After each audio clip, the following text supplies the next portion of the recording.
Chapter 1: The Beginning. I let out a deep sigh of annoyance as I rested my chin on the palm of my hand. My eyebrows were furrowed in frustration as I stared blankly outside my bedroom window in an attempt to ignore my friend Ellie. "Sandra, please." Ellie's despondent voice snapped me back into reality. I pursed my lips into a thin line. Even though I denied Ellie's offer multiple times, she was still very determined to convince me to attend this party with her later. I turned to look at Ellie. She was sitting at the edge of my bed as she stared at me expectantly for an answer. "I promise you that tonight's party will be fun," she added. Her voice was laced with desperation. "No," I retorted sharply as I glared at her. She pouted her lips at my response. "Ellie," I trailed off, giving her a tired and exasperated look. "Please," she begged, raising the pitch of her voice a little bit. I grimaced at her cringy attempt of convincing me as I shook my head. "Ellie," I said no. I said firmly, there was a hint of annoyance in the tone of my voice. "You won't be able to convince me otherwise." I crossed my arms in front of my chest as I slumped against the wall, feeling the bumps of my archaic woodchip wallpaper dig through my blouse. "Please," Ellie pleaded. Her dark brown eyes held a glint of desperation in them. "I really want you to go," she added, emphasizing on the word really. "I don't think it's a good idea," I said, shaking my head wistfully as my eyes fell to my hands that rested on my lap. I would honestly go with Ellie to this party if there weren't any prominent figures from the entertainment industry. I definitely do not want to risk seeing anyone I know after what happened to me the last time I saw them. You know what happened the last time I faced those people. The moment those words left my mouth, a sickening wave of memories washed over me. I met Ellie during my brief time in the entertainment industry. Emphasize on the word brief. Let's just say unpleasant things happened to me during my time there, and so I am too traumatized now to face any of them. My chest tightened at the thought of it. "You don't understand what it's like," I mumbled to myself sadly. "It's really hard." I closed my eyes as I took a deep breath to calm myself down. "Sandra," Ellie trailed off. I turned to look at her. Her eyes showed the kind of gentle concern that my mother used to have. Like my mother's, Ellie's eyes were probing into my soul, desperately trying to find ways to understand me and make me feel better. "You know I care about you, right?" Ellie laid her hand lightly on my shoulder, and instead of flinching like I usually did, I was surprisingly soothed by it. It was just the simple realization that I'm not alone. I appreciated that she cared about me this much. I know that she only invited me to this party so I would stop sulking at home. "You don't have to keep punishing yourself like this." Ellie's voice was laced with concern. I breathed out a soft sigh knowing that she was right. "Look, I know you're only looking out for me, but I really don't want to be recognized by those people in the industry." I spoke rather sharply, making her wince. She breathed out heavily, knowing that she can't force me. After a couple of minutes in silence, Ellie's eyes suddenly widened in realization. "I have an idea," she exclaimed as she suddenly stood up from her seat in excitement. I arched an eyebrow at her sudden burst of energy. "What?" "No one would be able to recognize you if you just transform yourself with makeup," she responded as she grabbed my makeup bag and placed it on top of my hands. "This is your chance to just have fun and be normal again," she added sympathetically. I gaped at her as if she grew another head. "Are you kidding me? How will that work, Miss Smarty Pants?" I told her sarcastically, returning the bag to her. She groaned in frustration as if I hadn't understood her. "You're one of the best makeup artists I know. You once transformed into Angelina Jolie and decided to prank me, yet you're here asking me how will that work. Go figure." She rolled her eyes at me and turned her back at me. It was only then that I realized her plan is actually possible. I exhaled deeply and approached her. "All right, I'll go to this party." Her whole face had immediately gone from desperate and irritated to hopeful and happy. "But only if you help me pick out my outfit," I said with a smile, making Ellie's grin widen with happiness. I was visibly nervous, but Ellie assured me that nothing bad will happen. "It's only one party, what could possibly go wrong?" she added reassuringly. She walked towards my wardrobe, leaving me with my thoughts as she excitedly searched through my pile of clothes. I looked through my makeup bag as I decided on what type of look I should go for tonight. It's really hard to choose among different shades of lipstick, eyeshadow, blush, eyebrow, primer, concealer, etc. Maybe I should go for something that looks a bit fierce since I don't apply this much makeup on a daily basis. Or how about a bit more gothic look? "Why are you all scrunched up looking at your bag? Is something missing?" Ellie asked, taking a break from finding a suitable attire. "I'm just trying to picture my makeup look for tonight," I responded casually. "You know, you're one of the most artistic people I know. I'm sure you'll figure it out, Ellie said assuringly as she sat down and held my hand, giving me a sincere smile before heading back to my cabinet. Her encouraging words really helped me focus. And with that, I was almost finished with my eyebrows and I was already applying the final touches for my lips. I decided to go for a fierce look tonight to highlight my eyes and lips. I wore dark brown eyeshadow and a bold winged eyeliner with dark red lipstick. Wow. Who are you? Ellie asked jokingly, looking like she had seen a celebrity. I rolled my eyes at her sarcastic remark but decided to play along. Oh, I'm just the best hair and makeup artist in town. We both laughed before I proceeded to curl my hair. Ellie finished picking out my outfit. She handed me a red cocktail dress. I liked how the dress was able to accentuate my body features and complement my makeup. Are you finished? You already look great, Ellie said impatiently as she placed her hands on her hips. I still need to finish these final touches with my hair, I retorted in a rush as I parted my hair to the side and fixed my curls in place. I can definitely feel my hands sweat and shake lightly as I tried to comb through my hair. After being satisfied, I took a step back and looked at myself in the mirror.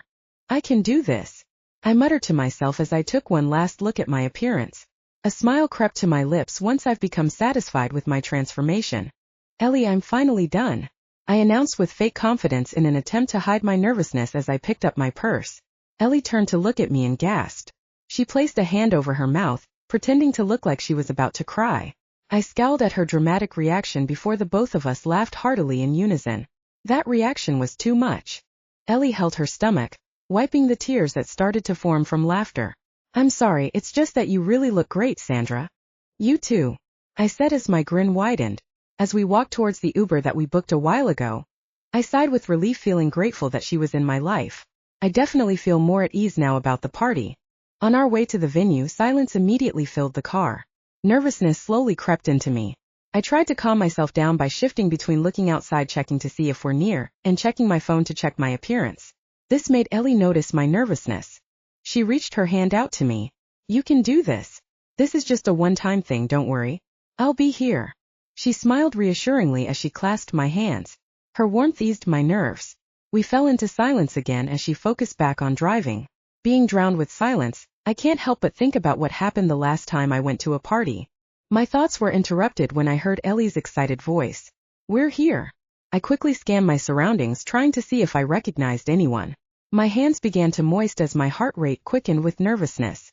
Possible scenarios started to fill my brain as I started to expect the worst. As we walked inside, I felt the cold air hit my skin, sending chills down my spine. This is not good. The bar is filled with hundreds of conversations told in loud voices, all of them competing with the music that has dominated the atmosphere.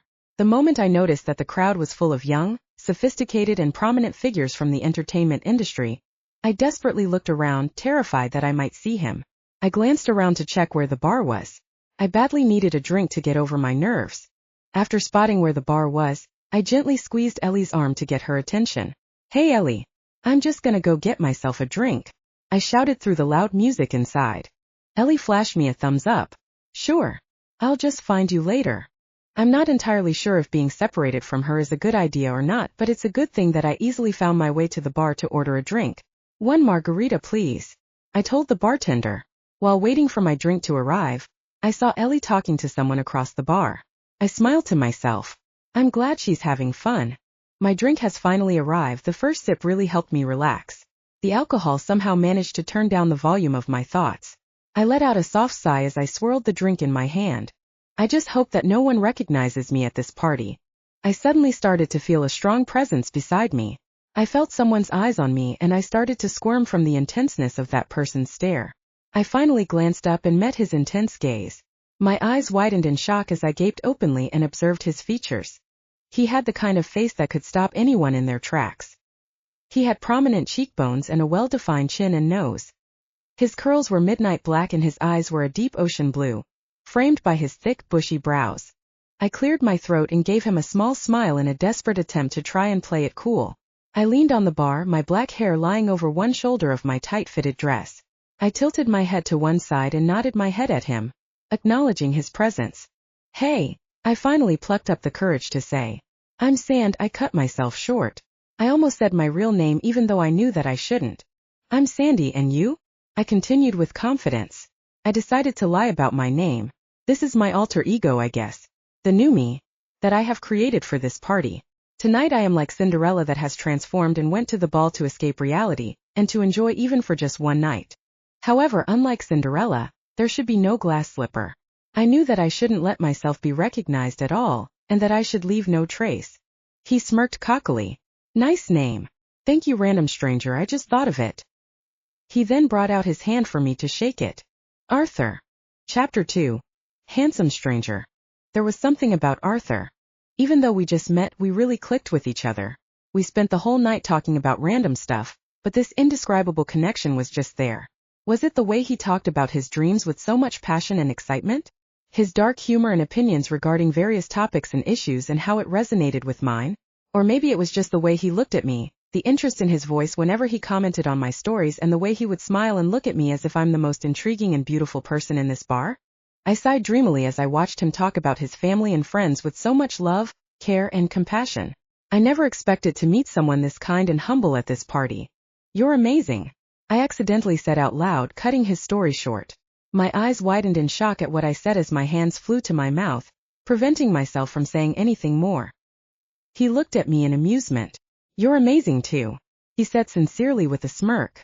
I felt my heart skip a beat as a blush seared through my cheeks. For a moment there I thought my face was on fire. I suddenly felt awkward, demure, and coy. I desperately attempted to hide my rosy features behind my fingers. What's with the reaction? He asked teasingly as he raised an eyebrow at me. You don't need to be shy. I opened my mouth to speak, but no words came out. There was something about the way he smiled. There was this warm glow that his happiness gives. He just had the kind of smile that made you feel happy to be alive. He chuckled at the embarrassed look on my face as he held me by the wrists. Don't cover your beautiful face like that. I submitted to his touch as he slowly brought down my hands to my lap. His hand moved its way from my wrists to my hands before cupping it in his gently. My heart was beating so hard and loud that I could feel it in my ears. At this point I couldn't tell anymore if it was because of him, the loud music, or the sixth margarita that I just drank. I trailed off. I didn't know what to say. I had the urge to take another sip, but I felt so comfortable with my hands in his. He started to move his head closer to me. I sat there frozen, from both nervousness and excitement. His lips lightly brushed mine, and I unconsciously leaned in for more. He smirked, knowing that he had succeeded in teasing me. I wanted to pull away before I lose myself, but I can't seem to. The alcohol has warped my senses and I can no longer think straight. All I knew in that moment is that I wanted to be close to him. Sandy, he whispered slowly, prolonging each syllable as if to savor them. I smiled, my heart fluttering at his deep voice as I clasped my hands on either side of his face. I moved in for more. The kiss started slow and soft. It was comforting in ways that no other words could ever be. His hand then rested below my ear, his thumb caressing my cheek as our breaths intertwined. I ran my fingers down his back, pulling him closer until there was no space left between us. We eventually pull apart and take shaky, shallow breaths. Do you want to go to my place? He said, his voice was low and husky. Everything was so overwhelming. I found myself getting lightheaded from the kiss. I knew that I needed to find Ellie. I propped myself up, but my knees gave out and I leaned towards him. Smelling his masculine scent made me want to pull him towards me and kiss him again, but I tried my best to stop myself. Easy there, where are you going? Arthur asked with a hint of concern in his voice. He helped me sit back. I'll get you some water, he said while lightly patting my back. He motioned to the bartender to get his attention and ordered a glass of water. I have to look for my friend Ellie, I answered while searching for a familiar face in the crowd. I looked as far away as possible to avoid meeting his gaze. The water arrived just in time after I finished scanning the room. I took in a large sip to wash away the effects of the alcohol. You should definitely meet her. She's the one that dragged me here, I jokingly told Arthur, which made him chuckle. Well then, let's find her if you're not dizzy anymore, Arthur replied while staring intently at me. His concerned look made me squirm in my seat. I can feel my face heat up again, and so I took another sip. Okay, I'm fine now, I lied shamelessly. Come on, let's find her, I said as I gathered enough energy to force myself to stand up. Arthur followed behind me wherever I went. I can feel his firm masculine hands on my waist as we made our way to the crowd to search for Ellie. His touch made my skin tingle. It was warm despite the cold air that was coming from the aircon. How about you try calling her? There are so many people here, it's gonna take forever to find her, Arthur suggested, stopping me in my tracks. I turned around to see him towering over me. Looking at his handsome face, I can tell that he's tired from walking all over the place. That's a good idea, I said shyly as I slapped myself internally. Why didn't I think about this before? I didn't even notice that we were just circling the room for half an hour already, and yet there was still no sign of her. We walked outside the bar. We can still hear the music inside, but it was much softer, so it's a good place to make a phone call. I reached my hand out to Arthur. I'm sorry for dragging you all the way here to help me find my friend, I said apologetically and looked down, afraid to see his reaction. It's fine. At least I get to spend more time with you, he said cheekily, trying to uplift the mood. He brought my hand to his face and kissed it gently. I shivered as I felt his warm lips make contact on my cold skin. Go call your friend. I'll just be here admiring your beauty, he added with a wink. I sighed with relief, then proceeded to call Ellie. Where could she be? And here I thought I'll be spending the party with her. After 5 missed calls, I decided to just text her, thinking that she left already. I turned back to Arthur after I sent the message. Well, she isn't answering, so I'm assuming that she already went home. I shrugged, trying to mask my worried expression. I really do hope that she's safe at home. I anxiously looked down at my phone again to check if she had finally replied to my text. My eyes widened as I saw a text from Ellie. From Ellie. I'm sorry I wasn't able to answer your calls, I just woke up. I'm already at home. I sighed in relief as I read her message while I put a hand on my chest. Arthur seemed perplexed as to why there's a sudden shift in my mood. Ellie texted back. She said she was already sleeping at home. I told him excitedly. Thank you for going out of your way to help me find my friend, I said shyly, feeling embarrassed that I had to kill the mood by asking him to help me look for Ellie. No worries, I enjoyed our night together. He let out a soft laugh while looking at my sheepish expression. Come on, let's get out of here, he said as we walked hand in hand outside. As I followed him to his car, I had this strange feeling in my stomach, but I couldn't put my finger on it. I shrugged, shaking off these thoughts as I followed him into the dimly lit parking lot. All I know is that I'm coming home with a handsome stranger tonight. Chapter 3: Promise of Realness. As we walked towards the dimly lit parking lot, I felt safe and at ease with his company. His warm hand gave me assurance despite the dark and cold surroundings. He gently let go of my hand to reach for his car keys. I sighed sadly, missing the warmth of his hand, but was soon overcome with surprise because of the luxurious car in front of me. Nice ride, I joked, admiring his black Mercedes sports car. He laughed heartily while opening the door of the passenger seat. After you, milady, he said, gesturing to me to take a seat on his ride. I blushed at his sudden act of courtesy. I bit my lower lip, feeling embarrassed by my lack of better wording to describe his car. It's a good thing that he still had to close the door and walk to the driver's side, because I really felt like my face was on fire. As he was about to open the door, I tried to regain my composure. Are you good? He said as soon as he stepped inside. It's great that he busied himself starting the engine. I don't think he saw me feeling ashamed. Yeah, I'm fine. Why do you ask? I said, not looking at him while still trying to calm myself. After the motor roared to life, he turned his body towards me. This made me feel quite a little nervous. Being in a close proximity to him is really dangerous. It's because I saw your face turn red while I was walking towards the driver's side. He smirked confidently and laughed a bit at my discomfort. I tried to hide my face using my hands, but before I did he held them both and said, I told you not to hide your beautiful face. As he said this, I felt the butterflies in my stomach go wild. I must have been a tomato by now in his eyes. I thought to myself, he needs to stop doing these things or else it'll be the death of me. But you're a cute tomato, he said with a smug look on his handsome face. I didn't realize I said my thoughts out loud. I really wish I'll get swallowed by the ground right now. God, I'm so embarrassed. Let's just go, I said hurriedly, looking away to avoid him seeing me flustered. He just laughed it off and proceeded to navigate his way out of the parking lot. As we drove to his place, we talked about anything under the sun, or should I say the moon. We had so much fun chatting that I hadn't realized that we already arrived at his house. As I stepped out, I was amazed by the extravagance of his home. It looks like a mansion that you can only find in magazines. Wow! I gaped in astonishment to his beautiful abode. Who would have thought that this night would be full of surprises? It's so lovely, I added, gushing over it. It sure is nice to be able to live comfortably. Thank you. Let's go inside, Arthur replied while placing his hand on my waist to escort me inside. He is such a gentleman, I thought to myself as a blush escaped my cheeks. I felt my stomach churn with his light touch. We were greeted by a kind-looking woman at the front door. She smiled at both Arthur and I as we entered the house. She seems to be older than him, good enough to be his mother. I was cut off from my thoughts when Arthur spoke. Sandy, this is Clara. She has been taking care of me since I was a child. She's like my second mother. Arthur delightfully introduced the both of us. His smile was warm as he talked about Clara. It made me happy seeing this side of him. It's nice to meet you, Clara, I said, handing out my hand to her. She shook my hand firmly and pulled me in for a hug. Surprise should be an understatement for my reaction. I was really not expecting her to be so friendly. I'm so sorry. It's just that it's been a while since Arthur brought a girl home.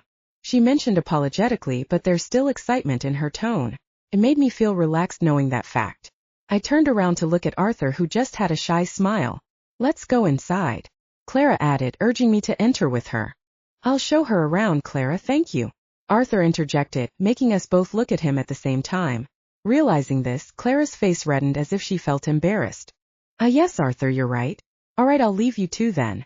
It was a pleasure to meet you, Sandra, Clara said as she squeezed my hand and left the both of us. I just gave her a timid nod and turned to look at Arthur with a thankful expression. So that's Clara. I'm glad she likes you. Arthur smiled handsomely and reached out to grab my hand and kiss it. This gesture really made my knees weak. Come, I'll show you around, Arthur added, not letting go of my hand. So what is this room? I asked curiously as I pushed it open. My eyes widened in realization when I noticed that this was his bedroom. I decided to take a step inside. Sorry if it's a mess, he said shyly. I gave out an awkward laugh. It's fine. I narrowed my eyes, trying to let it adjust to the darkness of the room as I searched for the light switch. I couldn't even tell if it was messy or not because it was so dark. In the twilight and the shadows of Arthur's bedroom, he then stood close enough for me to breathe in his scent. His arms wrapped around my back and in one gentle pull our skin touched. I felt his hand in my hair. He ran through it as I closed my eyes, enjoying his soft touch. He held my face as I gently leaned in and kissed his warm lips. Each kiss that we had so far had this raw intensity. We were both breathing fast, our heart rates were even faster. The way he kissed me was different from the ones I saw in the movies, despite being filled with passion and lust as well. There was a promise of realness, that he had fully embraced himself instead of hiding as a copy of everyone else in the entertainment industry. This made me more attracted and comfortable with him. It's been a long time since I felt this way again. With a laugh, he then lifted me right off my feet, carrying me towards the bed, and letting me fall with a soft bounce on his mattress. We locked eyes for just a moment, just enough for us to feel safe with one another. Unable to contain ourselves anymore, he held my head in his hands and pulled me into another fiery and passionate kiss. My hands worked their way around his body, feeling each crevasse, each line along his perfect and toned physique. I lie on my back as he matches my body's form. His hands ventured over my body. His rough fingertips brought shivers down my spine. Our bodies fit together as if we were made just for this, to fall into one another and to feel this natural rhythm. No words were spoken between us, but it was a story worthy of being communicated. And with that, he went to business. He slowly unzipped my dress before completely pulling them off. He kissed me slowly as his hands gripped my thighs firmly. Arthur's fingertips must be electric, for wherever they touch, my skin tingles in a frenzy of static. As his hands move over my body, I am unable to process the pleasure so fast. Each kiss went higher than the previous one. I feel my back arch in anticipation, knowing where his fingers will soon reach. My head rocks back against the pillow as he does, the first moan escaping my lips.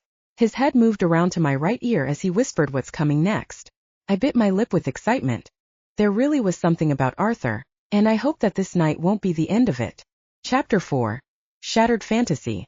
I would sometimes wonder why late-night conversations have a deeper, more relational turn than the normal conversations that we have with others during the day.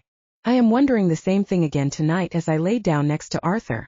We were just wearing our undergarments as we laid down sideways. Our faces were only inches apart.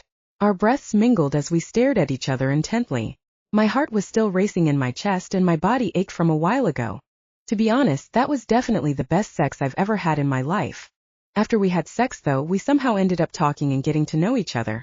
There was a glint of curiosity in his eyes every time he listened to me speak. It encouraged me to talk more, and it somehow comforted me to know that he was genuinely interested in what I had to say. So tell me, how did you meet your friend, Ellie? He asked inquisitively. I pursed my lips into a thin line. I knew that he would eventually ask this. All the reasons not to say it came flooding in, as if my body chemistry just sent it a blanket invitation. I felt the soft panic rise within me as I started to wonder what I'd say next. I took a deep breath. I met her during the brief time I was working in the entertainment industry. I responded hesitantly. I found myself gnawing on the inside of my cheek from nervousness as I dug my nails onto my moist hands. It was a difficult memory for me to recall because of how ashamed I felt in myself. He furrowed his eyebrows in confusion. Why was it only a brief time? Did you do a terrible job? He teased with a playful smile. I gave out a dry laugh and shook my head. I trailed off, trying to find the right words to say. He leaned closer in anticipation. Cold beads of sweat started to form on my forehead as I started to contemplate on the next words that I am going to say. My hands clasped tightly in front of my stomach as I fiddled with my knuckles, weaving my fingers in and out of each other. I was fired. I finally said timidly. Arthur's eyes widened in surprise. What did you do? He asked. His voice was laced with shock and confusion. I can't imagine you to be a terrible employee. No. I retort firmly. I let out a soft sigh. One of the celebrities involved in the production promised me that I'd become big in the industry if I did whatever he wanted. I recalled wistfully. He nodded his head sadly, understanding what I meant. But you didn't do it, and so he fired you, right? I nodded sadly in response as I bit my lower lip, trying to hold back the tears that were starting to form. It was then he suddenly wrapped an arm around my shoulders and pulled me close, gently rubbing my arm. Despite the heaviness that I felt in my stomach, it fluttered at the feeling of my half-naked body pressed against his. I sunk into the warmth of his side, appreciative of the simple gesture. His touch had the power to make the room warmer somehow, and my terrible experience didn't seem so awful anymore. The world around me melted away as I hugged him back, not wanting the moment to end.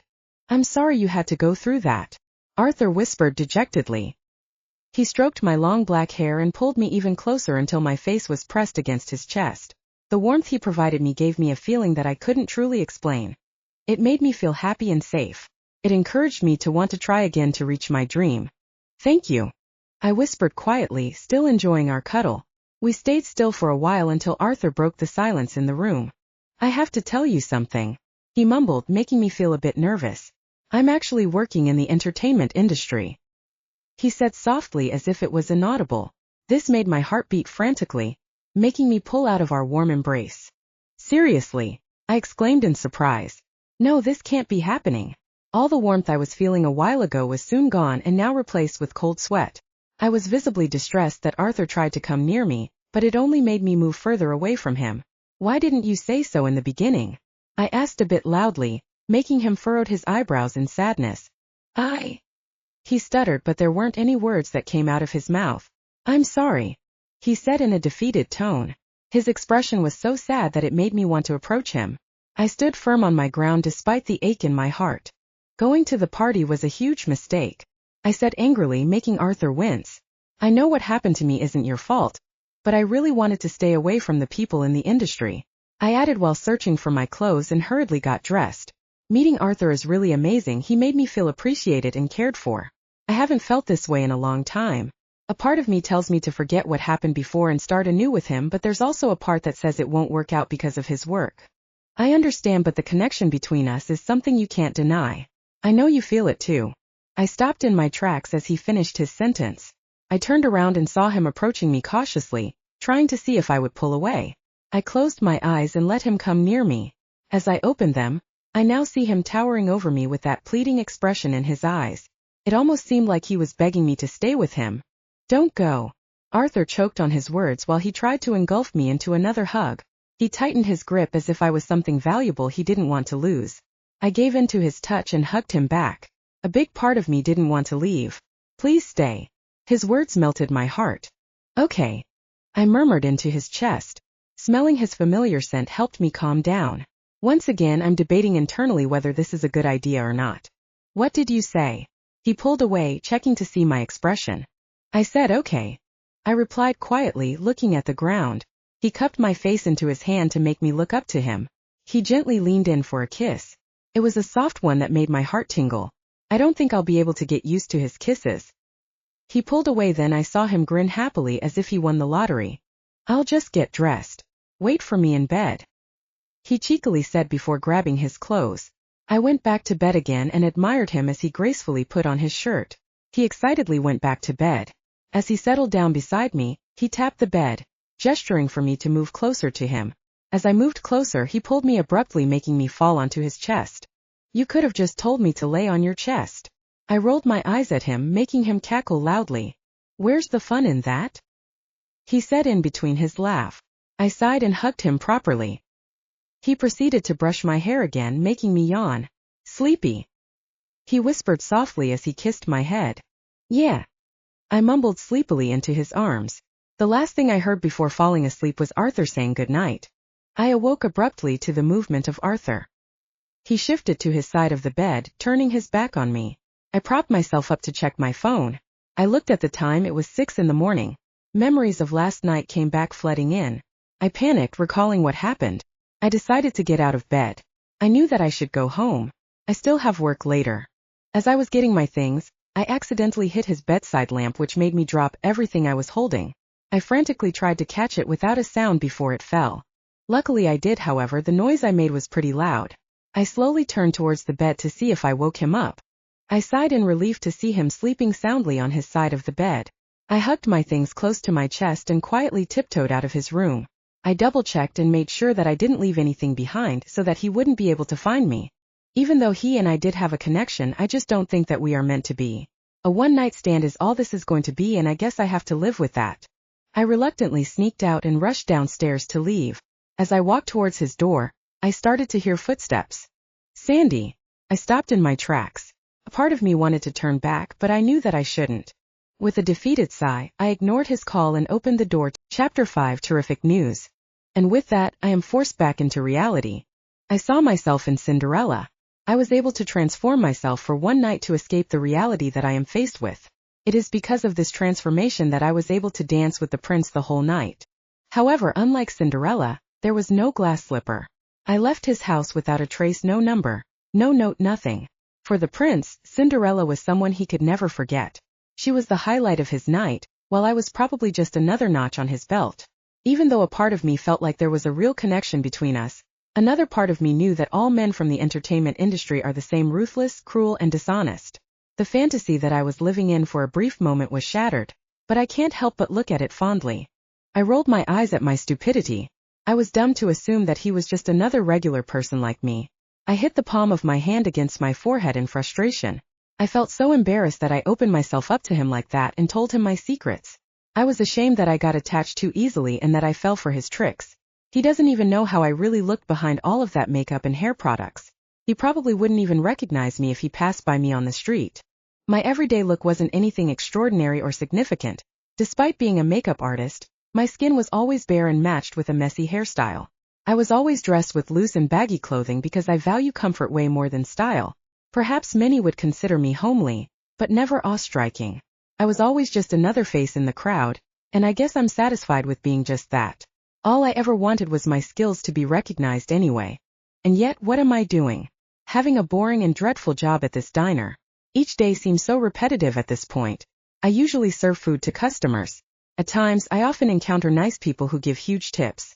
However, most of the time the annoying ones who think highly of themselves drive me nuts with their arrogance. Every time I encountered one, I always thought about quitting, but then again this job helped me pay my bills. I just grit my teeth and settle for what I have right now. Hello? So what do you think? My client's high-pitched voice interrupted my thoughts. She scowled at me impatiently. I blinked a few times as I shook my head, trying to snap myself out of the trance that I was in. I'm sorry, can you please repeat that? I said apologetically as I ran my hand through my unruly hair. I didn't have time to really fix myself today because I came so late from Arthur's house, and so I was starting to feel a bit self-conscious because of the way that I looked today. She let out a sigh of annoyance. What's your bestseller here? She flicked through the menu, deciding which is more delicious. Our bestseller here is our very own signature buffalo wings. However, I highly recommend you try our new garlic parmesan chicken wings. I replied while flipping through the menu showing her our dishes. What do you guys think? How about trying them both? She uttered, looking at her family's approval. As all of them nodded, she turned to me to place their order. We'll have the two of them, mashed potatoes and Caesar salad. She enumerated as I wrote down their meals on my small notebook. I repeated back their orders to them to see if I got them correctly. She nodded her head in response and waved me off as she turned back to chit-chat with her family. I rushed back to the kitchen to recite back the orders to the cooks.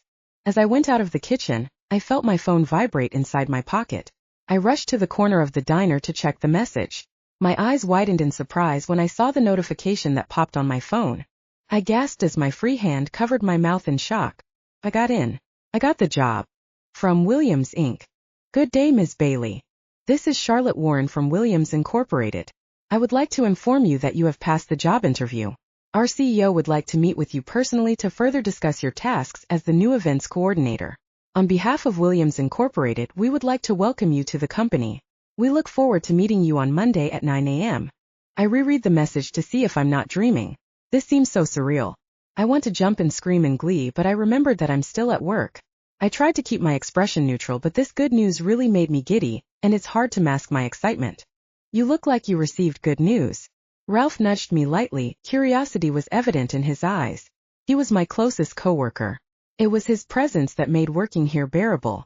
Oh, it's nothing. I only got accepted into Williams Incorporated, I declared proudly. As soon as he heard this, he squealed like a little girl drawing attention from other customers. Shush! You're the first to know about this. I hushed him and bowed in apology to the customers. I dragged him to our storage room since this is a quieter place where we can talk in private. I just got so excited and I'm so happy for you, girl. Ralph hugged me tightly. We were interrupted when someone called for him outside. Let's talk later, this is huge, he said excitedly before exiting the room. Before following him out, my cell phone pinged to notify me of a message. From Ellie. Hey Sandra. I'm so sorry about last night. Let's meet at our usual cafe after your work, it's on me. I replied to her message agreeing to join her for coffee later. I was so preoccupied with thoughts about Arthur and Williams Incorporated that I totally forgot about Ellie. As I was walking out, I felt a pang of guilt all of a sudden for not checking up on her this morning. I'll also try to make it up to her afterwards. Work went by in a blur. The next thing I know, it's already time to clock out. I said my goodbyes to my fellow coworkers, then hurried to the cafe. As soon as I entered the coffee shop, I saw a familiar brunette who's busy checking her phone. Hey you. I lightly tapped Ellie's shoulder to catch her attention. She looked up and got up to hug me. I'm so glad you're in one piece, Ellie commented jokingly, making us both laugh. Taking in her appearance, she also seems fine. I felt relieved that she got home safely. Oh, look who's talking. I was searching for you last night and you were nowhere to be found. I sighed dramatically, making Ellie roll her eyes at me. We both giggled at our silliness. I got tired from all the interacting and dancing. It must be a sign of aging. Ellie sighed dramatically and I nodded in agreement. In return, she smacked my arm, which made me wince. Hey, no fair. That hurts, I told her while trying to soothe my arm. She just rolled her eyes at me. So anyway, you were saying. I urged her to continue her story. Anyway, I went out looking for you, but I couldn't find you anywhere, so I just went home. When I got home, I passed out on the bed. I only woke up to answer your missed call, but I wasn't able to pick it up, so I just sent you a text message and then I went back to sleep. She continued to ramble, making me stifle a laugh. It's fine, I'm just glad you're safe and you had fun. I was just worried last night. I held her hand to comfort her and reassure her that it's all good. She stared at me intently, checking to see if I was slightly mad at her. I just gave her a big smile. So that's now settled. A little birdie told me something. Ellie raised her eyebrows at me while smirking. Seems like she knows something. Sandra. She dragged out each letter as she stared at me expectantly. I let out a soft sigh, knowing that I was caught. All right, let me tell you about Chapter 6. Unexpected Encounter. I can't wait. Those 3 words echoed inside of my head as I rode the bus to work. My foot tapped relentlessly on the floor as I dug my fingers onto my sweaty palms. I was ecstatic and nervous at the same time. It was a feeling that I definitely missed, and I am glad that I got the chance to feel it once again. I held onto the railing as the bus rocked me from side to side. The chattering voices that blended together somewhat comforted me and eased my nervousness. I tucked a lock of hair behind my ear as I looked at my reflection on the window. My makeup today was soft and subtle and my hair was nice and wavy. I just wanted to look presentable and not too over the top. First impressions matter the most, after all. The abrupt stop of the bus interrupted my thoughts. I quickly picked up my bag from the floor and rushed out. My jaw dropped to the floor the moment I stepped out of the bus. I can't believe I'm going to be working here now. The building is curved-shaped and its exterior is black and shiny. From below, I could already see from the large windows that the entire interior floor and walls are made of very high-quality tiles. It had an elegant and chic look to it that definitely made it stand out from the rest. I swallowed the lump in my throat as I walked towards the building. I've noticed that there was also a large terrace in the midsection of the building. It was hanging separately from the front side to serve as a place for people to relax. I took a mental note of that area. I definitely want to check that out once I've fully settled in. The moment they opened the doors for me, my skin was met with the cool air from the air conditioning.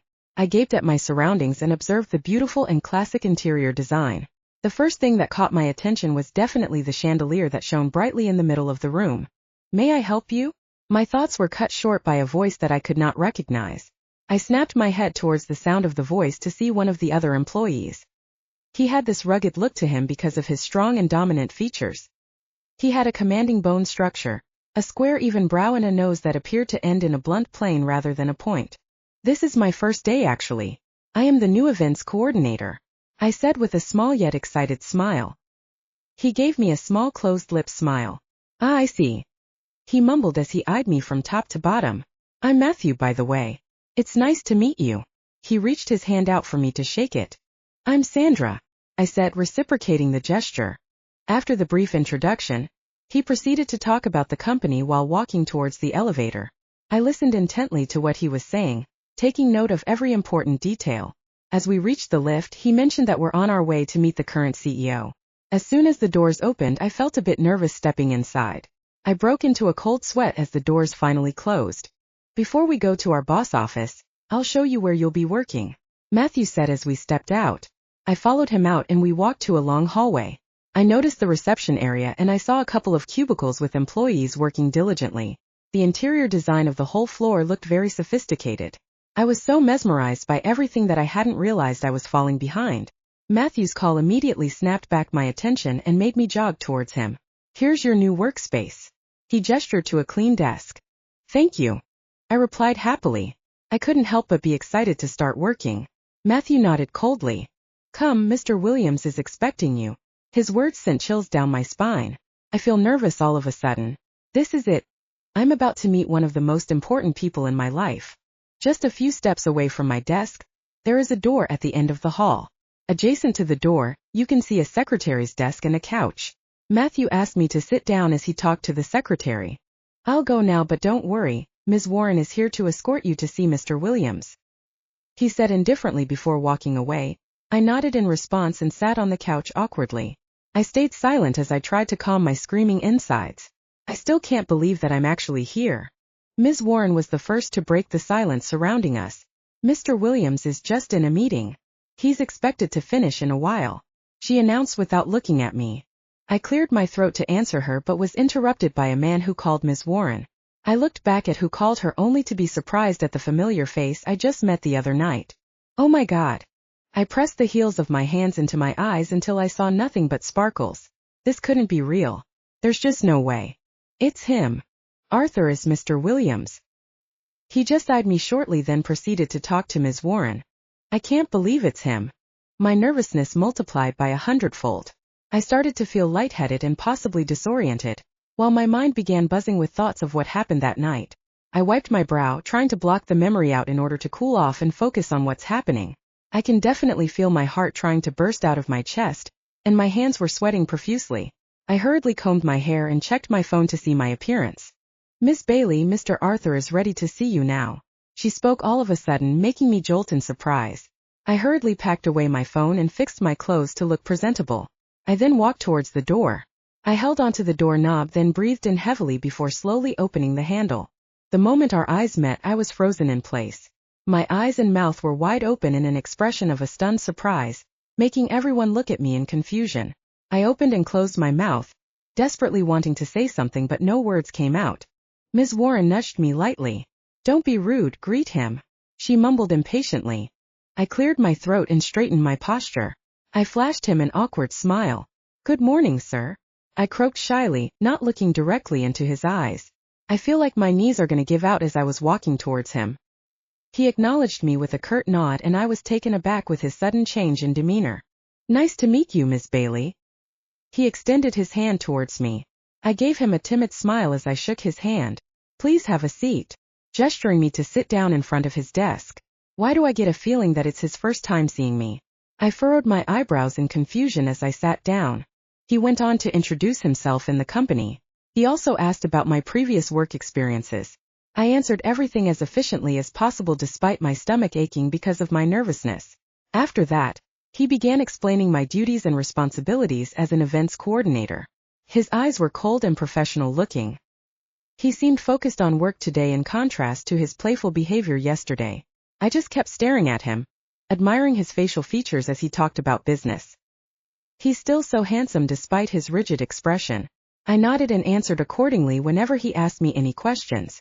A thought just popped up into my head. I remembered that I disguised myself last night. That's why it seemed that we only just met today. His cold demeanor towards me a while ago suddenly made sense. I snapped back to reality when he asked me something. Do you have any questions, Miss Bailey? He inquired, making me flustered. No, sir.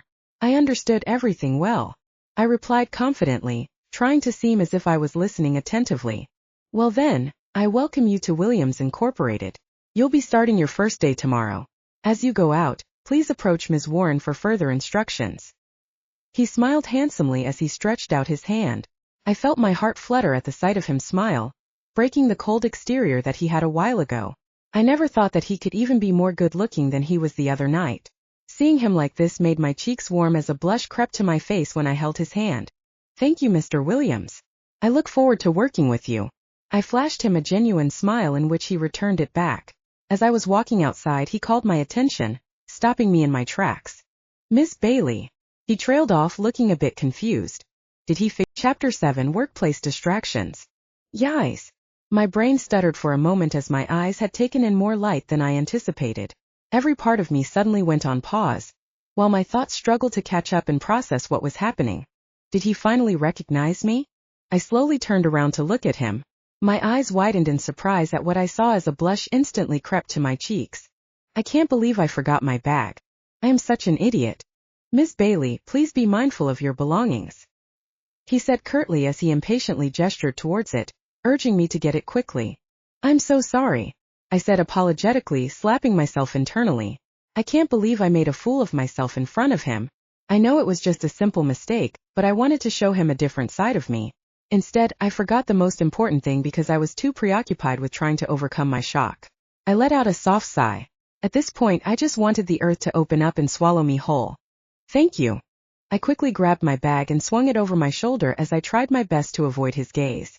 I didn't want him to see my face.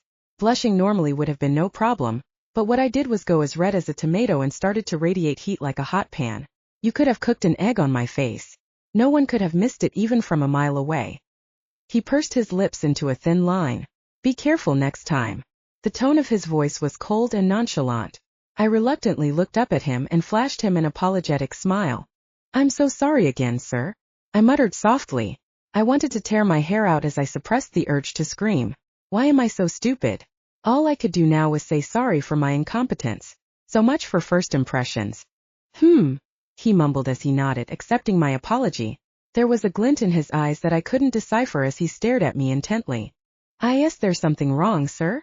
I stuttered. I felt uncomfortable under his gaze. I was afraid that if he looked at me long enough he would be able to recognize me. He shook his head. Not really, you just really remind me of someone I know. He said with a shrug as he turned his back on me and looked outside of his window. A wave of mixed emotions washed over me. I felt relieved and disappointed at the same time. I guess a small part of me just wanted him to know who I am. I have a common face. I responded casually as I quickly bowed my head in thanks. I rigidly turned around and walked away from his office. My heart still felt like it was pounding out of my chest. I placed a hand over it, trying to calm myself down as I took deep breaths. As I stepped out of his room, I spotted Ms. Warren at the end of the hallway. I waved at her. Ms. Warren, I've finished speaking to Mr. Williams, I announced timidly. She squinted her eyes at me as I approached. Is there something on my face? Why is she looking at me like that? She tilted her head in confusion. Are you okay? She asked worriedly. Your face is really red. I gingerly touched my warm face as I nodded my head. Yes, I'm totally fine. It's just a little hot in here, I retorted awkwardly as I fanned myself and loosened the collar of my blouse. Oh, okay, she said, eyeing me with concern. Just tell me if you need anything. The nurse's office is just on the second floor. Her voice was laced with worry as she put a comforting hand on my shoulder. I gave her a closed-mouthed smile. Thank you, Ms. Warren. I'll definitely take note of this. Oh, by the way, you can just call me Charlotte, she said as she started walking. I quickly followed behind her. We just call each other by our last names in front of Mr. Williams. Okay, so you can just call me Sandra too, I said cheerfully. She simply nodded in response as her eyes were locked on the hallway in front of her. Charlotte accompanied me back to my desk and began to discuss a few company policies that I needed to take note of. As she finished her orientation, she left me momentarily to fetch something on her desk. While waiting for her, I looked around the office. This is what I've been waiting for, to be able to land a job at a prestigious company, and to get the position I've been dreaming of. Even though I'm not doing hair and makeup, it's way better than working as a waitress. I sighed happily, thinking that things are finally looking up. Charlotte approached me with a thick stack of papers in her hand. Here's the employee contract, she said as she handed it over. After I carefully read and understood everything inside of it, I affixed my signature at the bottom. Returning one copy of the signed contract to Charlotte, I saw Arthur at the corner of my eye sitting in his office. It turned out there is a small glass window beside his door that lets you peek inside his room. I can easily see him from my desk if I just turn my head a little bit. I shook my head. No, I won't let him distract me. I will just focus on my work and not think about him. He doesn't even know me, for Pete's sake. Let's just keep it that way. I thanked Charlotte and bid her goodbye as she returned to her desk. I still felt overwhelmed with joy as I sat quietly at my desk. A silly smile plastered on my face while I fixed my desk to my liking. While arranging my things, I kept thinking about what happened for the past few days. Who would have thought that within 3 days I experienced the most eventful days of my life? I met the most amazing guy, followed by getting accepted into a reputable company, and lastly meeting this amazing guy again who turned out to be my new boss. It seemed a lot to take in, but I promised myself that I won't let a single one-night stand get in the way to improve my career. After organizing everything, I opened my computer to prepare for today's tasks. Before I started working, Charlotte called me to brief me on my tasks for today. I went to her desk to see a pile of paperwork waiting for me. These are the things you need to accomplish for today, she told me coldly. I carry the heavy workload to my area, but I bumped into another person, making all of them fall to the ground. I'm so sorry. I panicked and quickly picked up all the paper. I felt a hand brush mine. I glanced up to see who it is and my body quickly tensed as we locked eyes. It was Arthur. Seeing his face so close to mine, I felt my face become hot. I'm really sorry, sir. I hurriedly picked up everything and stood up. Please pay attention to your surroundings so things like this don't happen again, he scolded as he handed over the paper that he picked up earlier. I accepted it timidly and bowed my head apologetically. I felt so embarrassed that I scurried to my desk. I groaned in frustration and put my hands on my face. Why do I keep doing this to myself? I curiously looked up to see his back retreating to his office. I started working as soon as I calmed down from what happened earlier. A couple of hours passed and it's already lunchtime. Before I went for my break, I peeked in his office. His eyes were locked onto the screen as he focused on the work in front of him. Seeing him work so seriously gave me the opportunity to admire his handsome face. The way his eyebrows furrowed as he typed onto his computer made me swoon internally. I shook my head to snap myself back to reality. I shouldn't have gawked at him. I sighed heavily as I went down to grab my lunch. When I went back, I found myself taking another peek at his office. I jumped clumsily when I heard Charlotte called for me. Mr. Williams wants you in his office, she said flatly, ignoring my surprised expression. I'll be right there, I answered back hurriedly. I straightened my hair and fixed my suit while I walked to his office. I knocked first and waited for his answer before opening the door. Come in, he said coldly, not looking up from his computer. You wanted to see me, sir? I spoke in a hushed tone, making him glance up. As I saw his handsome face, my heart went into a frenzy. I smiled shyly as I made my way to him. Ms. Bailey, have a seat. I wanted to talk to you about our new project, he announced seriously, making me even more nervous than I already am. I listened attentively to what he was saying, but I just couldn't help but fall for his godly looks when explaining he's something. I loved the way his voice sounded so deep and the way his eyes shined. Even the movement of his mouth seemed so perfect. God, I'm so dead. Miss Bailey, Arthur trailed off. Do you have any questions?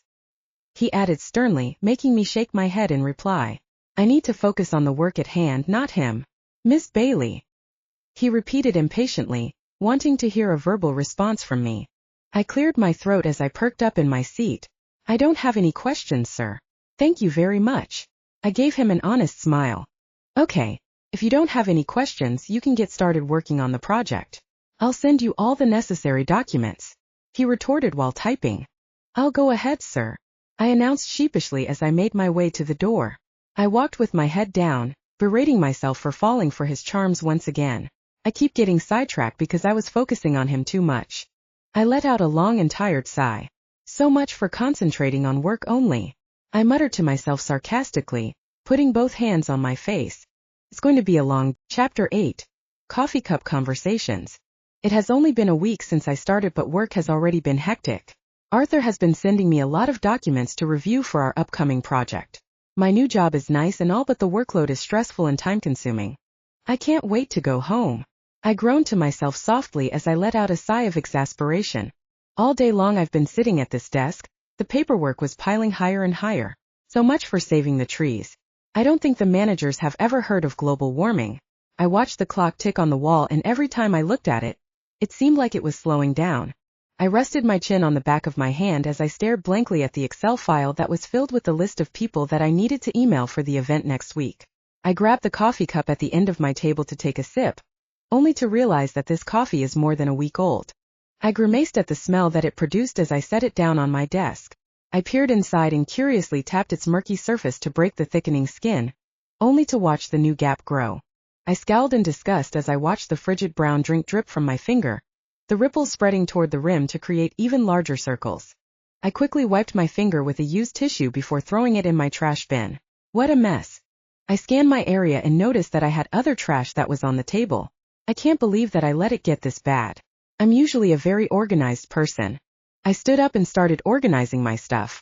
I threw away all the crumpled paper and snack wrappers to reveal my other office supplies. I scratched my head in frustration, remembering that I forgot to return the ball pen I borrowed a few days ago from Charlotte.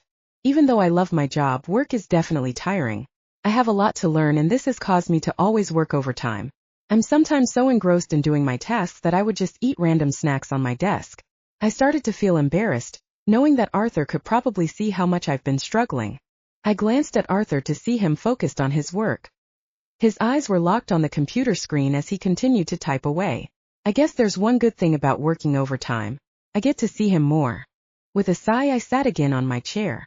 Ever since my first day, we haven't had a decent conversation with each other. Both of us were preoccupied with our work, and so our interactions were limited to awkward greetings when we passed by each other at the hallway. I guess that's just the reality of things. I am definitely no Cinderella, and so I can't expect him to be my Prince Charming. However, I would definitely wonder sometimes what it would be like if I left my own glass slipper. If only I left a note, my number, or even introduced myself properly when we first met, then maybe, just maybe, I would be more than just another stressed employee or a one-night stand. You just really remind me of someone I know. The words he said to me that day really gave me hope, and I hate how I clung to this dearly. It's really hard to get over him when I constantly see him every day from my seat. I found myself staring into space again because I was so deep in thought about him. When I glanced up again at his office, I saw that the lights were out. I guess he already went home. I shrugged, disappointed that I wasn't able to get to talk to him again as I returned to my work. I was so engrossed in the documents that I had to read for the project. After finishing a couple of them, I stretched out my body and saw a shadow loom over me. I closed my eyes feeling scared, thinking that it's just my imagination. You should take a break. I squealed in a high-pitched voice as I heard a deep voice behind me. When I turned around, I felt relieved to see Arthur. You scared me. I thought you already left. I breathed while I put a hand on my chest to stop myself from palpitating. I need to slow down on the coffee intake, it's making me jumpy. It seemed like he tried to stifle a laugh, but he just cleared his throat and looked away. I just went outside for a break then. I noticed that you were still working, he replied, looking a bit awkward at my reaction. Oh, okay. I replied shyly as it dawned on me that I embarrassed myself again in front of him. I put my hand on my face to stop him from seeing my flushed expression. I didn't mean to scare you like that. It seemed like he felt apologetic for creeping up to me like that, but it sounded insincere. It's fine, sir. Maybe it's the coffee that had me being jumpy. I stepped away from him and straightened my clothes and ran a hand on my hair, trying to fix my appearance. So how's work so far? He asked nonchalantly.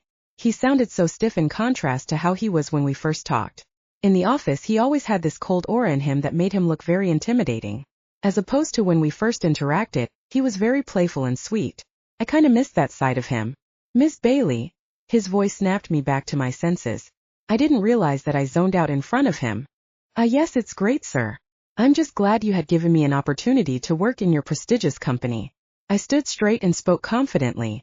I just hope my answer is to his liking. That's good to hear. He retorted rigidly. I gave him a small smile to which he just nodded in return. After our small little talk, silence filled the room. He cleared his throat and said, "Well then, let's go back to our work now, shall we?" I nodded in agreement and he walked away. After a couple of hours of reading and typing, I decided to call it a day. I stretched out my arms as a yawn escaped my lips. I checked the clock to see that it's almost midnight. I glanced to Arthur's office and saw his face all scrunched up as he busied himself in his work. I decided to walk up to his office to bid him goodbye to show courtesy. I knocked lightly and waited for his response. Miss Bailey, what is it?" He looked up briefly from all his paperwork to respond to me. "I'll be on my way, sir," I mumbled. Our eyes locked on each other as I finished my sentence. I just stood there unsure of what to do after this. "How about we grab some coffee before you go home?" He blurted out all of a sudden. My eyes widened, surprised by his words. "I'll just fix this, then we'll both head out," he added quickly, not giving me any chance to answer. "Okay, sir." I just stood awkwardly as I waited for him to finish tidying his desk. "You can take a seat there. It's going to take a while for me to finish organizing these." He gestured to me to sit down. I waved my hands as if I was fine standing there on my own. "It's okay, sir," I told him, feeling shy by his sudden kindness. Was it really kindness, or was it because he wasn't accustomed to someone looking at him doing things? "Well, if you don't want to sit down, then at least help me here so we can get out of here quickly," he ordered, making me hastily pick up a pile of papers for me to organize. We fixed all of his documents in silence. I dare not say anything, afraid of embarrassing myself again. Even though we were busy, it made me feel relaxed that he was here beside me. It was then my stomach gurgled loudly, breaking the silence in the room. My eyes widened in shock at the noise that I made. I can't believe I always find a way to embarrass myself like this. "I'm so sorry, sir." I touched my belly and looked down, afraid to meet his eyes. My face now feels hot from embarrassment. I forgot that I only ate a salad earlier. I was too preoccupied with work. It was then that I heard him chuckle lightly. It was new to me to hear his laugh in the office. I glanced up at him as I was surprised by his soft chuckle. "It's okay. I understand." He gave me a handsome smile as if to comfort me. However, it only made me even more flustered than I already was. "Let's go. Someone's hungry," he teased, trying to uplift the mood. I just nodded in reply as I followed him out of his office. I had such a series of embarrassing moments tonight. It couldn't get any worse now, could it? Chapter 9, Trouble in Paradise. I winced as I sipped my coffee. It was tepid, overly bitter, and lacked real cream. Arthur chuckled lightly at my reaction as he looked at me sympathetically. "The coffee here is terrible, isn't it?" I nodded sheepishly. "Yeah, it is," I admitted bluntly. "Bad choice, Mr. Williams," I added jokingly. He scratched the back of his neck. "I just wanted to support small businesses, you know? Williams Incorporated was once just a startup," he recalled fondly as his eyes fell to his coffee. He was stirring it for 5 minutes straight now, and he finally lifted his spoon to watch the coffee swirl in his cup. I felt a pang of guilt, mixed with the urgent desire to immediately apologize. I ran my fingers through my hair in frustration. Why do I always ruin things? I finally got alone time with him, and I still managed to mess things up. The awkward silence between us after drove me insane. I took a deep breath as I heard his phone ping from a notification. He cut me off.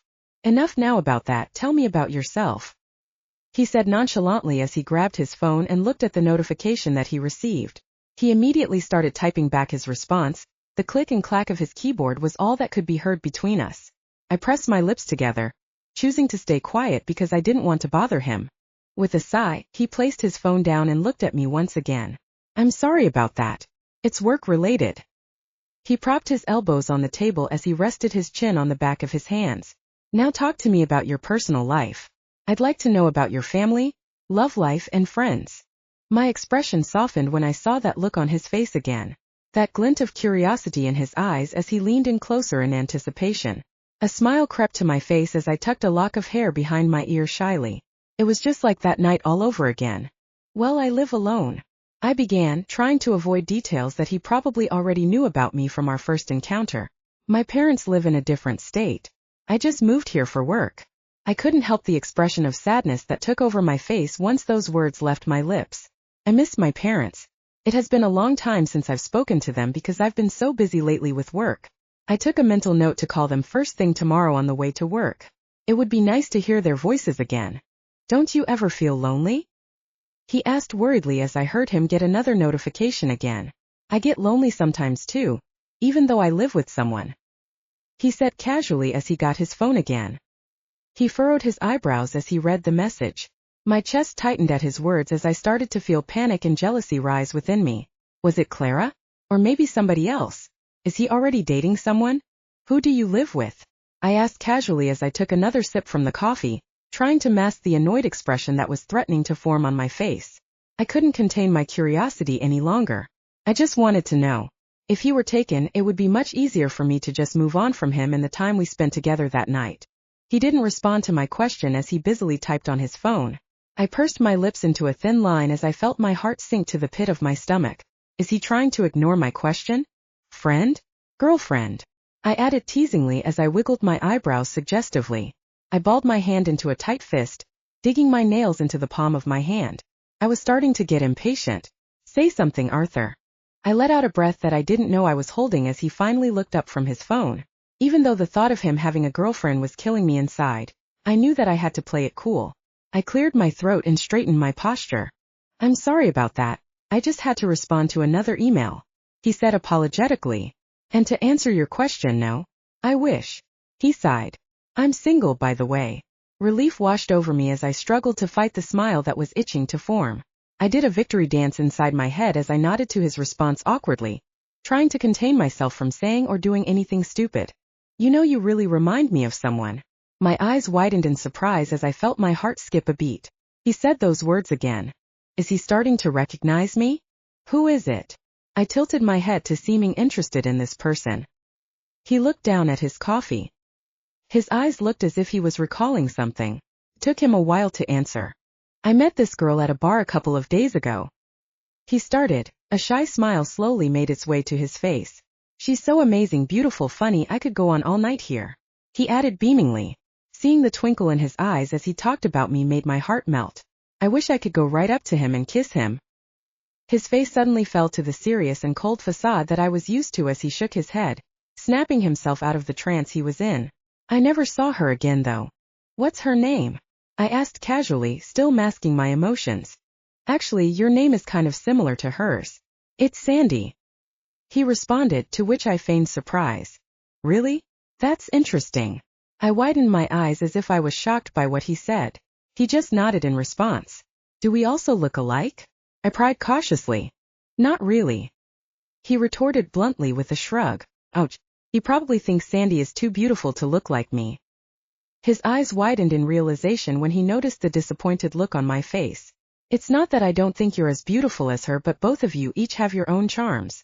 He added quickly, making me chuckle at his comment. He's really starting to act like the guy I met the other night. The sweet, playful and kind Arthur that I know and miss dearly. Well, I haven't really thought about that, but thank you for your compliment. I winked, to which he roared in amusement. I also followed him as his laughter was contagious. I felt my heart flutter at the sound of his laughter. It's been a long time since I've seen him like this. He always had this serious and intimidating demeanor at work. It's nice to see him relax and smile. How about you? Do you have a boyfriend? He asked playfully, making his eyes twinkle with mischief. I don't have one, but like you, I also met someone recently. I smirked at him. Two can play that game, I thought to myself. Oh really? Tell me about him. He questioned, seemingly interested in my love affairs. He's quite a charmer actually. He's handsome, smart, caring, I could go on all night here. I replied teasingly. He chuckled at my lame attempt of copying him. Look who we have here, a copycat. He sarcastically shot back at me, making us both crack up. We stayed for a while and continued chatting about anything. My tiredness from work faded away. However, upon checking the time, it's about time we finally went home. We should head home, it's already late. I told him as a yawn escaped my lips. I'll drive you home. Arthur offered. My eyes widened in surprise at his gesture. Him driving me home sounds romantic, but I don't think it's appropriate. A mere employee being driven home by her boss doesn't look good. It's okay. I can catch the bus. I gave him a tight-lipped smile as I turned down his offer. If you weren't my boss, of course I would gladly accept, but it's not the case anymore. I believe there are no buses running around at this time. His eyebrows furrowed as he thought solemnly. Plus, I insist. It's not every day you get to be taken home by your boss. He said jokingly, making me roll my eyes to his teasing. In the end, I gave in to his demands. The car ride on our way to my apartment was still full of life. We continued where we left off from our conversation at the coffee shop. Eventually, we talked about the upcoming event. I don't know if you've heard it already, but there are a lot of important guests coming to the event. He casually said as he focused on his driving. Oh really? Can you name a few? I asked curiously, unable to hide the excitement from my voice. I wonder who would be there. I'll send them later when I get home because we're already here. He retorted as he made a stop in front of my building. Good night, Sandra. He turned to me and smiled as he bid me goodbye. I can feel my heart beating fast because of his close proximity. Thank you, Arthur. I replied as I opened the door and stepped outside. I saw his car drive off before I entered my apartment. A smile crept to my face as I thought about what happened this day. It isn't all that bad when you think about it. Even though I had to get off late, I was able to spend time with Arthur. Before going to bed, I opened my laptop to check Arthur's email regarding the guests attending the event. As I reached the end, it felt as if a bucket of cold water splashed all over me. Can't be him, there has to be some kind of mistake. Chapter 10. Unpleasant guest. Everything was almost perfect. Keyword is almost. Today is the first event that I've organized for Williams Incorporated. It has been a few weeks since the night Arthur and I had coffee together. I thought that we have made progress in developing our friendship during that night. However, he's back to being his usual serious and cold self. It's sad that I wasn't able to speak to him like that again. Our conversations are now limited to awkward greetings at the hallways and updates on my progress with handling the event. The loud and energetic voice of the host interrupted my thoughts. I've been so busy with constructing scenarios for the evening ahead that I haven't noticed that the first speaker was already done. I tapped one of the workers on the back and signaled him to the next speaker. He nodded in response as he quickly rushed to do his task. I watched the event unfold before me as a small smile formed on my face. This is it. This is what I've been preparing for. The pressure to get everything right was overwhelming until the point that I started to feel lightheaded. I fell onto one of the plastic seats that was backstage to take a break. I checked the messages sent to me throughout the night along with the current list of attendees. Like rain on a window, I started drumming my fingers relentlessly against the side of the chair. Each click of the French polished nails on the table echoed the tumultuous thudding of my heartbeat. My face that was rigid with tension belied my youthfulness, probably aging me a decade in the past few hours. My eyes widened in shock as I felt my heart skip a beat when I saw his face. He actually came. I quickly sat up and ran to the edge of the backstage to take a good look at the guests that were coming in from the main entrance. I stared in pure terror as I watched him greet the other guests that he knew. A wave of memories from the last time I encountered him washed over me, making me dizzy. I put my hand over my mouth in shock. I could hear my heart hammering inside my chest as it echoed in my already throbbing head. What am I going to do? Panic filled my veins as I grasped my chest. My heart raced faster as my chest tightened. It felt as if the center of my head, right behind my nasal cavity, was being pulled. A sound roared through me as my knees buckled. My thoughts were cut short when I felt someone's hand on my shoulder. I slowly turned to look at the owner of the hand to see Arthur. Are you okay? He had a concerned look on his face as he examined me intently. I shook my head, trying to snap myself out of the trance that I was in. I forced a closed-mouthed smile. I'm fine. I'm just feeling a little lightheaded. He furrowed his eyebrows. He could probably see through my lie. He pursed his lips into a thin line. Go freshen up. Drink water, go to the bathroom or sit down. You don't look so well, he said. His voice was laced with worry. I nodded in response as I started to feel uncomfortable with my dry mouth and the lump in my throat. He's right. Don't pressure yourself too much, okay? Take a break. Thank you, I uttered softly as I turned around and walked to the washroom. I tried taking deep breaths to calm myself down, but everything around me was just so overwhelming. I clenched my fists tightly until my nails dug into the palm of my hand, but I barely noticed until I started to feel it sting with pain. The only thing I was really aware of was the sound of my heart throbbing against my chest. It's only when I look into the mirror of the washroom that I've become aware that I've been biting my lip so badly that it's starting to bleed. I groaned in frustration as I got a tissue to gently wipe my lips. I set my bag on the counter to search for my lipstick and lip liner to try and cover the wound. Sandra! I jumped in surprise, dropping my lipstick by accident. I quickly picked it up afterwards, cursing at my stupidity. I examined the lipstick first to make sure that I didn't break it before I snapped my head towards the source of the voice. Charlotte looked at me with a worried expression on her face. What happened? Worry and confusion was written all over my face as I stood up and stuffed my lipstick in my bag. I don't know what exactly, but something happened at the lights room. My eyes widened in surprise as I quickly swung my bag over my shoulder. Thanks for informing me, I said curtly as I rushed outside of the washroom. I walked quickly towards the lights room with my bag clenched tightly to my chest. There were too many important people and breakable items around me, and I definitely did not want to risk hitting any of them. My unbreaking gaze to the doors room kept me from noticing the person walking directly towards me. Without breaking his stride, his shoulder hit me. I lost my balance and stumbled a little bit backwards. I turned to look at the person who hit me. I stood there paralyzed in shock as I stared at him. My brain couldn't process everything that's happening, as if my brain short-circuited and needed to be rebooted. Around me, everything was in fast forward while I was motionless in the middle of it all. Why now of all times? I quickly snapped out of the trance that I was in, and immediately turned my back to hide before he could even realize that it was me. I didn't want him to see me at all. I'm afraid that he would spread rumors about me and ruin my chances of ever working in the entertainment industry again. I have to go as soon as possible. I was about to walk away until I heard him call my attention, stopping me mid-step. Hey you! He called. His voice was laced with annoyance. I was suddenly paralyzed by nervousness and fear as my heart rate quickened, and my breathing became more rapid and shallow. What am I going to do? Watch where you're going. It was then I heard his footsteps coming closer and closer. Panic started to fill my veins as adrenaline started to rush inside my body. Sorry, sir. I increased the pitch of my voice in an attempt to disguise it as I quickly walked away from him. The click and clack of my heels echoed in my head as I walked so fast, I was practically running. I took the long cut to go to the lights room as I tried to the best of my ability to make sure that he doesn't recognize me. I huffed out in frustration, thinking that out of all the people in the party I had to bump into him. I gently wiped the sweat that formed on my forehead. While making my way to the lights room, I emptied my head with thoughts about what happened earlier. I needed to focus on the party itself, not on him.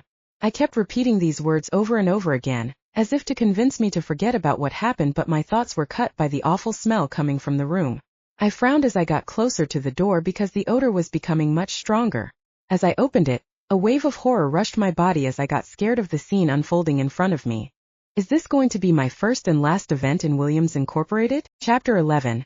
Too close for comfort. I didn't know what to expect when I entered the room. I took a heavy breath before opening the door. As soon as I reached for the handle, it flung open and revealed an electrician on the other side. I stepped aside to make room for him to come out. What was he doing in there? Joe! I yelled out loud, searching for him in the room. My eyes scanned the room to see if there was anything out of the ordinary. I can still smell a faint burning smell inside, but I can't put my finger on where it's located. Hey Sandra! What is it? Joe jogged up to me.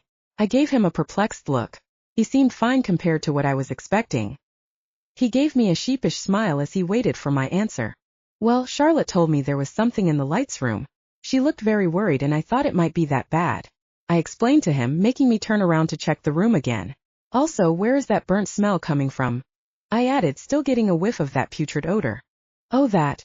I'm sorry, it's just that one of the bulbs here short-circuited and exploded. I gasped in surprise after he finished telling me what happened. I feel like all the blood from my face disappeared and a cold sweat was trickling down from my forehead. Oh my God. That could have led to a fire. I pointed out as my heartbeat quickened and my palms started sweating with nervousness. Where is the light bulb now? I hurriedly asked him to show me which is it that could have caused massive damage to the property. Sandra, it's okay now. I already had it under control. I already called the electrician to replace the light bulb. He assured me as he patted my back to calm me down. I sighed in relief to hear that everything has already been taken care of, but I still felt a pang of guilt as I hadn't been able to supervise everything which led to this unfortunate event. I'm sorry. I looked down, unable to look at Joe, who might have been mad at me because of what happened. I can't shake off this uneasy feeling that I have. It's my fault. Being so distracted by Kevin made me lose track of my tasks for this event. It's okay. As long as nobody's hurt. He tried to cheer me up by gripping my shoulder. I'll take care of everything here, you go out there. He nudged me a bit, making me exhale heavily. As I walked back to the event hall, I scanned the room to check the program and the guests. Everything seems to be running smoothly. It was then Kevin caught my eye. My heart sank in the pit of my stomach as I watched him laugh with his friends. Even though I know that he's probably not talking about me, it felt like he was laughing at me. I clenched my teeth as I balled my hands into tight fists. I grimaced at the sound of his laughter. I hated how his eyes lit up with happiness and amusement, despite the things he has done to me and several other girls. His lack of remorse repulsed me, and his ability to get away with such inappropriate actions made me worry for the other naive and desperate girls like me before. I let out a deep sigh as my eyes fell to the ground. I guess this is just the reality of things that people like me have to deal with. Okay, now for our final speaker. The voice of the host interrupted my thoughts. I glanced up to see the speaker walking up the stage. I took a deep breath as I ran a hand through my hair. The show must go on. Thank God not much has happened until the program ended. I looked around the room as the staff was cleaning up the events place to see where I can help. I saw one staff member trying to arrange the chairs in place, so I also did the same. As I was trying to fix back the seats, my eyes met with Arthur as he was walking towards me. I felt my heart skip a beat as he flashed his handsome smile. You did great today. He patted my shoulder as he approached me. Everything went smoothly, good job. He complimented, making me look down shyly as I remember what happened in the lights room. Thank you, Mr. Williams. I meekly replied as a blush escaped my cheeks. Please call me Arthur instead when it's just us two, he said. His tone was playful and kind. His grin widened, making my heart flutter with joy. Thank you, Arthur. I repeated awkwardly, receiving a satisfied look from him. I returned back to my tasks and was shocked to see him helping me.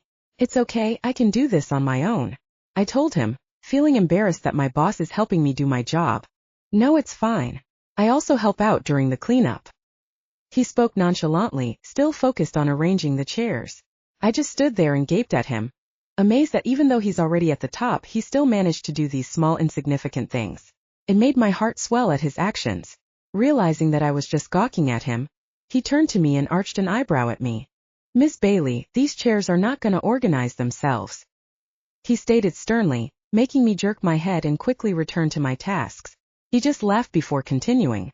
If you're going to let me call you Arthur, then you should call me Sandra too, I stated matter-of-factly as I carried 3 chairs that were stacked on top of each other and placed them to the side. Okay then, Sandra, he said cheekily. A shiver ran down my spine once I heard him say my name like that again.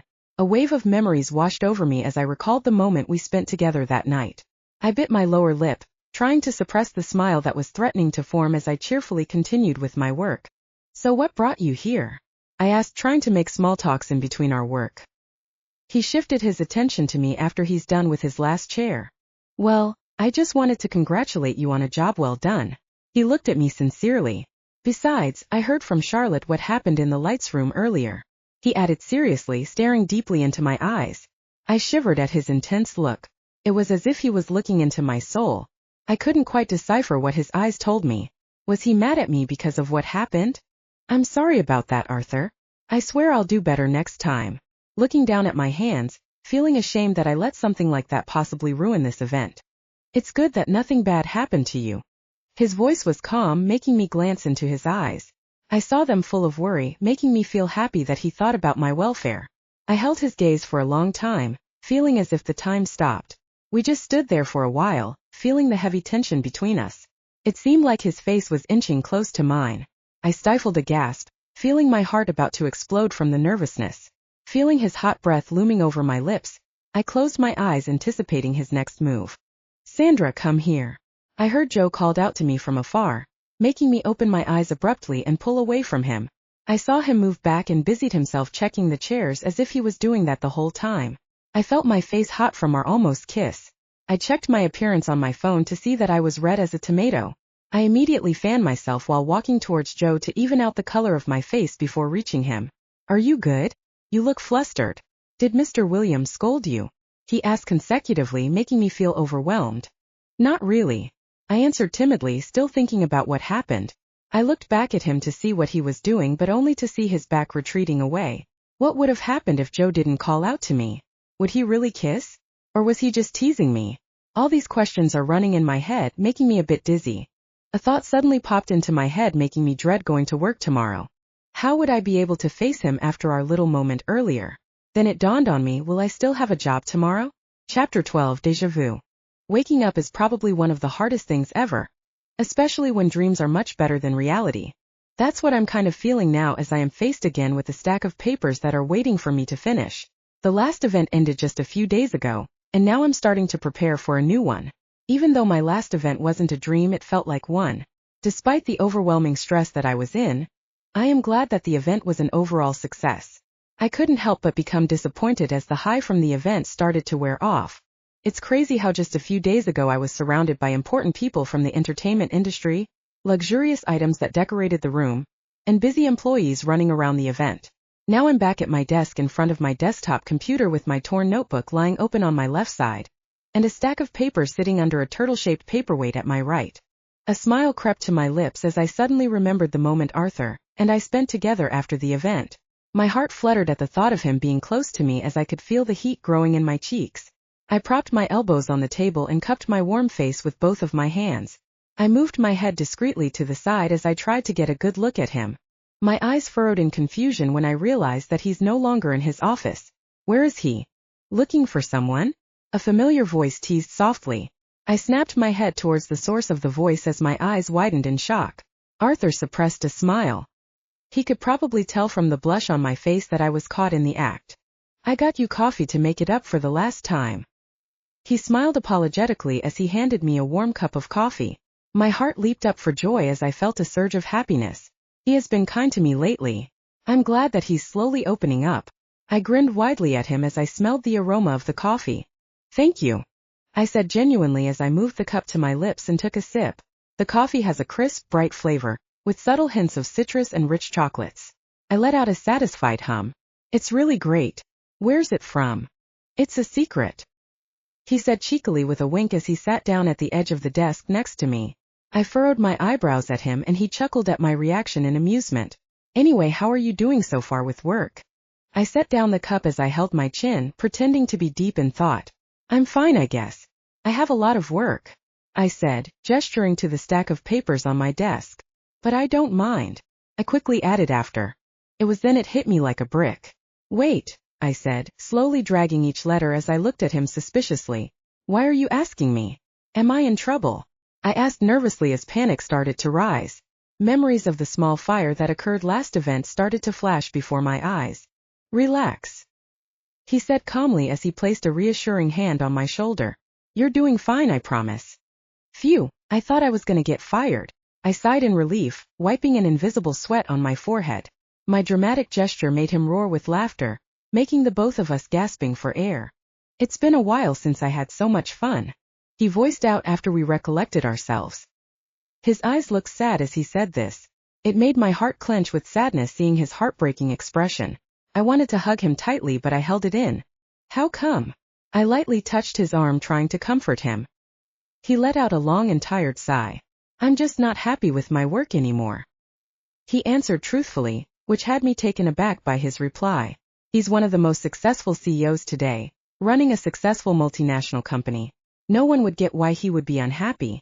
He's handsome too. He can literally get whatever he wants, and yet, he doesn't take that to his advantage. Instead of just bombarding him with questions, I just silently sat there waiting for him to continue. As if he read my mind, he continued talking. You might think that just because I'm running a huge company, it would automatically make me happy. At first it did, but now I don't think so, he added, tilting my head to the side, not quite following what he was saying. What do you mean? I pried more for him to elaborate. It's just that nowadays the entertainment industry seems so shallow. The trend tends to focus more on looks rather than talent. He responded seriously. I nodded as I understood what he was trying to say. I went into this industry thinking that it was the other way around. I'm naive for ever thinking that. You're right. I also noticed that too. His eyes sparked with excitement as he heard me say this. As a makeup and hair stylist, they often voice out their concerns to me from time to time. He nodded in response as he let out a dry laugh. It's ridiculous, honestly. I wanted to host these events and award shows to bring people together, and show real talent to the world. He tilted his head and looked up at the ceiling. I mean, I do bring people together, but everything is just so shallow and... He cut himself short as he glanced at me. I'm sorry for ranting like this all of a sudden. His eyes fell sadly to the ground as he ran a hand through his dark hair. I am not usually like this, don't worry. I just needed to let it out. It's okay, I said softly as I placed a reassuring hand on his knee. As our eyes met, I felt a blush creep to my cheeks. There was a glint in his eye that I couldn't decipher as they probed deep into my soul. It made me conscious about my appearance and nervous that he would be able to recognize me soon enough. I quickly looked away in embarrassment as I bit my lower lip, trying to suppress the smile that was itching to form. Anyway, I just wanted to say that I was here to listen, I said as I awkwardly flashed him a thumbs up. I slapped myself internally. What was that? Thank you, Sandra, he said in relief as he took a deep breath. And it's not just that, he trailed off. He then proceeded to tell all of the things he was dissatisfied with in his career. From his major concerns even down to some minor detail he dislikes, he enumerated each of them frustratedly. It made me listen attentively to what he was saying and added in some of my opinion on certain topics. We were so engrossed in our conversation that we hadn't realized how much time we spent talking. Wow, I thought I was the only one who thought that way, he said as we finished discussing our ideologies with each other. He looked at me in amazement, realizing our similarities. Me too, I replied, smiling at him, admiring his passion and dedication in his field. I felt like I fell for his charms all over again. It made me remember our first meeting at the bar. I never really talked to anyone about this before, he stated shyly as happiness instantly swelled within me. I'm glad that I was the one that you chose to talk to about it, I said genuinely as I gave him a small smile. A quiet contentment spread through the both of us because of the talk we had and the feelings that we shared. We then just fell into silence for a while, enjoying each other's company. Sandra? Arthur broke the silence, making me look at him. His eyes darkened as he moved his head towards me. I felt my skin tingle in anticipation for what he's about to do. It made me feel excited and nervous at the same time. What? I breathed out while I slowly closed my eyes.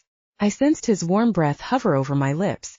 This felt like a déjà vu, remembering the day of the big event. Let's just hope it won't disappoint me like last time. Waiting for what felt like forever.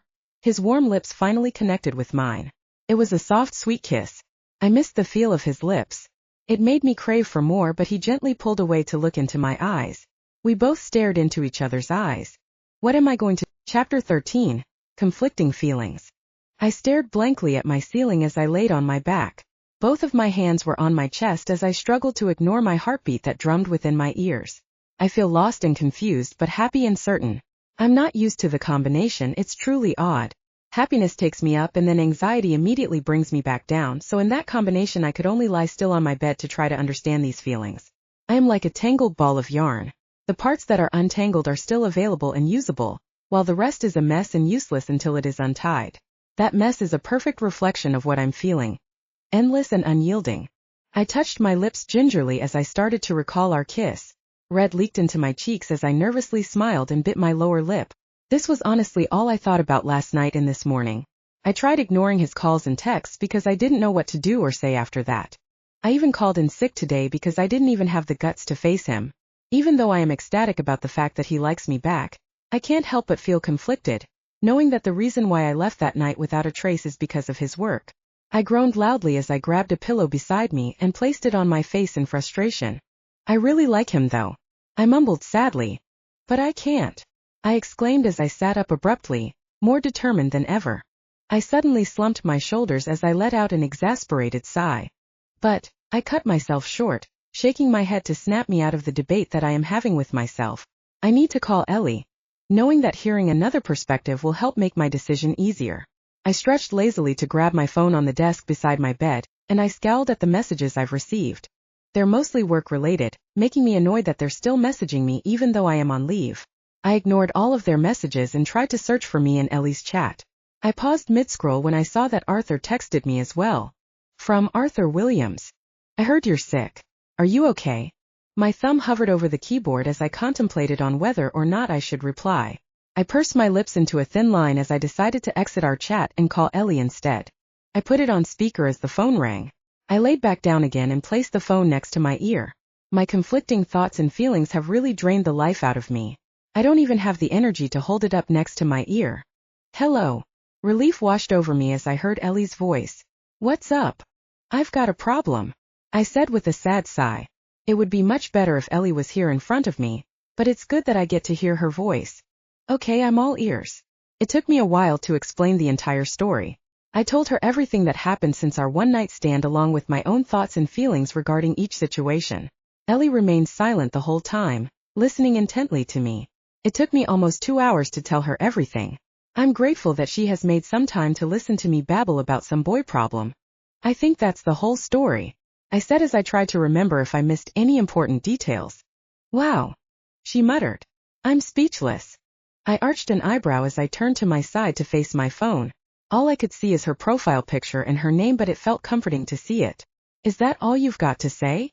Honestly, you're missing this amazing opportunity to date the young and hot CEO of one of the biggest companies in the state, she said bluntly.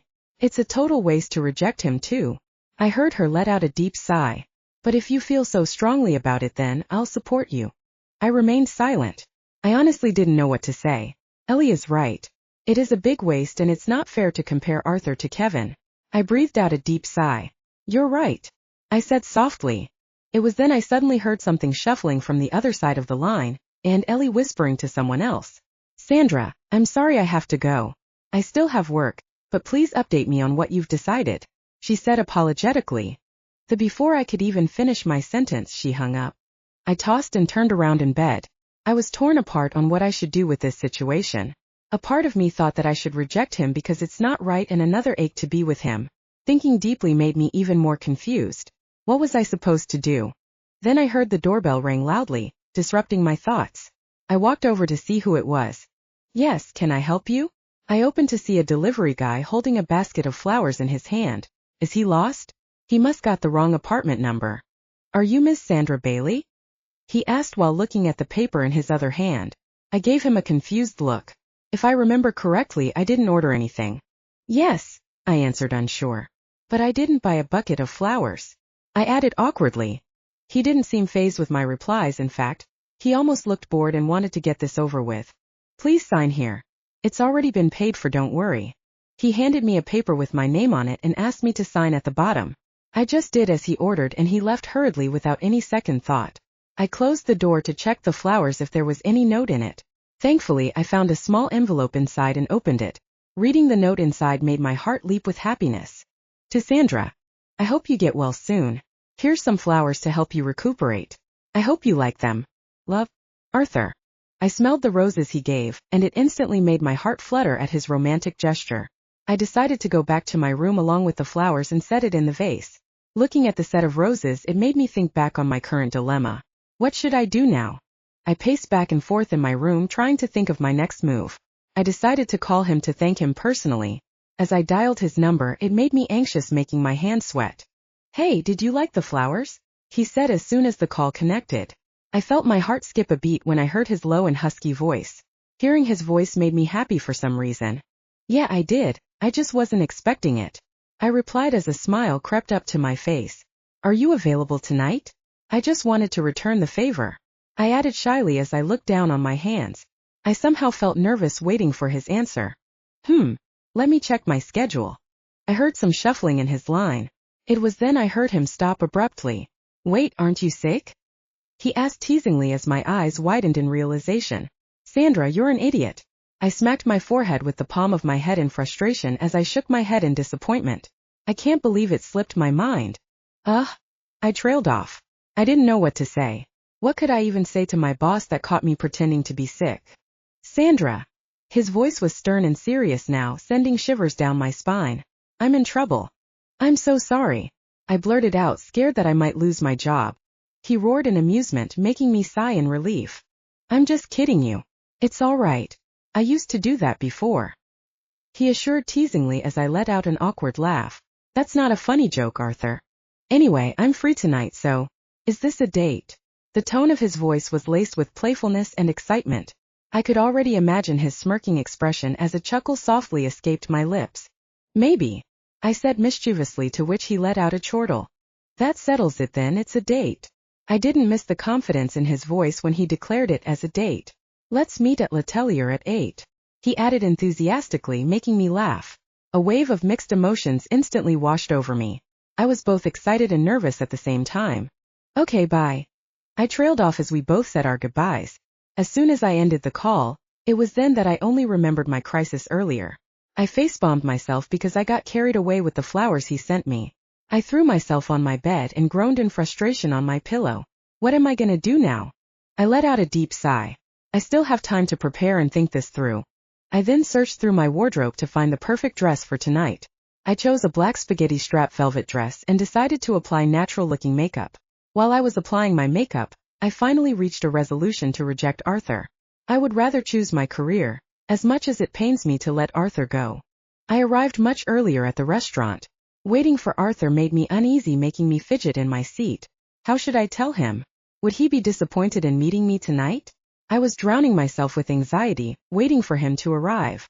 It made my heart beat restlessly inside my chest.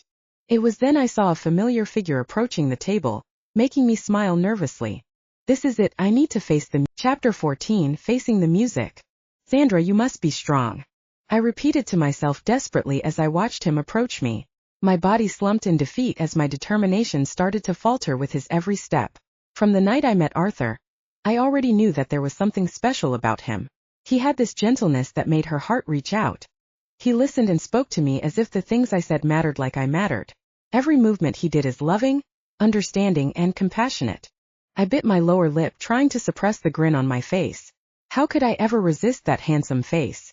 He looked so handsome tonight as well. He wore a midnight blue suit with a thin green windowpane pattern. His inner shirt is white, with lavender stripes running up it.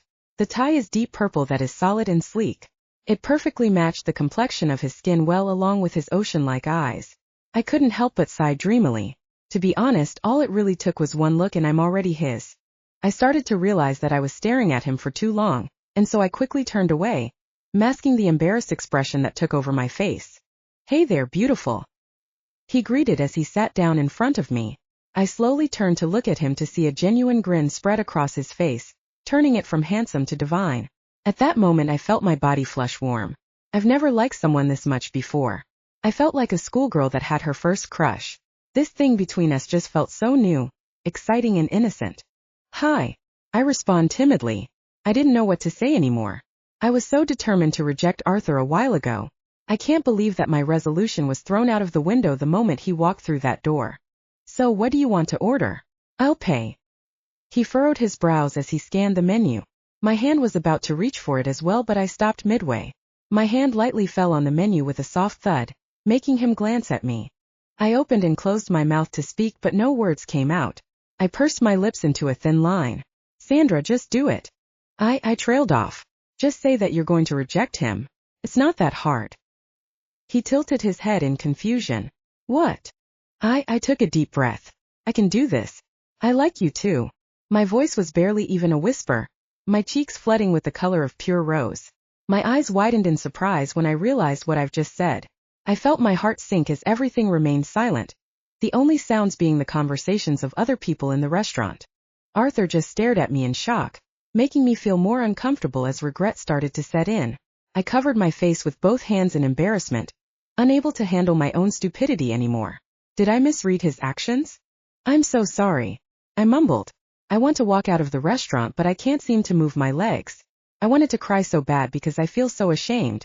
It was then that I felt someone caress my arms to soothe me. I removed my hand from my face slowly to see who it was, only to find out it was Arthur. His look softened when we held each other's gaze. Don't be sorry, he murmured as he held both my hands. They were very warm and comforting. I like you, Sandra, he announced, looking seriously into my eyes. Oh my God, he likes me too. Panic started rising in my chest as my heart beat erratically. I couldn't think straight. My hands started sweating, so I pulled my hand away. What? I muttered as I stared at him, trying to see if there were any signs of lying in his face. Did I hear it right? Am I just dreaming? Does he really like me? All these thoughts came flooding all at once when I saw no signs of deception in him. I really like you, Sandra, he said firmly, taking my hand to kiss it gently. I've been meaning to tell you this for a while now, but I hadn't had the courage to do so, he added sincerely, making my heart well up at his words. I trailed off, not knowing what to say. I opened and closed my mouth as if trying to tell him something, but no words came out. I zoned out as my mind kept repeating his sentence as if it was a broken vinyl record. What should I do now? What happens to us? These thoughts popped out of nowhere, making me feel anxious. Would you like to be in a relationship with me? He asked all of a sudden, making me snap my head back to reality. My eyes grew wide in surprise. Did he just say what I thought he said? Come again. I retorted, just wanting to be sure of what he said. I feel like I'm riding a roller coaster as my emotions shift so quickly. Earlier I was so sure of rejecting him, then I blurted out that I like him, then he confessed that he liked me too. I'm sorry, I was just overwhelmed. I added apologetically, looking down at the dinner table. I said, will you be my girl? He replied confidently, smiling handsomely. My heart felt like it was gonna burst into a million pieces. How can I resist this charming man? Yes. I nodded in response to his answer, making him beam with happiness. He cupped my face to his hand and gently pulled me towards him. I closed my eyes, waiting for his warm lips to touch into mine. I can feel him smiling as he kissed me sweetly. I managed to pull away gently from him as I breathed in heavily. His kisses always do wonderful things to me. You're mine now. He whispered softly in my ear and placed one last kiss on my forehead, making the butterflies in my stomach grow wild. Ditto. I grinned at him. I still can't believe that Arthur, who is my boss and one of the most eligible bachelors in town, is now my boyfriend. It was then that it only dawned on me that he's still my boss. Wait, you're my boss and I'm your employee. Isn't that unprofessional? I asked him, making my heart sink again. This was one of the main reasons why I wanted to reject him in the first place. I can't believe I forgot about that most important thing. His eyes turned serious as he trailed off. He looked deep in thought. Let's just keep it a secret for now, he said, making me frown in return. Upon seeing my expression, he held my hand. It's only for a while that we had to keep it private. Only until I thought of a way to get through this. He added quite sadly. I know he also doesn't want to hide our relationship, but I still can't help but feel quite disappointed that we had to keep our relationship hidden for a while. It's okay, I understand. I gently squeezed his hand to show that it's fine with me. I gave him a small smile in which he also returned. We need to set some rules in order for us to not get caught by anyone. I told him seriously, to which he just looked at me in confusion. What? He asked, still puzzled at my idea. For example, no sneaking and making out in the office. I shrugged my shoulders as if it wasn't a big deal. He laughed out loud, drawing other people's attention to us. I bowed apologetically to some of them and turned back to Arthur and shushed him. I'm sorry, it's just way too funny for you to be thinking about that. Of course, I know that is forbidden, this isn't Grey's Anatomy, he said in between chuckles. But for your sake, I'll take note of that. He winked, making my face turn crimson red. I guess that was such a bad example. Who in their right mind would make out in the office, right? Anyway, that's just an example so you have an idea. I uttered, trying to move on from the topic. Do you have any good ideas for our ground rules? I asked, raising my eyebrows at him as if to provoke him to see if he can do better at providing examples.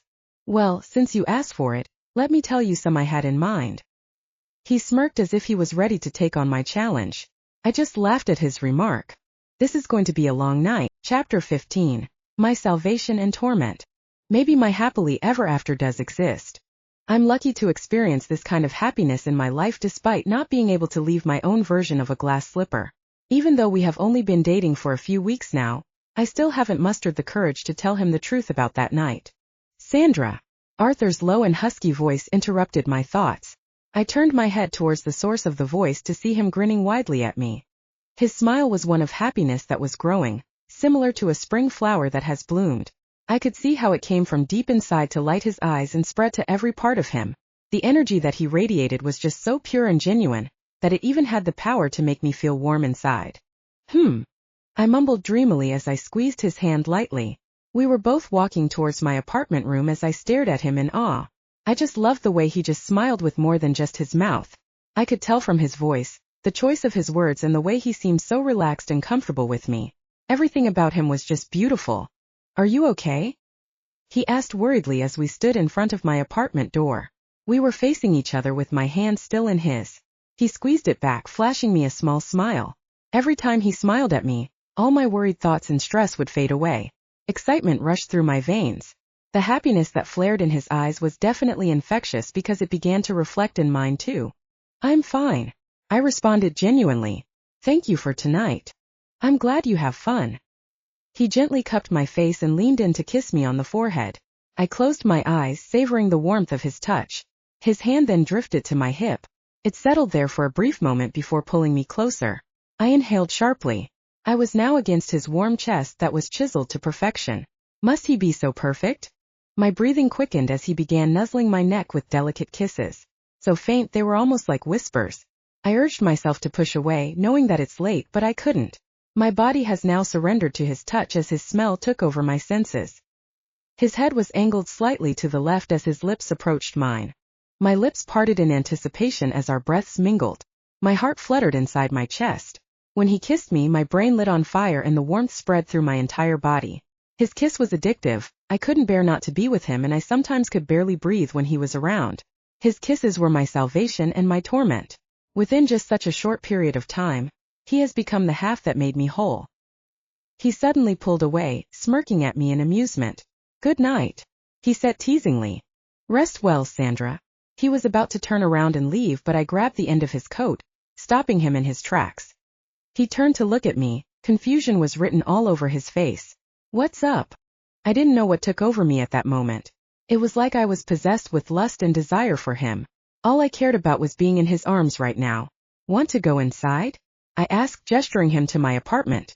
He hesitated at first, looking at me to see if it was really all right to do so. I opened it for the both of us and stepped aside for him to enter first. As he walked inside, I noticed him surveying my apartment. He went over to one of the picture frames on the wall. It was a picture of my family. You look just like your mother, he voiced out as he admired my family portrait. But you're more beautiful than her, he whispered as he turned to look at me and winked. This sent a tingling sensation down my spine. He pulled back and caressed my face with his right hand, then he pushed back a strand of hair.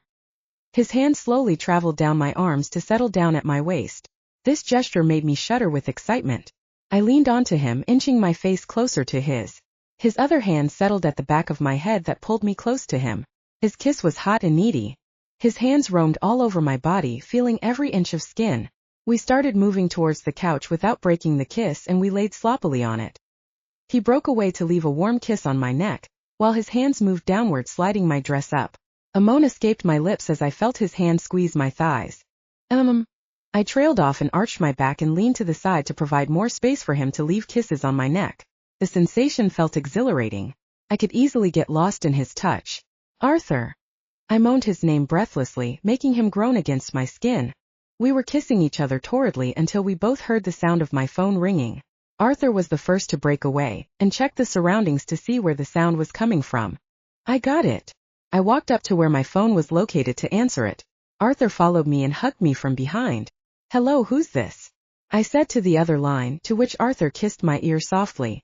I wanted to release a moan but held it in and turned around to gently push him away. He chuckled and planted a delicate kiss on my forehead before going back to the couch. Hey girl, are you busy tonight? Let's hang out. I heard Ellie's excited voice on the other line. I'm kind of in the middle of something, I told her as Arthur cleared his throat loud enough to be heard on the other line. Oh, who is that? Is that who I think it is? She asked teasingly, making me feel shy. Yes, and I need to go, I hurriedly babbled and heard a faint laugh as I hung up the phone. I went back to plop down next to a busy Arthur. Who is that? He inquired as he finished texting on his phone. It's just my friend Ellie, I told him nonchalantly. She just wanted to hang out tonight, I added, to which I saw him furrow his eyebrows. It seemed like he zoned out for a bit and I cupped his face to get his attention. What's the matter? I asked worriedly. Do you remember the girl I told you about before, Sandy? If I remembered correctly, she mentioned her friend's name is also Ellie. He answered with a still confused expression on his face. Crap, I totally forgot that we both searched for her that night. Is he connecting the dots? I need to act calm and think of an excuse. Well, Ellie is a pretty common name, don't you think? I shrugged, trying to sound nonchalant. It seemed like he wasn't convinced as his face was still frowning, which made me anxious. My hands started sweating as I tried to keep my cool. Yeah, maybe. His voice was still unsure but just decided to drop the topic. I cleared my throat, trying to change the subject. I propped myself up and sat properly. And why do you talk about her all the time? I asked, pretending to be annoyed as I crossed my arms in front of my chest and rolled my eyes. He trailed off, not knowing what to say.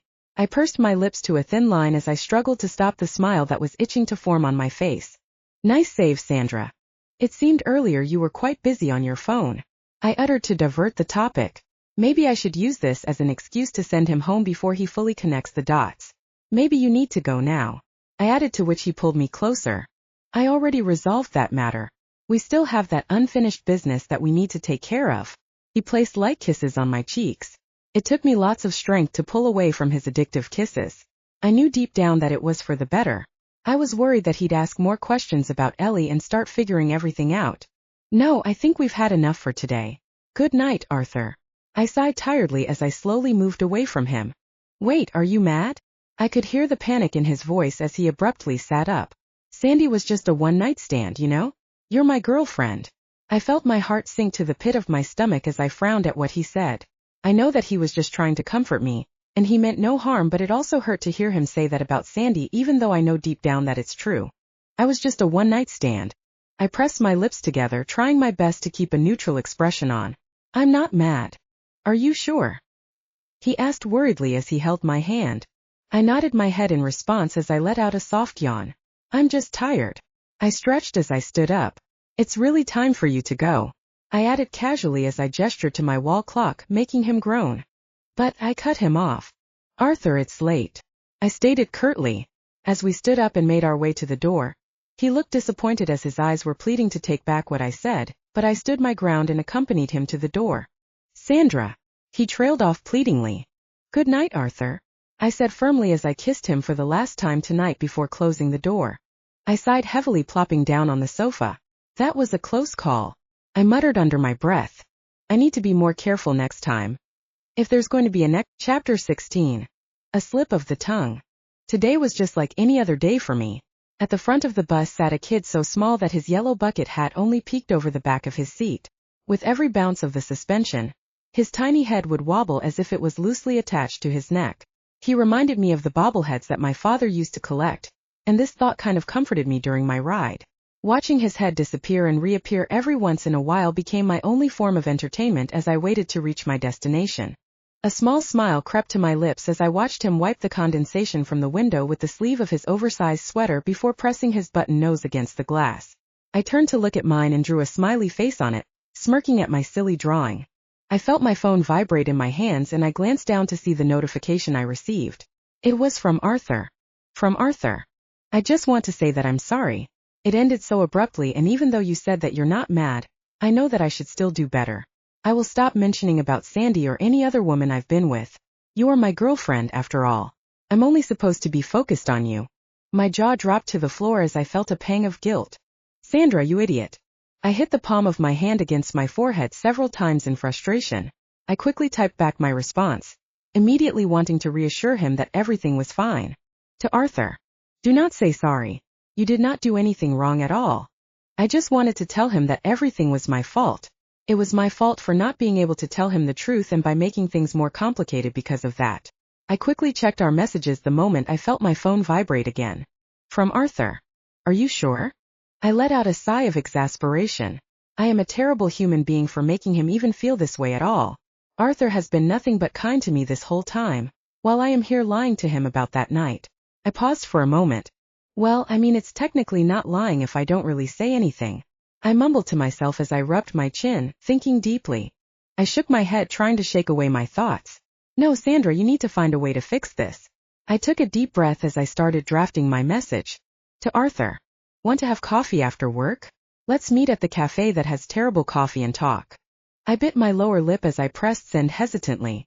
I let out a soft sigh as I rested my head against the window of the bus. I sandwiched my phone with my hands on my lap as I waited anxiously for his response. I needed to make it up to him for last night. I feel terrible for keeping his hopes up and for kicking him out of my apartment so abruptly. I groaned to myself in annoyance. It's getting harder and harder for me to hide the truth from him. From Arthur. All right. See you. I breathed out a sigh of relief as I stuffed my phone inside of my bag. I didn't have a solid plan yet, but I guess I can just wing it. I glanced outside to see Williams Incorporated getting closer and closer. I balled my hands into a tight fist. I can do this. Work just went by in a blur. I finished my tasks quickly so I still have time to prepare for my coffee date with Arthur. I clocked out on time and arrived early at the cafe. As soon as I settled down, I instantly felt anxious. A bunch of questions popped into my head, overwhelming me with it. What should I tell him? Do I tell him the truth? How will he react? Will he handle it? All these questions came flooding in, making me zone out.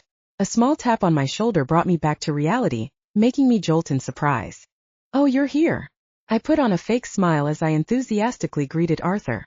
Good thing he grinned in return as if he didn't notice my act and sat down opposite of me. You're early. Too excited to have some alone time with me? He asked smugly while wiggling his eyebrows, making me burst into laughter. I decided to play along to prolong our talk. Oops, you caught me. I put a hand on my chest and put on an exaggerated expression. We both laughed heartily at our silliness. God, I just wish we could do this all night and forget about talking. As soon as we recollect ourselves, he volunteered to order coffee for the both of us. The moment he left the table, I panicked once again, thinking of what to say to him. Maybe I should just tell him the truth. I'll just tell him I'm Sandy and hope for the best. He had this joyful expression as he returned with 2 coffees in his hand. I immediately felt a pang of guilt as I saw the happy look on his face, because I knew that this would eventually turn into disappointment, sadness, or even anger. I'm sorry, I muttered under my breath before he even reached the table. I gave him a tight-lipped smile as he set down the 2 cups. What did you say? He asked cheerfully, not knowing what's about to happen tonight. Nothing, I retorted as I grabbed my coffee and took a sip. He also did the same and we fell into silence for a while. He was the first to break the silence as he finished drinking. So, what are we supposed to talk about? He inquired excitedly. This is it. The question I've been dreading to answer has finally come. Well? I started choking on my words. I took a big gulp of my coffee. I felt extremely nervous. My hands started sweating and my heart was beating quickly. I just wanted to apologize for what happened yesterday. I looked down at my hands, feeling ashamed because I kept on stalling. Come on, Sandra, you can do this. Just say you're Sandy and accept the consequences. No, don't be, it's all my fault. I'm sorry for bringing up Sandy. He sincerely looked apologetic. He ran a hand on his hair, a thing he does when he's nervous. You're the only woman for me. I promise to never do that again. He licked his lips as he finished his sentence. His innocence is surely adorable, but it only made me feel even more guilty than I was earlier. Oh no, that's not the reason why I sent you out last night. I placed my hand on top of his as if to comfort him. All of a sudden, his face lit up as if he registered what I said. You're not mad about that? He asked, making me nod in acknowledgement. I was worried that you might get the wrong idea last night. Thankfully you didn't. He sighed in relief as he wiped an imaginary sweat on his forehead. Actually, Arthur, I want to tell you something. I murmured shyly. I can't bear seeing his innocent face, so I just looked down at the table. He didn't say anything, which means he's waiting for me to continue. God, I'm so jittery that I keep fidgeting in my seat. Here goes nothing. I drew out, feeling agitated. What? He spoke abruptly, making me look up at him. As I met his eyes, my mind went blank. I couldn't think about anything. Maybe I was too nervous. You're what? He asked again, making me sit up straight. I'm actually worried about others finding out about us. So I wanted to tell you that I want to quit my job. I talked as quickly as I could. It even felt like I was rapping with how fast I spoke. He just stared at me. His eyes went from being confused to concerned as I suppressed the sudden desire to do a facepalm. Why do I keep doing this? Are you sure about this? I know I said earlier I won't force you to do anything you're uncomfortable with, but I just wanted to know if you have thought this through. He reached his hand out to me to hold both my hands and brought it up to his lips. My insides were screaming as I felt my eye twitch with stress. I can't believe I did it again. It was just like the time that I was supposed to reject him. I simply nodded in response, to which he pried again. What's your plan? I'll just find a job in a TV or film production company. I uttered, quite unsure of myself. After all, I just suddenly thought about this now. He just furrowed his brows at me, unsatisfied with my answer. I've always wanted to become a celebrity makeup and hair stylist. It's been my dream for the longest time. I sighed dreamily as I rested my chin on the palm of my hand. A small smile crept to my lips as I recalled the first time I've used makeup. It was definitely not pretty. I used to be a makeup and hairstylist in KB Studios before I worked in Williams Incorporated. Then why did you end up working as an events coordinator? He asked curiously as he tilted his head to the side in confusion. A wave of unwanted memories washed over me. I inhaled sharply as I balled my hands into tight fists. I guess I just wanted to try something new, I said nonchalantly with a shrug, desperately trying to mask the sad expression on my face. But makeup and hair has always been my passion. Well, if that's the case, then let me help you. He spoke as he reached his pockets to pull out his phone. I immediately stood up and held his arm to stop him. No, don't. He just stared at me and stopped his actions. I don't want to get into a company because of connections, I muttered softly as I sat back down. I got into this mess, and I have to find a way to get out of it. I looked at him to see his expression softened. I understand, he voiced out, but still reached out his pocket to pull out his wallet. I tilted my head to the side, confused as to why he suddenly took his wallet out. He soon withdrew a bunch of calling cards. These people can help you land a job in those fields you said earlier, he told me as he handed me a couple of calling cards. As I received the cards, I checked each of one of them. After scanning everything, I put the cards inside my bag and thanked Arthur. I can't believe I'm going to try to pursue my dream again. And it was all just because of a slip of the tongue. Chapter 17, Trying Again. What do you think? I asked Ellie as I stared at her expectantly for her thoughts about the situation. I told her about everything that happened so far. Arthur almost finding out the truth about that night and me deciding to pursue my dream to work as a celebrity hair and makeup artist again. As always, Ellie was here to give me the best advice. Despite being very busy herself, she tried to make time to listen to my problems and to cheer me up. I really think you should tell him the truth, she said honestly as she played with the small stuffed toy that I had on my bed. I opened my mouth to speak, but she immediately cut me short before I could even respond. But I know that you think that you shouldn't, and I understand that. I let out a deep sigh as I let my head fall on the pillow behind me with a soft thud. I'm an idiot, I muttered bitterly. Yeah, you are. But why are you so scared of telling him the truth? I know it's hard, but as they say, the truth will always find a way to come out, she cried, making me even more anxious than I already was. She's right, I know that eventually he will know everything, but not right now. Everything is going smoothly and I don't want to ruin that. You know what happened last time, right? Those terrible rumors that were spread about me.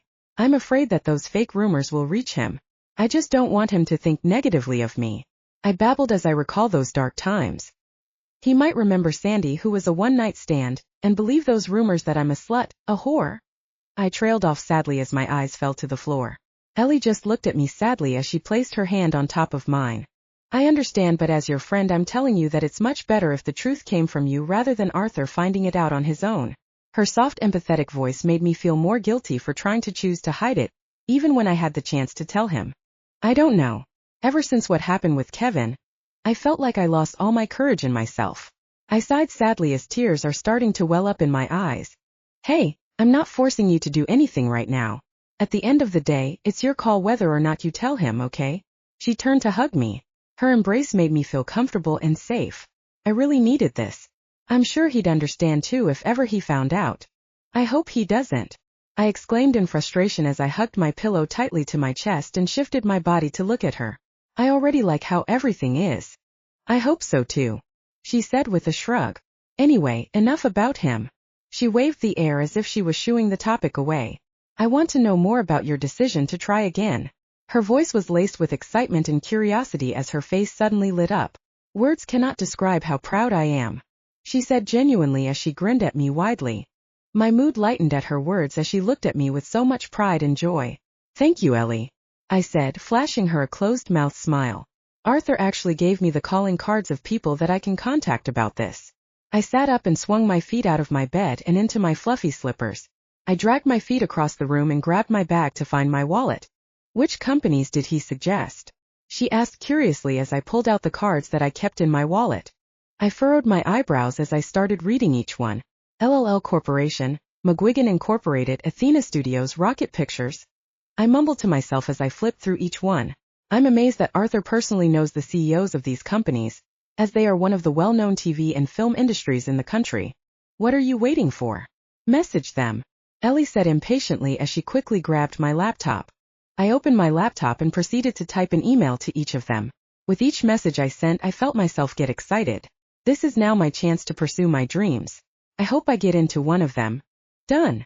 I told no one in particular, looking around the room to only find myself inside. I closed my laptop and walked out. I saw Ellie on the couch watching TV. I plopped down next to her. What are you watching? I asked while reaching for the remote on the coffee table. Oh, nothing in particular. I was just scrolling through the channels. She shrugged and still focused on the program. Are you done? She turned to me. I nodded in response. We just fell silent as we both scanned through the cable to find a good program to watch. I felt myself getting sleepy as time went by, making me yawn. There's nothing good to watch today. Ellie turned off the TV and stood up to stretch. Let's just eat dinner outside. I feel so bored, she added as she turned to me. Well, I don't have anything to do for tonight, might as well go with her. All right. I stood up and went to my room to put on makeup and grab a coat. As I went outside, I saw Ellie doing her final touches on her makeup and hair. Let's go. I snatched the keys from the cabinet and walked out with her. So where do you want to eat? Ellie asked as we made our way downstairs. She looked much livelier now than when we were watching TV. You decide, I replied, shrugging my shoulders. My mind drifted away to my relationship with Arthur. I know I already talked to Ellie about it earlier, but I still haven't decided yet what to do. He has done nothing but showed kindness and care for me these couple of months, and I repay these by deceiving him. I scoffed at my actions as I shook my head in disappointment. I'm such a horrible person. How about Chinese? I faintly heard Ellie speak, making me snap my head to her. I didn't realize I was so deep in thought and drowned out her voice. Yeah, Chinese sounds good, I uttered as I put on a thin-lipped smile. Eating delicious food might make me temporarily forget about my dilemma. We just walked to the restaurant near my apartment. As we settled down, Ellie began ordering for the both of us. Being friends for a long time made her memorize my taste in food. Thank you, I told her as soon as the server left. For what? She asked as confusion was visible on her face. I just grinned at her. For everything, for earlier and for tonight. Her bewildered expression quickly turned into an understanding one. Of course. I got your back. She winked, making both of us laugh. We chit-chatted about anything as we waited for our order. It eased the tension I had earlier. I'll worry about my problem tomorrow, but for now, I'll just let myself enjoy Ellie's company. Chapter 18. Awkward interactions and misunderstandings. Board meeting is definitely the right name for this. Bored. It felt like there were invisible jail bars present. These bars held me captive along with 15 others, knowing that leaving meant an invite to a bleak winter of unemployment. This room has reached an all-time level of boredom 30 minutes ago. Charlotte along with other people are reporting about the event a few months ago. They are discussing their findings and emphasizing certain points that we need to repeat again for this next event. It was really interesting at first, considering that I was the one who led the event. However, it really started to drag and become repetitive. Being able to find meaning in this report would be as difficult as discovering sufficient nutrition in soda. It has gotten that bad. Meanwhile, I have gotten 5 urgent calls to return.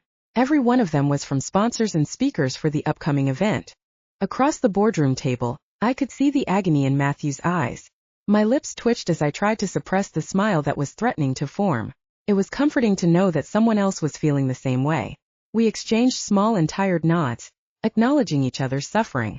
Every time I made eye contact with him, it was a reflection of my own urgent need for freedom. Please let us go. My body suddenly perked up as a burst of energy surged through me when I realized that Charlotte was finally concluding. I grabbed my coffee cup and my phone, excited to leave. Oh, and another thing, she trailed off. I didn't bother to listen to what she had to say because I know most of these already. I've studied all of these beforehand in preparation for the next event that I needed to handle. What are your thoughts about it, Miss Bailey? Charlotte's voice interrupted my thoughts. My eyes widened in panic as I rigidly turned to look at her. Can you please repeat that? I'm sorry, I wasn't able to hear the question, I said sheepishly as I flashed her an apologetic smile. She pursed her lips into a thin line as she gestured to the PowerPoint. Do you think that this would be enough? I quickly scanned the PowerPoint, vaguely remembering this from the documents I've read. It's regarding the budget. I bit my lower lip as I decided to take the risk. Yes, I think it would be sufficient enough. I tried to say this with confidence, but the expression on my face probably said otherwise. Charlotte nodded at me, then looked at everyone else. Expecting this kind of budget for this big of an event is not sufficient enough actually, Charlotte announced coldly as I felt my heart sink to the pit of my stomach. Sandra, you're an idiot. If you listen well to my reports, VIP guests are requesting special treatment and thus this budget, according to my calculations, is not enough. However, it would be nice to reach a total that is lower than this. Charlotte glanced at me and I nodded timidly, acknowledging what she said. I bit my lower lip as I felt my cheeks flush with embarrassment. She said a few other things before she finally dismissed all of us. I let out a deep sigh of relief that the meeting is over, but the pit in my stomach still never left. I feel so embarrassed for what happened a while ago, and I have no one to blame but myself because I didn't listen the whole time or read the reports well enough. It's crazy that just when I thought I knew it enough, Charlotte managed to prove me wrong immediately after. I ran a hand through my hair in frustration as I dragged my feet across the floor towards my desk. My eyes were locked on the floor as I was too embarrassed to look at the other people who attended the meeting a while ago. I'm really such an idiot. I felt someone bump my shoulder lightly, making me turn to look at that person. My eyes grew wide when I realized that it was Arthur. There were several papers in his hand as well, making me realize that he probably wasn't looking at where he was going as well. "Hello, sir," I greeted, bowing my head politely.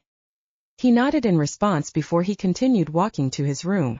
Ever since we had our talk at the cafe, things have been a bit awkward between us. He clearly feels bad about the relationship we're having, knowing that he's my boss and I am just his employee. I understand that he's trying to respect my boundaries by distancing himself from me. I breathed out an exasperated sigh. We haven't been able to talk much as well because we're both busy with this event. Handling this event and applying for a new job has taken most of my time, and I feel bad, knowing that he probably thinks I'm distancing myself from him as well.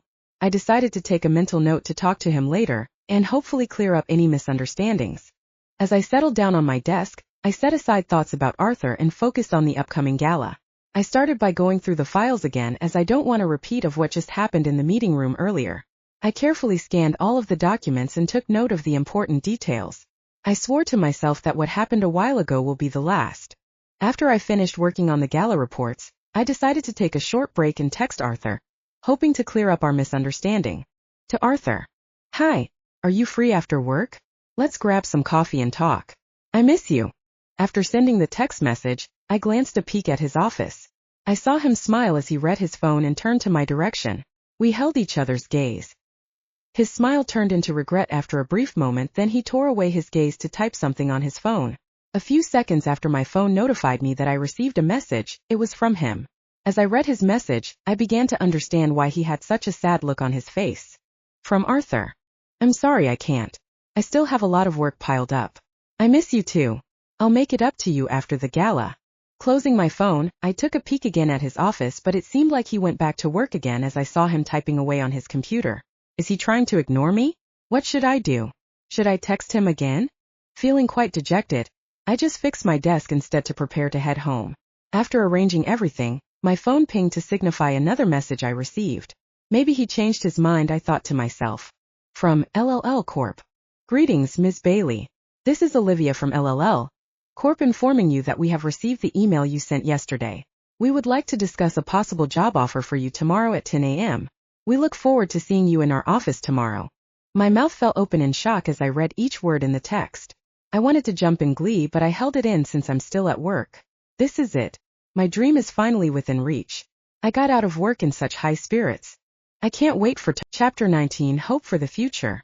Am I really making the right decision? My head started to fill with thoughts of self-doubt and worry. I didn't believe in my own capabilities, and in the first place, I'm not even sure if I'm making the right decision. My job in Williams Incorporated was perfectly fine. Despite the intense workload, I was still being paid generously, and I have gotten a lot of opportunities as well. I pursed my lip into a thin line, knowing that being an events coordinator really isn't my passion in the first place. I'm a bit grateful that this Arthur issue has somewhat pushed me to try pursuing my dream as a makeup and hairstylist again. My mouth formed a rigid grimace as nervousness started to consume me. With arms folded tightly across my chest, I tapped my foot nervously while staring out the window in a desperate attempt to mask what I'm feeling right now. I let out a dreadful sigh as I gazed at the scenery. This fitfully sunny morning would either see the start of something new for me or my dreams being crushed again. "Miss Sandra Bailey?" An unfamiliar voice called for me, making me snap my head towards the source of the voice. "Ms. Labine is expecting you now." Beads of sweat started to form on my forehead as I squeezed my clammy hands assuringly. "It's going to be fine, Sandra." I took a deep breath as I tried to calm my heart pounding inside of my chest. I gently patted my chest as I stood up and walked towards the woman. The door opened directly into her private office. It is a huge room occupying the corner of the building with floor-to-ceiling windows that had an amazing and breathtaking view. Even though it was mostly just the road, a bunch of people walking around, and a few restaurants, there was something about it that made you feel power as you looked over it. "Good morning, Ms. Labine." I greeted confidently as I flashed her a small smile. This sudden burst of energy surged through my veins as desperation started to kick in. I really wanted this job. After all, LLL Corporation is one of the biggest entertainment companies in the whole country. She nodded, acknowledging my greeting as she gestured to the seat in front of her desk. Please sit, Miss Bailey. I definitely want to get to know more about you. I sat in front of her and noticed her desk. The sleek black glass surface of her desk was organized and uncluttered. There were only a handful of things on it as well. A computer, a brown leather notebook, and a framed photograph of a 17-year-old boy. She then pulled out some folders from her drawer. She opened it to reveal my resume and my portfolio. So tell me about yourself, she said as she intertwined her fingers together and placed it on top of my resume. She stared at me expectantly as I swallowed the lump that was beginning to form in my throat from nervousness. I began introducing myself and giving her a summary of my work experience. I told her about the projects I've handled so far, the companies I've worked for, and my key responsibilities I've had in each job. She nodded in response, listening intently to what I had to say as she double-checked and looked at my resume from time to time. Well, let's put your skills to the test, Ms. Labine challenged, making me feel nervous all of a sudden. What is she gonna make me do? I just sat quietly while my hands started to get clammy. She called for her assistant and whispered something to her. When her assistant got out of the room, she abruptly spoke up. You need to come up with a never-been-done-before hair and makeup on one of our employees with the theme sci-fi. I asked my assistant to prepare for your resources and your model, she said coldly, making me even panic in my seat. I haven't prepared anything for this. I was also not aware that they have this kind of test. I'm sorry, Ms. Labine, but I haven't prepared for this test, I told her uncertainly. I heard my voice crack at the last word. What should I do? I tried to breathe heavily to calm myself down. You can do this. You're already here. I know, this is an impromptu test. She shrugged as if this is something she has dealt with before. This is to test if you are able to work under time constraints. Having little to no time to prepare can certainly bring out one's talent and creativity, she added confidently. Her words even made me uneasier. I can overcome this. Instead of dwelling on my fear, I decided to just use this adrenaline rush of fear to fuel my imagination. I kept fidgeting in my seat as I waited for the assistant to come back. Trying to think of something never done before is really hard. This is my make or break it point. I need to impress Ms. Labine with my skills, or else I need to say goodbye to my dream job again. Her assistant came back and informed her that everything was already set. Ms. Labine was the first to stand up and I followed behind her closely. We went to another room in the building. It looked like this is where actors do their hair and makeup before they go to their filming. I looked around to see a number of makeup products on the vanity table. I saw my model sitting in front. She isn't exactly what I pictured her to be. She looked like she's in her late 30s and her complexion isn't as smooth as many known models have. I took a deep breath and encouraged myself that I can do this. You have an hour to transform her. Good luck. Ms. Labine spoke up, then eventually left the room. Thank you, I uttered softly, turning my head back to my model. As she closed the door, I began checking the different products laid on the table. I inspected some of them to see which ones I am going to use on the lady. After picking out all of the things I needed, I delicately applied makeup on my model. She just sat there quietly and let me do her makeup in peace. I applied various types of color on her face as if to portray a more sci-fi look. I blended some colors and contoured some of her facial features to suit the theme of this test. I was able to finish everything with a little minute to spare. Looking at my model's face, I smiled in satisfaction with my design. What do you think? I asked her anxiously, hoping she would also like it. I bit my lip as I nervously waited for her answer. I like it, she answered cheerfully, making me sigh in relief. I'm glad she liked it. Now it's only Ms. Labine's opinion left. My thoughts were interrupted as the door suddenly burst open. Ms. Labine was the one who opened, and behind her were two people who tagged along. One was a man that looked like in his mid-40s and the other one was a woman who seemed like she's in the same age group as me. Ms. Bailey, these are Mr. Leong and Ms. Lin. They are part of the Creative Management Committee, and they will help me judge you on your test. Ms. Labine introduced the three of us. As it dawned on me that three people will judge my work, I began to feel uneasy. What if one of them doesn't like it? What if both of them don't like it? These thoughts flooded my head as they evaluated my model. All of their faces were neutral as they saw my model. They sent me to wait outside for the result of their deliberation. I was on edge when I sat down. My heart was pumping so fast and my palms started sweating. I hope all of them liked it, I thought to myself as I bit my lip in anticipation. The door of the room flew open and the two committee members went outside. They asked me to go back inside as Ms. Labine will be the one to give the feedback.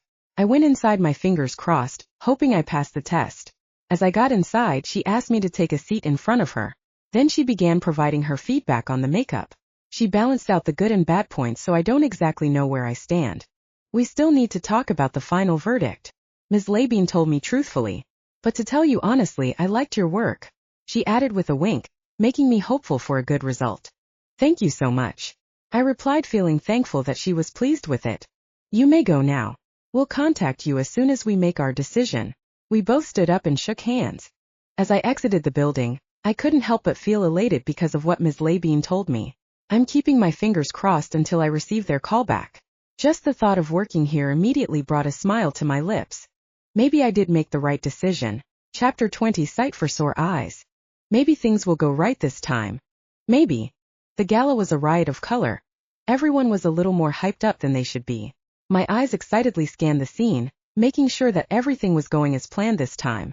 I glanced at my little notebook that had my to-do list as I double-checked everything from the production crew, the props, and design of the function room to the guests that came in through the entrance.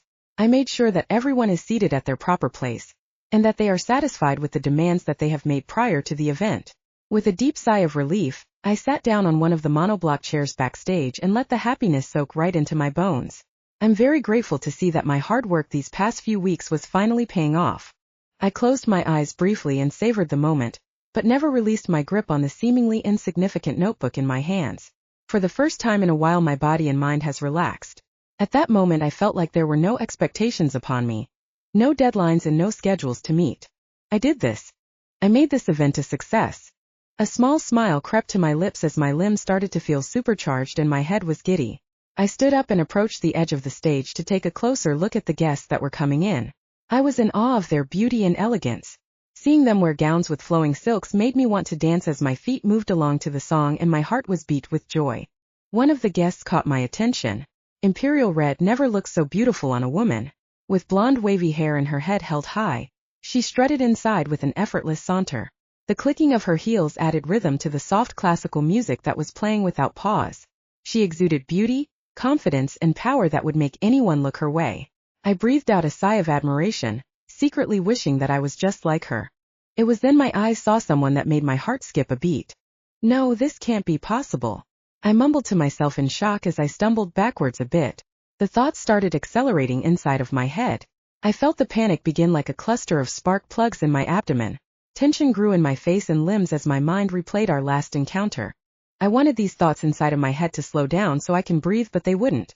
My breathing has become more rapid and shallow, almost like gasps that were escaping my mouth. My heart is hammering inside my chest like it was going to explode. The room around me began to spin and I squatted on the floor, trying to make everything slow down to something my brain and body can cope with. I suddenly felt so sick until the point I felt like I was going to black out. In these moments when I experienced my personal hurricane, I understood the drug addict and the alcoholic. I just needed something to stop this primal urge within me to flee. Why? I muttered sadly as I watched him hold the hand of the gorgeous woman that had caught my eye a while ago. I started to feel pity for this girl, wondering if she may be going through the same thing I did before. It was then realization hit me. Wait, Kevin isn't even on the list. Why is he here? Why did he have to come and ruin everything? Sandra. A familiar voice interrupted my thoughts. I quickly stood up and faced the person to see Charlotte. What are you doing? She asked as she arched an eyebrow at me. Oh, nothing.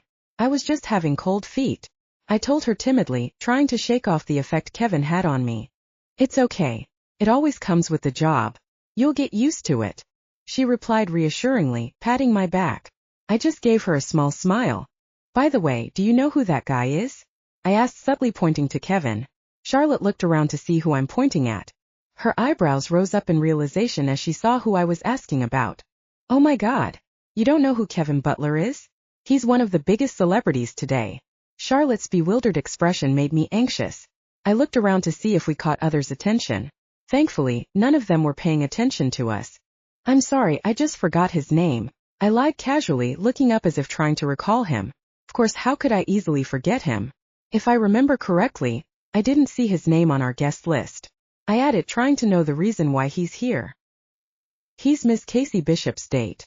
She explained as it dawned on me that he got invited because of that beautiful woman I was eyeing earlier. Oh, okay. I see. That reminds me I need to check on something. I told her as I walked away. I quickly walked outside the hall. I needed to take a breather. As I was walking outside, I stumbled upon my reflection in the glass window. I looked like a mess. My lips looked pale and my hands were still trembling from seeing Kevin here. I need to calm down. I need to think of a way to continue working without attracting Kevin's attention. I spotted an empty chair nearby and decided to take a seat. I looked down and closed my eyes, trying to think of a solution for this dilemma. Is this seat taken? A woman approached, making me open my eyes to answer her. No, it's not. I answered softly as she pulled the chair close to her. I zoned out as I still thought of a way out of this. In my peripheral vision, I saw the woman use her phone as a mirror to retouch her lipstick. It felt like a light bulb flashed on top of my head. My face lit up as I thought of something. I have a brilliant idea. Chapter 21. Hiding in plain sight. I have decided to become like Cinderella again tonight. However, I do need some help. I did not bring enough makeup products with me, but it was a good thing that the girls in the production team did. I borrowed all the products that I needed, taking a mental note of the people that I originally got this from. I immediately rushed to the nearest restroom while hugging my makeup bag close to my chest. The moment I stepped inside of the restroom, my eyes met my tired reflection. I gazed at my appearance in disappointment. I was disgusted by the power Kevin had over me. My mascara has smudged a little bit, and my foundation has started to cake at the places where I was sweating from nervousness. My eyes continued to roam critically from one feature to another as I planned the makeup look that I should go for. I let out a sigh of exasperation, knowing that I had to take off my makeup and start from scratch. I hurriedly opened my makeup bag and laid out everything that I needed on the counter. I scanned each one and nodded as I placed my hands on my hips. It's going to be a long night. I first started the transformation process by completely removing the makeup that I had on earlier. The splash of cold water from my face instantly made me feel refreshed. It gave a sudden boost of energy. With this newfound spirit, I became determined to transform myself to a more confident woman. I envisioned my look for tonight as I started applying moisturizer on my face. I'm going for a look that says, I'm a strong, independent woman. I applied different makeup products on my face excitedly as I thought about going outside and surprising everyone with my transformation. A smile formed my lips as I examined my reflection. I must admit that I wasn't beautiful in the classical way like Casey Bishop. I had no flowing golden curls or ivory skin, no green piercing eyes and luscious, full lips. I was shorter than the average because of my Asian genes, and I was certainly fuller than a catwalk model. But through my makeup abilities I am able to make my ordinariness into something that is considered to be stunning. Something radiated from within that rendered me irresistible to both genders. This alter ego I have created for myself has made men desire me and women to court my friendship. I breathed out a sigh of relief as I started packing everything back inside. I ran a light hand through my hair, fixing it a little bit so that I'd look more put together. I took a deep breath as I took one last look and stepped out of the washroom. I suddenly felt all eyes on me, making me a little bit uncomfortable. Did I do too much? It was then I spotted Charlotte talking to the other staff. I quickly walked towards her and waved to catch her attention. Charlotte, thank you for your eyeliner, I said gratefully as I pulled it out from the bag and handed it to her. A look of confusion took over my face when I saw the expression on hers. Her eyes were wide with shock and it had a hint of confusion. Her mouth was opened lightly as she tried to process what was in front of her. I arched an eyebrow at her as I waved a hand over her face. Charlotte, you okay? She shook her head, snapping herself out of the trance she was in as she accepted her eyeliner. You look so different, she commented, still in awe.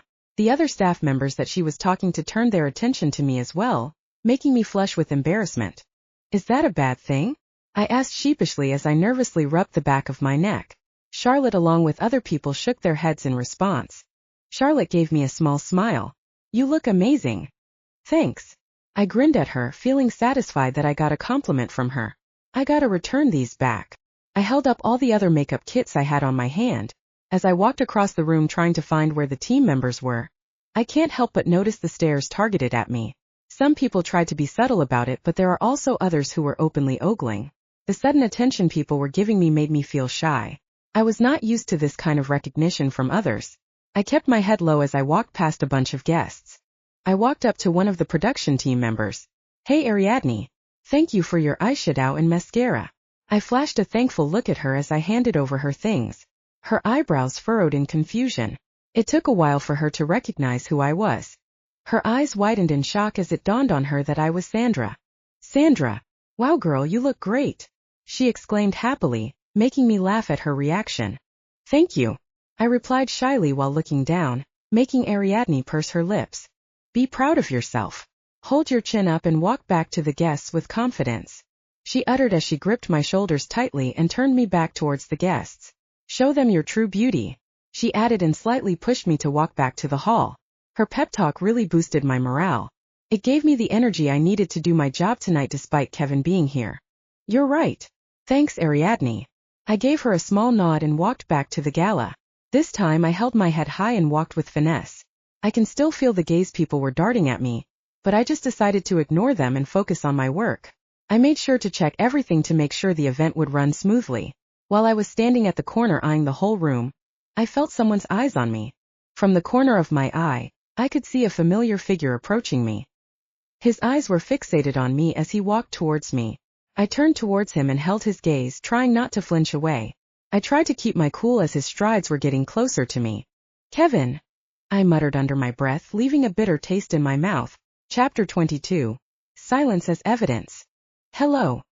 He only said 5 letters to me, but it made anger boil deep in my system, as hot as lava.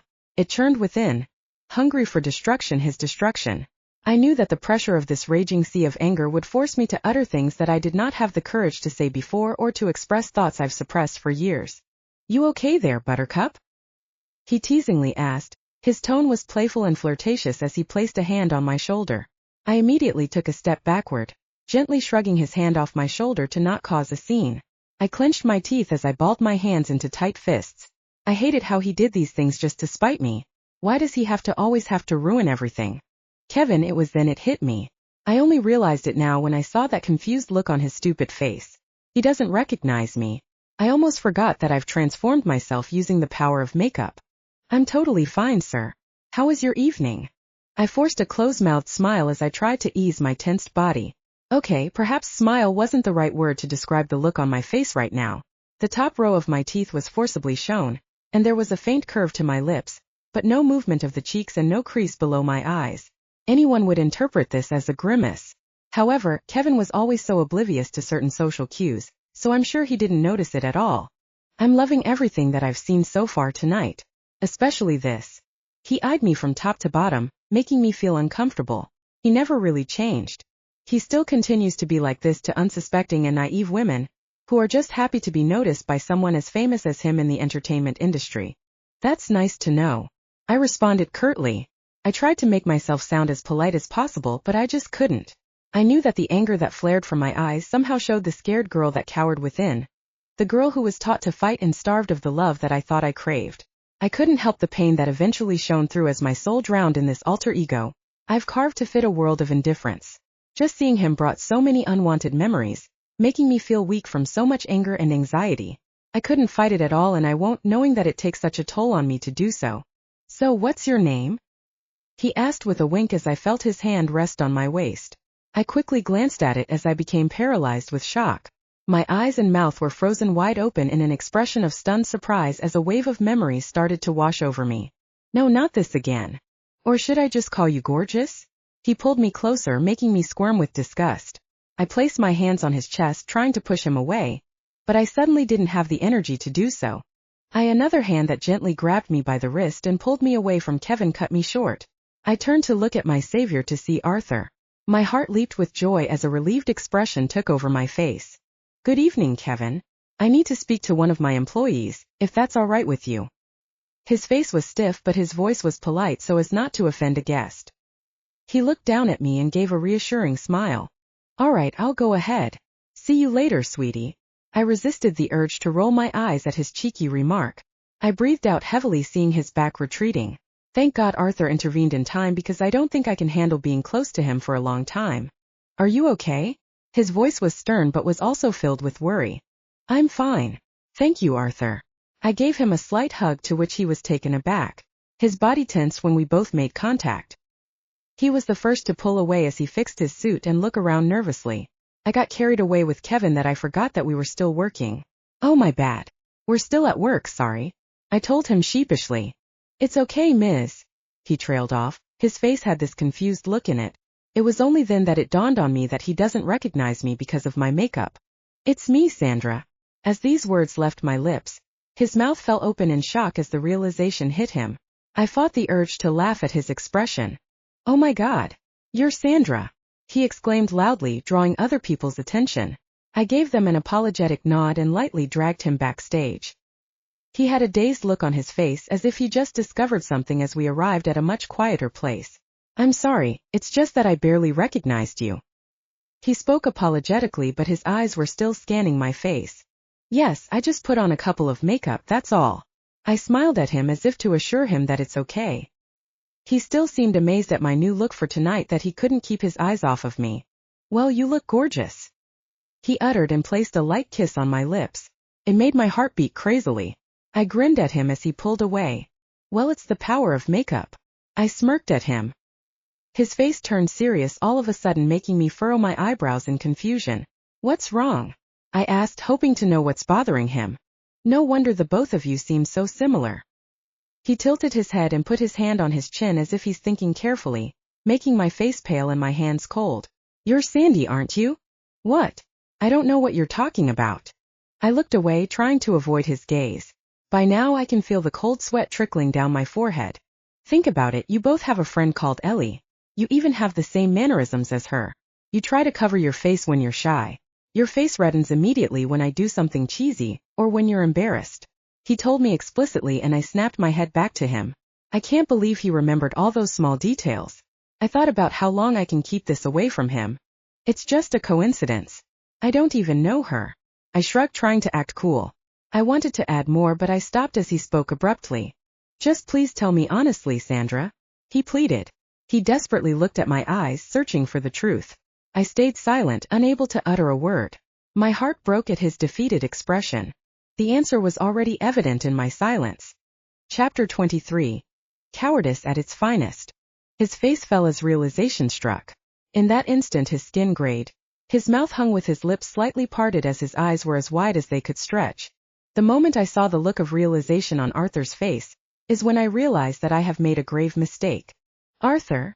I trailed off as I felt my anxiety build within me like an unstoppable snowball in the pit of my stomach. I stared at him intently in the grip of silent panic. Everything around me seemed to go in slow motion. I was only focused on him. My heart started to beat harder and faster as I felt my adrenaline levels rise. My brain was immediately filled with negative thoughts as I opened and closed my mouth, desperately thinking of something to say to save this. However, that look on his face was enough for me to confirm that there was no point trying to hide it any longer. I heard my name being called frantically from a distance, making me cut myself short. I snapped my head towards the source of the voice as my eyebrows were furrowed in frustration. The exasperated expression on my face was immediately replaced with a confused and worried one when I saw Joe running towards me. You're needed backstage, he said in between breaths as he rested his hands on his knees to take a break. I turned to look at Arthur first, checking to see that if it's okay that I should go, especially since we were about to talk about something serious. He pursed his lips into a thin line as he breathed out a very heavy sigh. Go where you're needed, he said solemnly as he gave a small nod, gesturing me towards Joe. I stared at him for a while, examining his face to try and understand what he's thinking right now. He looked away as his eyes fell to the floor. A frown formed my lips as I felt my heart sink to the pit of my stomach. He must hate me. I quickly followed Joe soon after to the backstage to assist him with the agenda for today. I brought out my small notebook as I quickly read through my notes, trying to refresh my memory. My encounter with Arthur a while ago suddenly made me absent-minded. Worry started to consume me as I thought about the consequences I have to face, knowing that Arthur has finally realized the truth. My shoulders suddenly started to become tremendously heavy, weighing me down and leaving me paralyzed. Even though I was looking down at my notebook, I couldn't focus on the words that were written on it. Instead, my eyes were locked at this wobbly line on the page due to a printing error as I placed a hand on my chest, trying to calm myself down. I could feel the racing beat of my heart pulsating under my fingertips. Sandra, you need to calm down. Sandra. My thoughts were interrupted when I heard Joe call my name. I snapped my head towards him to see a worried look on his face. Are you all right? He asked. His voice was laced with concern as he approached me. I nodded my head slowly, trying my best to mask the anxious expression on my face as I tried to ease my nerves. I need to focus. I can handle my Arthur problem later. I took a deep, shaky breath as I continued on with my tasks for the next few hours. I tried to distract myself as much as possible with the work at hand, but it was difficult to do so when every once in a while, Arthur and I would make eye contact. Our eyes met once again and I quickly looked away. I focused on untangling the wires of the lapel mic for the next speaker. It was then I noticed from the corner of my eye that he was walking towards me. My heart started to pound inside of my chest as the task in front of me started to become more difficult. My shaky and moist hands couldn't suddenly untangle the small knots, making me frustrated with my incompetence. You can do this, Sandra. Just ignore him. Sandra. Arthur was cut short this time when we heard the host's announcement. The next speaker is a special one indeed. He is one of the most well-known producers in the industry. Can you guys guess who he is? I finished untangling the wires and hurriedly walked towards the next speaker, leaving Arthur behind. Thank you. The next speaker muttered to me as I fixed the microphone on him. As he went up on stage, I checked with the other staff members if there were still anything that needed to be done. I can still sense his eyes on me as I walk around the room. I tried to shake off the uneasy feeling by busying myself in my tasks. Can we now talk? I heard his familiar voice behind me, making my body tense up in agitation.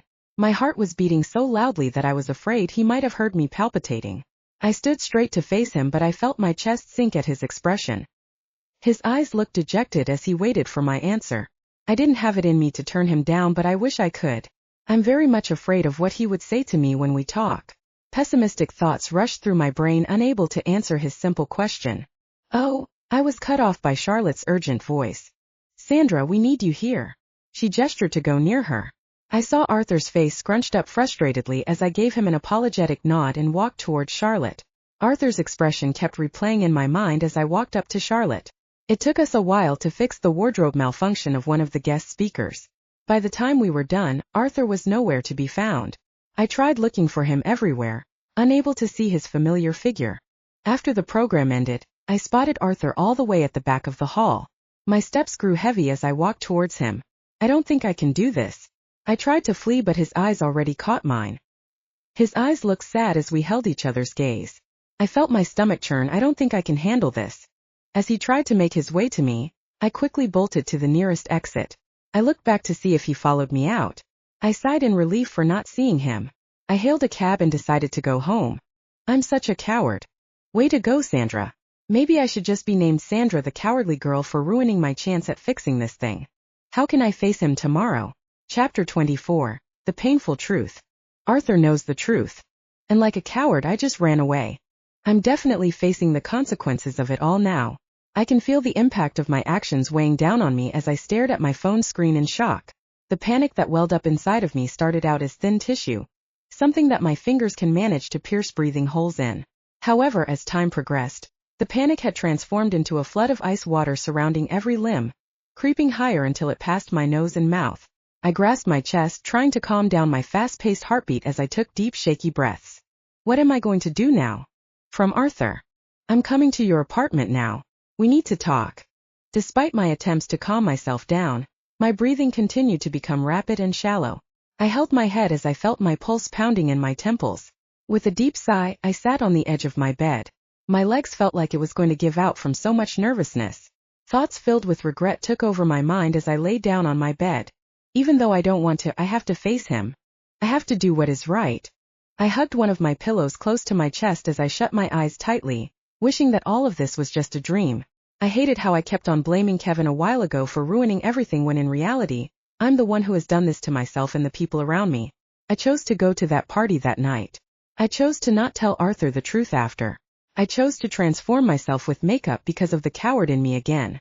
My thoughts were interrupted when I heard a knock on the door. My heart skipped a beat as I shot up from my bed. He's here. I swung my feet out of my bed and into my slippers and hurriedly walked towards the door. I reached out to open the door, but the coward in me stopped my hand from moving any further. It shakily hovered over the doorknob as I could hear him pacing back and forth outside.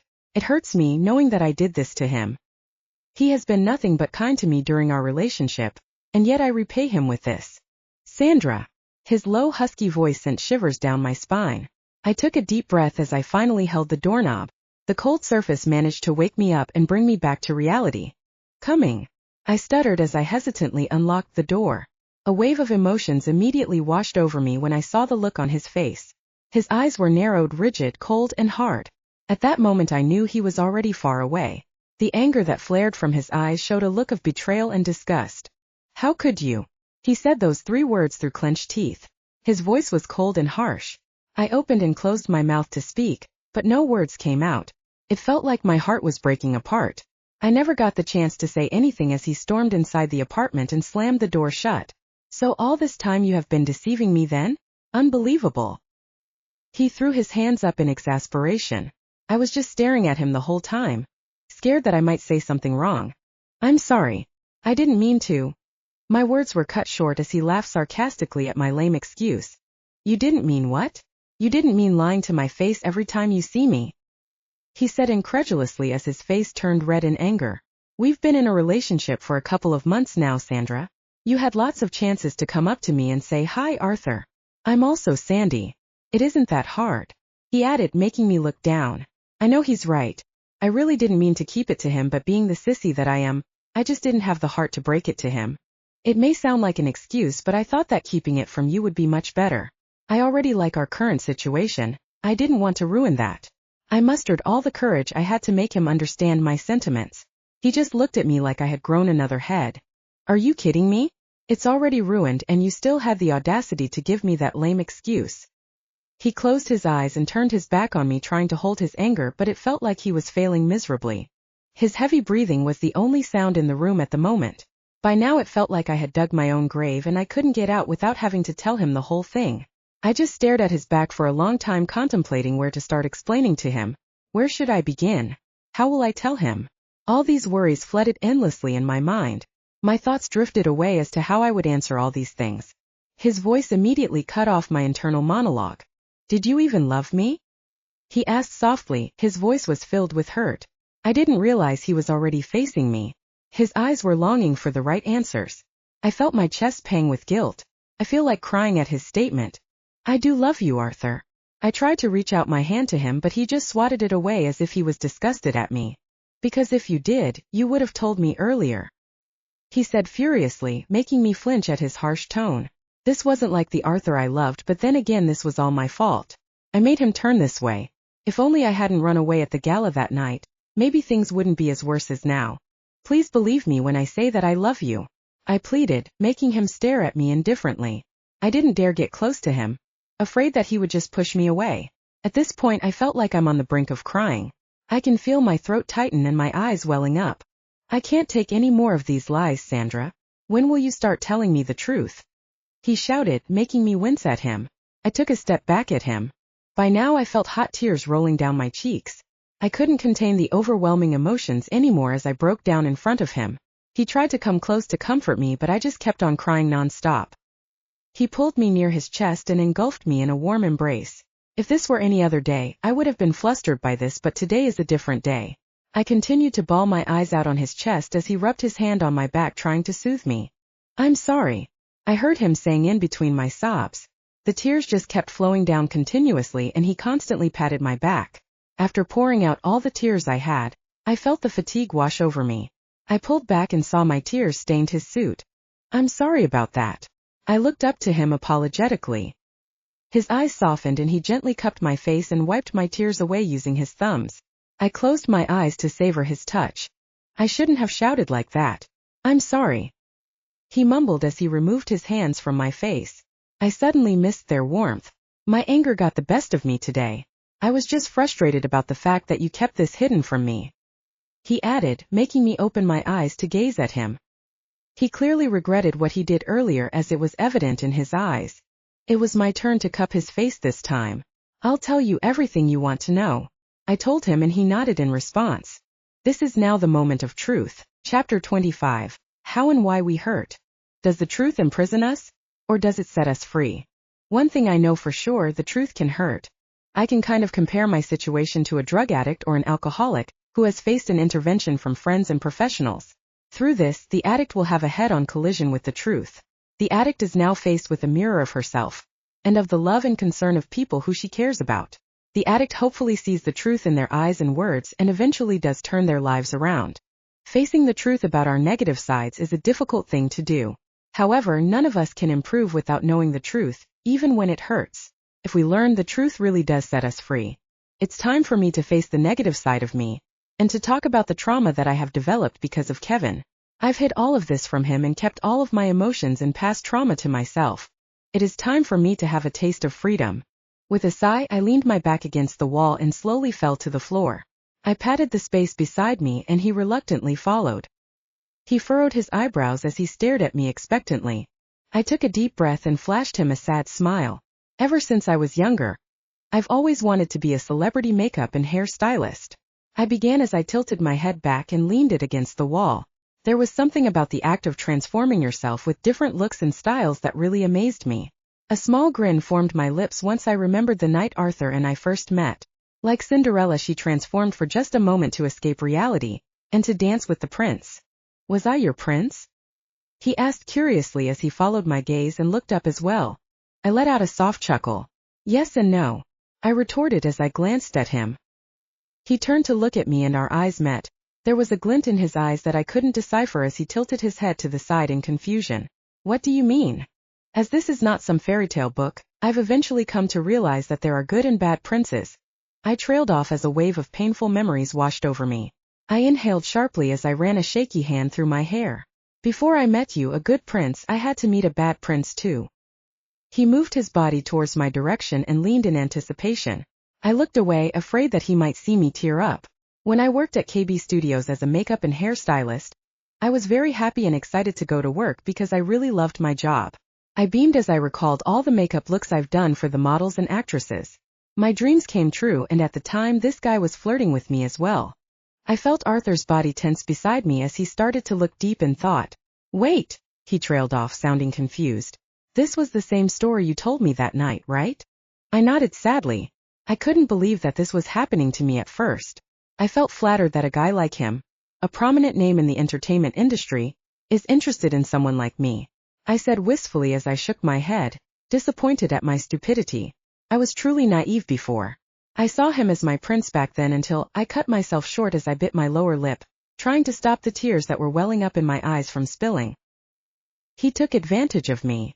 My voice cracked at the last few words as I felt a tear roll down my cheek.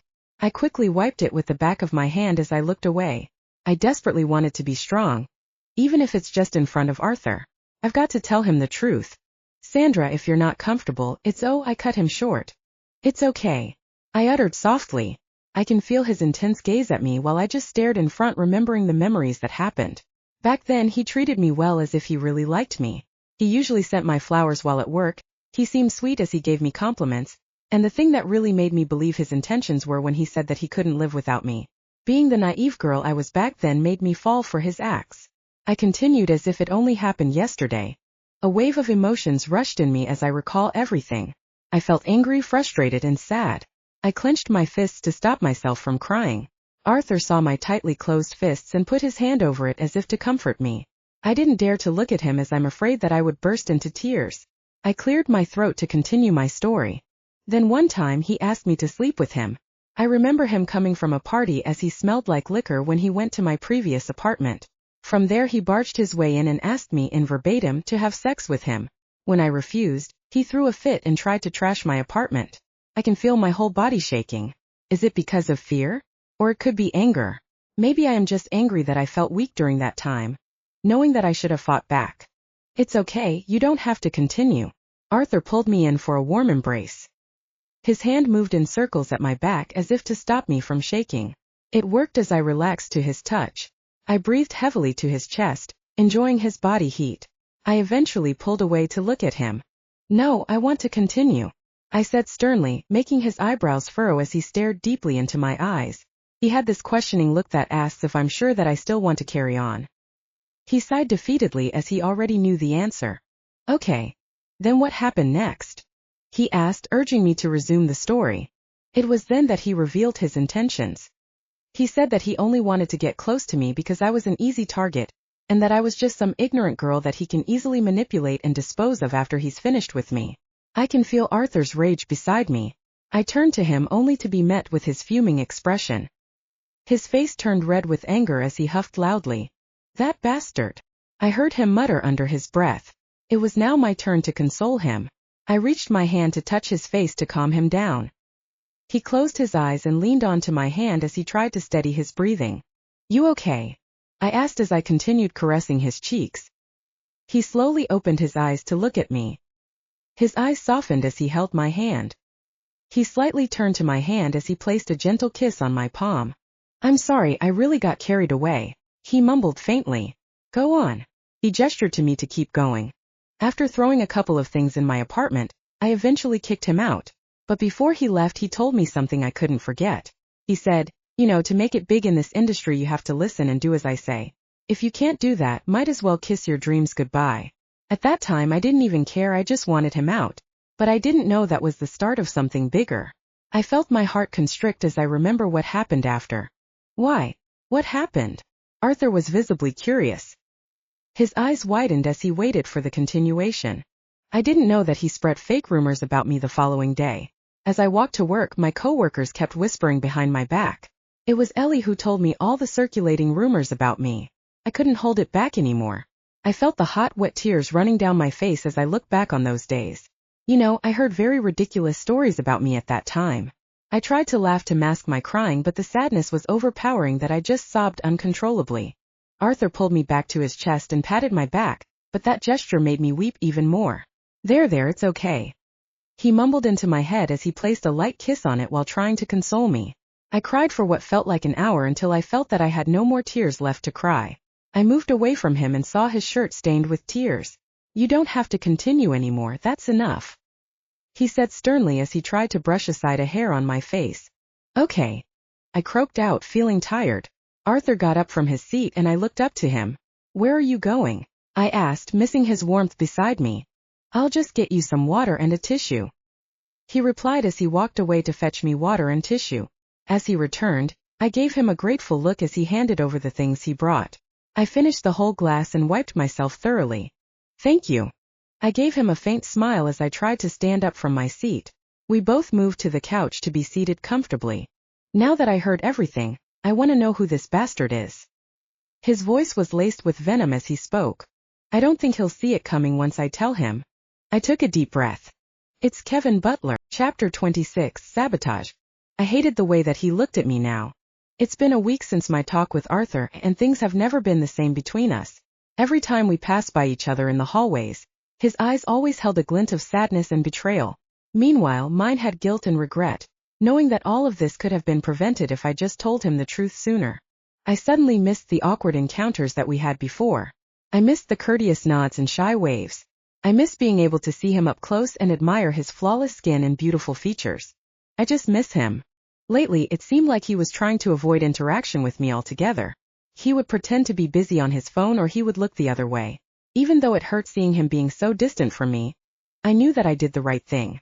I scowled, recalling the talk that we had a week ago as I shook my head wistfully, trying to push it to the back of my mind. I let out a long sigh as I rested my chin on the back of my hand. I'm sure he's still in shock about everything I've told him, and I knew that it was best to just give him space. Meanwhile, I have to face the consequences of my actions. After all, this is all my fault. "Miss Bailey." An unfamiliar voice snapped me out of the trance that I was in. I snapped my head towards the source of the voice to see a woman stand awkwardly next to my desk. "I'm Sophia, the new intern," she explained, noticing the confused expression on my face. My eyes widened in surprise as I fixed my posture and turned to face her fully. HR has hired an intern for me due to the sudden increase of events this year, knowing that it would be too difficult for me to manage everything perfectly on my own. "Welcome to Williams Incorporated," I said with a smile as I eyed her from top to bottom. She had a kind of understated beauty. Perhaps it was because she was so disarmingly unaware of her prettiness. Her black skin was completely flawless and it contrasted beautifully with her white pantsuit. "Here are the files I've prepared for you." I gestured towards the stack of papers that were under the turtle paperweight. Her jaw dropped as a look of regret took over her face. I chuckled lightly at her reaction. "Don't worry, you'll get used to it soon." I then proceeded to explain all the files that I have prepared for her, along with her responsibilities and the workload that she would have on a daily basis. I also showed her where I left off in preparation for the next event, which is in a couple of weeks. She seemed very enthusiastic to start working because she even took notes and pictures so that she wouldn't forget anything. I couldn't help but smile at her determination because I somehow saw myself in her. I stood behind Sophia as she started navigating the computer. I sneakily glanced at Arthur, seeing him focused on his work. His eyes were locked on the screen and his eyebrows were furrowed in concentration as he busily typed on his laptop. It was then he suddenly stopped to get his notepad at the edge of the table. As he stretched his arm to reach it, he glanced at my direction. This was the first time that we held each other's gaze after our talk. There was a sad look in his eyes as he stared at me intently. Like the coward I am, I was the first to break away as I turned back to Sophia. I let out a soft sigh. "That's Mr. Williams' room, right?" Sophia whispered gently as if it's forbidden to talk about him. I felt a blush creep to my cheeks in embarrassment, knowing that I got caught staring at him. I nodded in response as her eyes suddenly sparkled with curiosity and excitement. "Mr. Williams is cute, isn't he?" She sighed dreamily. "Yeah," I muttered quietly in response as I felt annoyed with what she said. I tried my best to contain the jealousy that was seeping through me by balling my hands into fists. I gritted my teeth as I narrowed my eyes at her while she was gawking at Arthur from her seat. I know it's not her fault for thinking that way. Arthur is so handsome, caring, and attentive. When I think about it, I'm just so lucky to have him. I opened my mouth to speak, but I cut myself short when I felt my phone vibrate in my pocket. I quickly pulled it out to see that I got a text from LLL Corp. From LLL Corp. "Greetings, Ms. Bailey. We'd first like to thank you for your interest in applying for the makeup and hairstylist position in our prestigious company. And like we said before, we love the makeup look that you did on one of our models. We are aware that you are supposed to start in a week or so, however. We regret to inform you that we have recently collaborated with another company for an event, and they said that they preferred that we would use their current makeup and hairstylist instead. We are deeply sorry for the inconvenience, and we wish you luck in all of your future endeavors. We will message you immediately if we have any open positions soon. Thank you and have a good day." I felt like all the blood from my face disappeared as I finished the last sentence.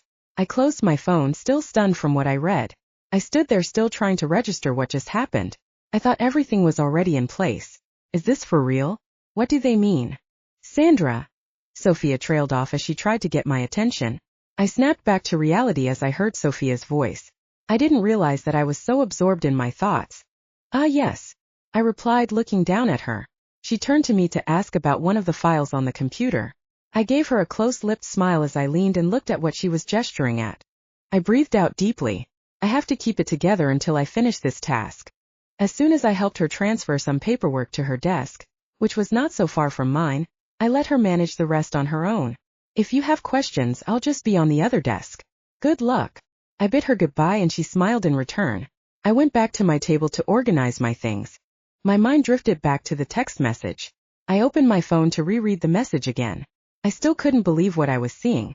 I slumped down on my chair as I ran a hand through my hair in frustration. Out of all of the things I could have received today, it had to be this. I sighed heavily as I stared into space. A thought suddenly popped into my head, making me sit upright. Oh my God, I'm going to be unemployed. I flushed in embarrassment, remembering that I told Arthur a few months ago about my plan to resign. How will I be able to pay my bills? Does this mean I'll be going back to my previous job? I wanted to curse so badly. Anger started to boil inside me as I slammed the table, making other people glance at me. For once I didn't mind. I was livid. I huffed loudly, trying to hold back the resentment I felt for LLL Corp. How could they abruptly turn me down like that? What the hell am I gonna do now? Wait a minute. I faintly remember that there is another company involved. I checked my phone to make sure that I was right. Who could this be? Maybe Kevin is behind this. He must have known that I applied at LLL Corp. Is this his way of destroying my chance at pursuing my dreams? It's possible. He's the only one who would do this to me. I opened my computer to search for new articles regarding LLL Corp. After browsing the internet for a couple of minutes, I found an article that states their new collaboration with KB Studios. I felt my heart drop to the pit of my stomach after I confirmed that my hunch was right. I scrolled through the article to see Ms. Labine shaking hands with Kevin. I glared at the screen. He must have something to do with the rejection of my application. I furrowed my eyebrows as I kept throwing daggers with my eyes at his picture on the website. If looks could kill, he'd be 6 feet buried on the ground now. My seething anger has now reached a boiling point. I clenched my fist tightly as I bit my lower lip, trying to suppress the scream that wanted to escape. He has done nothing but bring bad things into my life. I felt a surge of energy run through my veins as I was suddenly determined to make him pay. It was like I was possessed. There was this newfound courage and strength that took over me. I've had enough. It's my turn to make sure he regrets everything he did. I'm going to confront him about his deliberate sabotage plan, as I am now fueled with my desire to bring him down. I'm not going to sit back and let him continue to ruin my life anymore. He shouldn't have messed with me in the first. Chapter 27. Confronting the Saboteur. I can't believe I'm back at KB Studios. All of the unwanted memories that I had of him and of this company started flooding in, taking over my thoughts. My knuckles have turned white from clenching my fists tightly as I gritted my teeth in an attempt to restrain myself from losing control. My hunched form exuded an animosity that was like acid burning, destructive and potent. As I walked inside and towards the elevator with confidence, my face was red with suppressed rage, ready to explode. And so when someone I didn't know set a finger on my shoulder, I immediately swung around and mentally snapped. I narrowed my eyes and glared at the person, letting out a groan of annoyance. My eyes widened in surprise when I saw that it was one of the employees. I furrowed my eyebrows at her in confusion. I have never seen her before. She must be new. Excuse me, MS. Is there someone you're looking for? She stuttered nervously as she struggled to meet my intimidating gaze. I took a deep breath, trying to calm myself down as I forced a smile. I just need to speak with Kevin. I responded curtly as I proceeded to walk towards the elevator. I stopped mid-step when I heard her following behind me. I snapped my head towards her, scowling at her persistence. I don't have time for this. Don't worry, I know the way. I've worked here before. I stated matter-of-factly as I quickly entered the first elevator that opened. But she was cut short by the elevator suddenly closing in on her face. I let out a sigh of relief as I leaned against the elevator walls. I was determined to confront him. I didn't want to hide behind layers of makeup and hairspray any longer. I don't want to be a coward anymore. A surge of adrenaline ran through my veins as the elevator opened to his floor. With every step, I got angrier and more determined to face him. The thought of being able to see him again drove me insane. When I still worked in this company, he felt empowered to micromanage every little aspect of my life, every damn thing done his damn way. I would often swallow my pride and just do whatever he wanted, smile and move on. But now I know that it only made it worse, and even after I left the company, he has continued to harass me and ruin my life. I can no longer tolerate this abuse anymore. I just finally snapped. All that rage came out faster than magma, and it's just as destructive. It consumed all that I was, so delicate under that carefully ordered world I've created for myself. I wanted him to shrivel before me and do damage with my words. I have become vengeful and mean. I am now a person he didn't want to know anymore. As I approached his office, I saw his assistant look at me as if she had seen a ghost. Her eyes were wide as she stood up to try and stop me from entering. "Excuse me, Miss Bailey, Mr. Butler is busy right in." "Kevin," I yelled, pushing the door of his office wide open and completely ignoring his assistant. Kevin's eyes widened as his jaw dropped in surprise. He was on the phone with someone right now, and it seemed important because he was actually taking notes. I rolled my eyes. When I used to work for him, he claimed that he had a fantastic memory, and that he only needed to take notes when it's necessary. I placed one hand on my hip and closed the door behind me with the other, locking it so that his assistant could no longer intervene. He let out a long, exasperated sigh. "I'm sorry, sir. Can I please call you back? I suddenly have an urgent matter to attend to." His voice sounded very polite, that you would actually mistake it as his true personality. Underneath all of his kind acts, there's a monster that's ready to devour and take advantage of innocent women. I held back the urge to gag as he ended the call. His whole being made me sick. "Are you done?" I spat impatiently as he placed down his phone. He cleared his throat and loosened the collar of his shirt. He seemed to be taken aback by my harsh tone. His surprised expression was soon replaced with arrogance, an expression I knew too well. "Look who's here, if it isn't Sandra Bailey." He let out a dry and sarcastic laugh. "Please have a seat."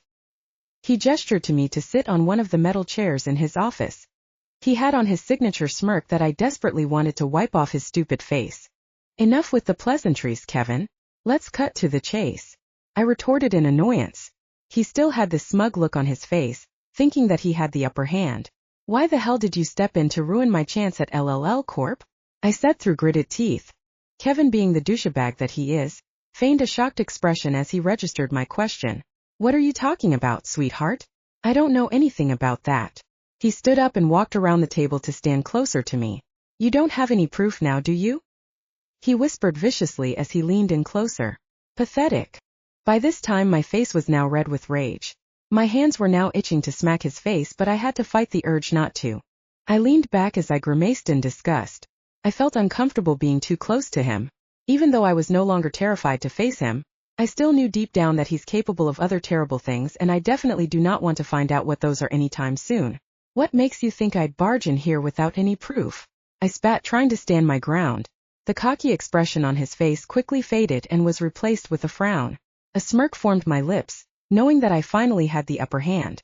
Lying had become a thing I got accustomed to lately, so why not use this newfound skill to have leverage over him? After all, he doesn't need to know about this. He let out a sigh of defeat as he folded his arms over his chest. All right, fine. What do you want? He said hesitantly as he stormed back to the other side of his desk. You want money? How much do you want? He added angrily as he pulled out a check from his drawer. I just stared at him in disbelief. What does he take me for? Do I have to spell it out to him? Before he could write anything on the check, I made sure to cut him off. No, I don't want your money. I just want you to stay the hell away from me and my career. Leave me alone. I responded sharply.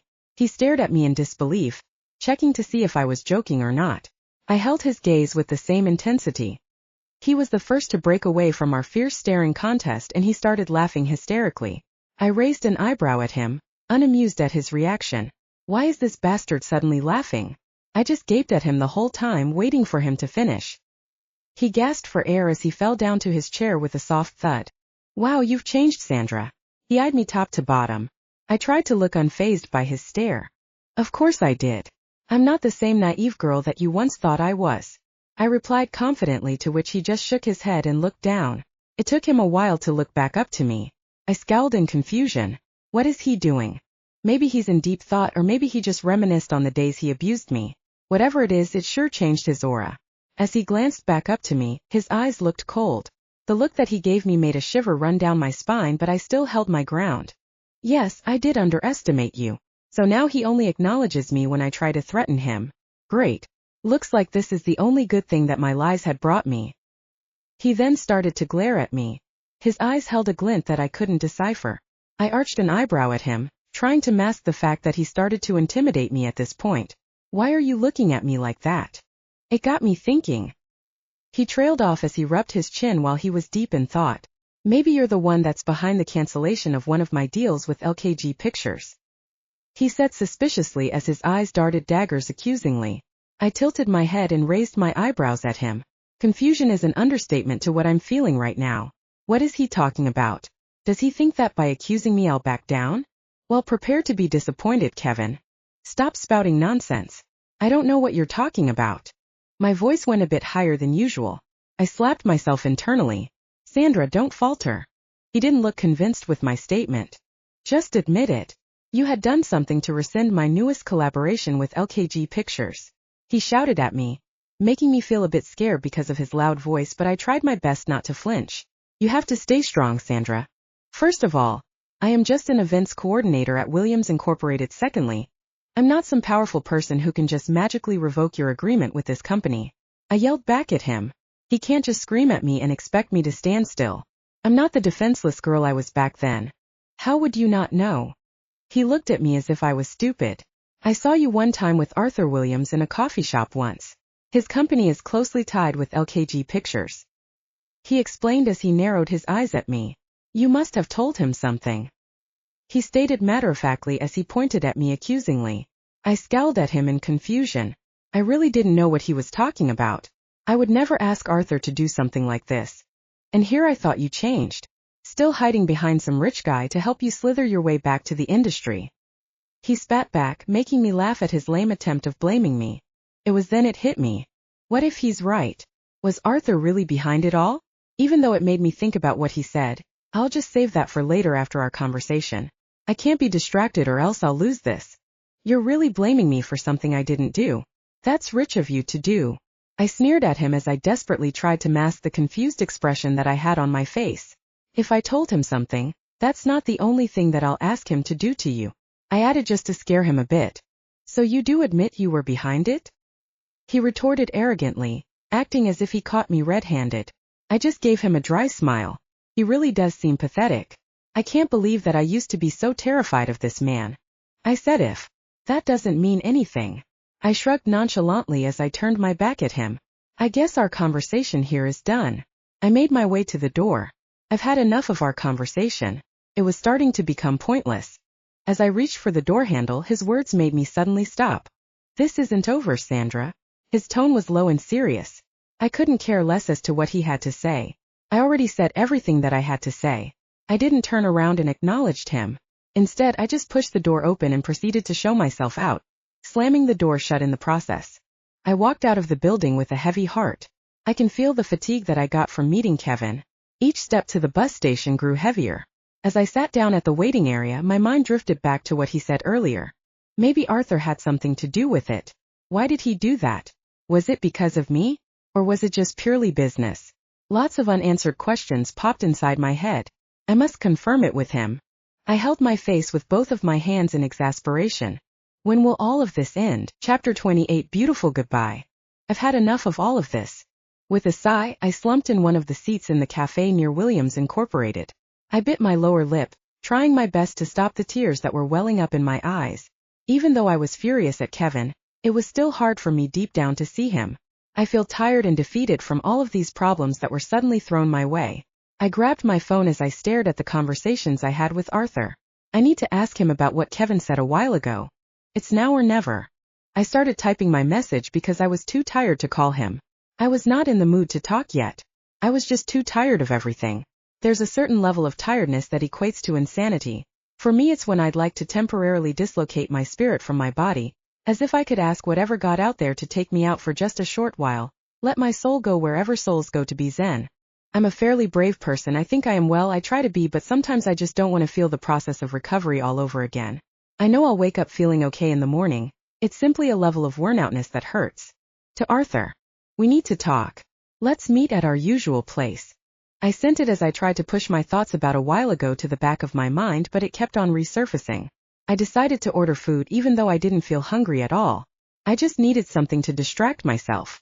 I saw you one time with Arthur Williams in a coffee shop once. His company is closely tied with LKG Pictures. His words echoed inside my head as I closed my eyes, struggling to block everything out. I really can't do this anymore. Here's your order. The waiter's voice snapped me out of the trance I was in as he placed my order in front of me. I let out a breath I didn't know I was holding as I tried to take a bite. Swallowing seemed difficult for me all of a sudden, and eating didn't seem to make things better. I pushed the food away. With butterflies in my stomach and my head buzzing with possibilities, there was no way on earth that I'd be able to swallow a bite, let alone a whole plateful. I shouldn't have bought that. Just like I shouldn't have gone to the party that night. I muttered to myself bitterly, shaking my head in disappointment. It was then a familiar figure caught my eye, making my stomach more knotted up. The world around me suddenly went silent as I watched him approach me. The only thing I could hear now is the sound of my heart throbbing against the cage of her chest. I swallowed the lump of my throat. This is it. I'll go straight to the point, I said bluntly as he sat down on the chair in front of me. I forced myself to make eye contact with him as I leaned against the chair and crossed my legs. Did you do it? Did what? His eyebrows raised in confusion. I struggled to not roll my eyes at him. You know what I'm talking about. I deadpan. Kevin and LKG Pictures. Does that ring a bell? I added. His jaw dropped in surprise and he eventually nodded his head hesitantly as he registered what I said. Oh, him, what about it? He feigned ignorance. Why is he making this difficult? This is making me even more tired. I let out a long sigh as frustration started building up inside me. Well, I heard from him that his contract with LKG got cancelled, and I was wondering if you had something to do with what? I uttered, trying to keep my cool. Yes, I told them to cut him off from the production. He explained nonchalantly with a shrug as if it's not a big deal. Why did you do that? I asked angrily. He seemed taken aback by the tone of my voice as his eyes widened. He deserved it. He's horrible and I just wanted to get back at him for what he's done to you. His tone was defensive.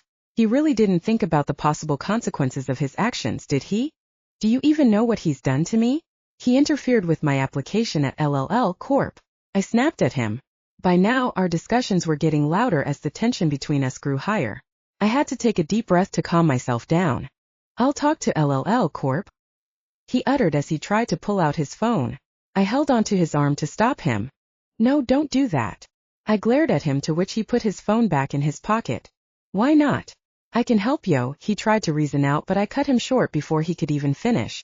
Like I told you before, I don't want to get in because of connections. I want to be recognized by my talent and hard work, I said sternly. He stared at me intently, trying to see if he could still change my mind. Also, if I were to get in because of you, he will just spread nasty rumors about us. He said he already saw us at the cafe together. This might ruin your image to the public, I added, to which his eyes softened. He sighed in defeat. I'm sorry. Everything's my fault. I shouldn't have done anything without your permission, he said apologetically as his eyes fell to the table. I just thought that I was helping you, but it turns out I only ruined it for you, he muttered sheepishly. He ran a hand through his hair in frustration. It's fine, what's done is done. We can only move forward from now on. I gave him a tight-lipped smile to comfort him. It's true, we can't undo what's already done. We should just focus on the future. Maybe this is my karma for lying to Arthur. Maybe this is me paying back my bad deeds. My thoughts were suddenly cut off by Arthur's voice. So what's your plan now? He asked, making me tilt my head to the side. A plan? Do I even have one? Everything went by in a blur, that I didn't even have time to properly register what's happening. One moment I was still enjoying my job and my relationship with Arthur. The next thing I knew, everything was just falling apart. Sandra, he trailed off, waiting for my response. I'll be resigning from Williams Incorporated. As soon as these words left my lips, his eyes widened in surprise. What? Just because of some stupid guy you'll throw away your job? I won't let you do that, he said angrily, making me wince at the tone of his voice. I'll deal with him, don't worry, he added as he huffed loudly. I tried to calm him down by holding both of his hands. I tried to rub small circles on them using my thumb. It seemed to be working as his breathing went back to normal. Please don't do anything for me, I said genuinely as we locked gazes. His eyes had a hint of sadness and defeat. I know you're only looking out for me, but I don't want you to be involved in matters concerning Kevin and I. You already have so much to think about. I don't want to be a burden, I voiced out as soon as he calmed down. But, he retorted, but I immediately cut him off. Besides, I don't want you to think that I'm only using you for your money and status, I added, recalling what he said to me a while ago. Even though it wasn't true, those words really stung. The last thing I'd want to do is to prove him right. I appreciate everything you have done for me, but this is the only way in order for you not to get caught up with my feud with him, I uttered sincerely as I flashed him a small smile. Not once have I thought about that way, he muttered softly as he gripped my hand tightly. I'm sorry that it has to be this way, Arthur, I murmured as I brought his hand close to my lips and planted a soft kiss on it. I'll just send you my resignation letter as soon as I get home. I need to go home now, I told him as I stood up and grabbed my bag. Arthur followed closely behind me. As we reached the door, I turned to him to bid him goodbye. Let me take you home, he offered before I could even say my goodbye to him. It's fine, I can manage. As I walked to the bus stop, I felt him grip my hand, which made me stop and turn to look at him. Please, I insist. You look so tired. Let me just drop you home. His voice was laced with desperation as he looked at me with pleading his eyes. The look on his voice and the tone of his voice made my heart sink to the pit of my stomach, but I tried my best to stand my ground. I gently pulled his hand away from me. I caressed his cheek to assure him that I'll be fine. No, really. I'm fine and I want to be alone, I gave him a small smile to assure him. He tried to reciprocate the gesture, but his smile didn't reach his eyes. All right, he sighed in defeat, and I dropped my hand to my side. I gave him a small and courteous nod before I began to walk away from him. I turned around after a couple of steps to see if he's still there. Seeing his back slowly retreating to the other side made my heart ache. I guess this will be the last I'll be seeing him. The ride home has never felt so tiring. Images of what transpired today kept replaying inside my mind. The past couple of days had been such a whirl. I knew that confessing the truth to Arthur would make things worse, but I wasn't expecting Kevin to sabotage my career. It must have been so hard on Arthur to know about the truth and to be caught up with my feud with Kevin. I let out a tired sigh as I leaned my head against the bus window. I guess in order for everything to return back to normal, I knew that I should just stay away from Arthur. I guess this is goodbye. Chapter 29, Rising Phoenix. I'm an idiot. After my confrontation with Kevin and Arthur, I spent my time drowning myself in self-pity as I curled up in my bed. My thick and warm blankets were covering my whole body as I hugged my pillow close to my body for comfort. I spent the night crying over everything that has happened recently from my past in KB Studios, and my recent encounters with Kevin to the conversation that I had with Arthur last night. I knew that what I did was right, but I couldn't help but feel sad about it. I genuinely enjoyed working at Williams Incorporated and I love Arthur. I hated the way things ended between us and I knew that I've only got myself to blame for that. If only I stood my ground and continued to refuse Ellie's offer to go to that party. If only I stayed with Ellie that night instead of going directly to the bar. If only I didn't come home with Arthur that night. If only I left my own glass slipper. If only. The sadness that flowed through my veins deadened my mind. It was a poison to my spirit, dulling me and killing off my other emotions until it was the only one that remained. It was as if a dark mist had settled upon me and refused to shift, and no matter how bright the day was I would feel no sun and hear no bird song. In that moment the world felt lost to me and I knew of nothing that would bring it back into focus. I knew that things would eventually get better, but how? I am still jobless and my rent is due soon. I haven't received any other offers yet from the entertainment companies I've applied to before, and I still haven't applied to any other job because I am too sad to even leave my bed. All I wanted to do was to lie down and to let myself be consumed with thoughts of what if and if only. My thoughts were interrupted when I started hearing my phone pinging multiple times. I scowled in annoyance, regretting that I did not turn it off last night. I closed my eyes tightly, trying my best to ignore the irritating beeping sound, but it never stopped. I groaned in exasperation as I lazily reached for my phone at the edge of my bedside table. My heart sank to the pit of my stomach once I saw all of the messages that I've been receiving. I placed a hand on my mouth as I read through each one. I couldn't believe what I was seeing. Kevin was sending me multiple threatening messages. Each message became more aggressive and terrifying. He warned me that if I ever attempted to go back to the entertainment industry, then I will face terrible consequences. He will spread rumors again about me to ruin my image, make sure that every project I had will fail through his connections and exaggerate the truth about the fling that we had when I was still working at KB Studios. Tears started rolling down my cheeks as I threw my phone at the end of my bed and buried my face in my pillow. I felt a sense of loss and defeat, knowing that he has the power and the connections to do this to me. The fear that has consumed me soon after overwhelmed me until I finally broke down entirely, all my defenses washed away by my salty tears. I tried to hold it and be strong for once, but the pain came out like an uproar from my throat in the form of a silent scream. The beads of water started falling down one after another, without a sign of stopping. I squeezed the pillow tightly as I tried to scream into it, but my voice was melted by it. The muffled sobs racked against my chest. I laid on my back and faced the ceiling. The tears that fell from my eyes pooled in my ears as I stared blankly at my peeling wallpaper. My eyes were burning and my chest felt heavy as if it were filled with lead. I could no longer see clearly. All I knew was that because of him, I would never be able to pursue my dreams as a makeup and hairstylist again. I picked myself up from the bed. I walked up to my vanity to look at myself in the mirror. I sat there looking at the reflection in front of me. I looked so miserable. Why have I allowed myself to turn this way? I can't make up any more excuses as to why I allow Kevin to step on me. I should take control of how I live my life from now on, not Kevin. The world doesn't revolve around him. Enough is enough. I wiped my tears away and decided to go back to something that makes me happy. Makeup. Putting on makeup on myself relaxes me. It's my way to relieve unbearable stress. With every stroke of my brush, it takes me back to the time where everything was stress-free. I remember the time when I first had my own makeup kit. I tried to recall the happiness I felt that time. It made me look back to the time where my friends and family encouraged me to pursue my dreams.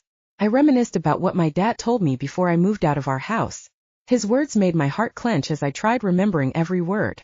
You're my most precious daughter. I only want what's best for you.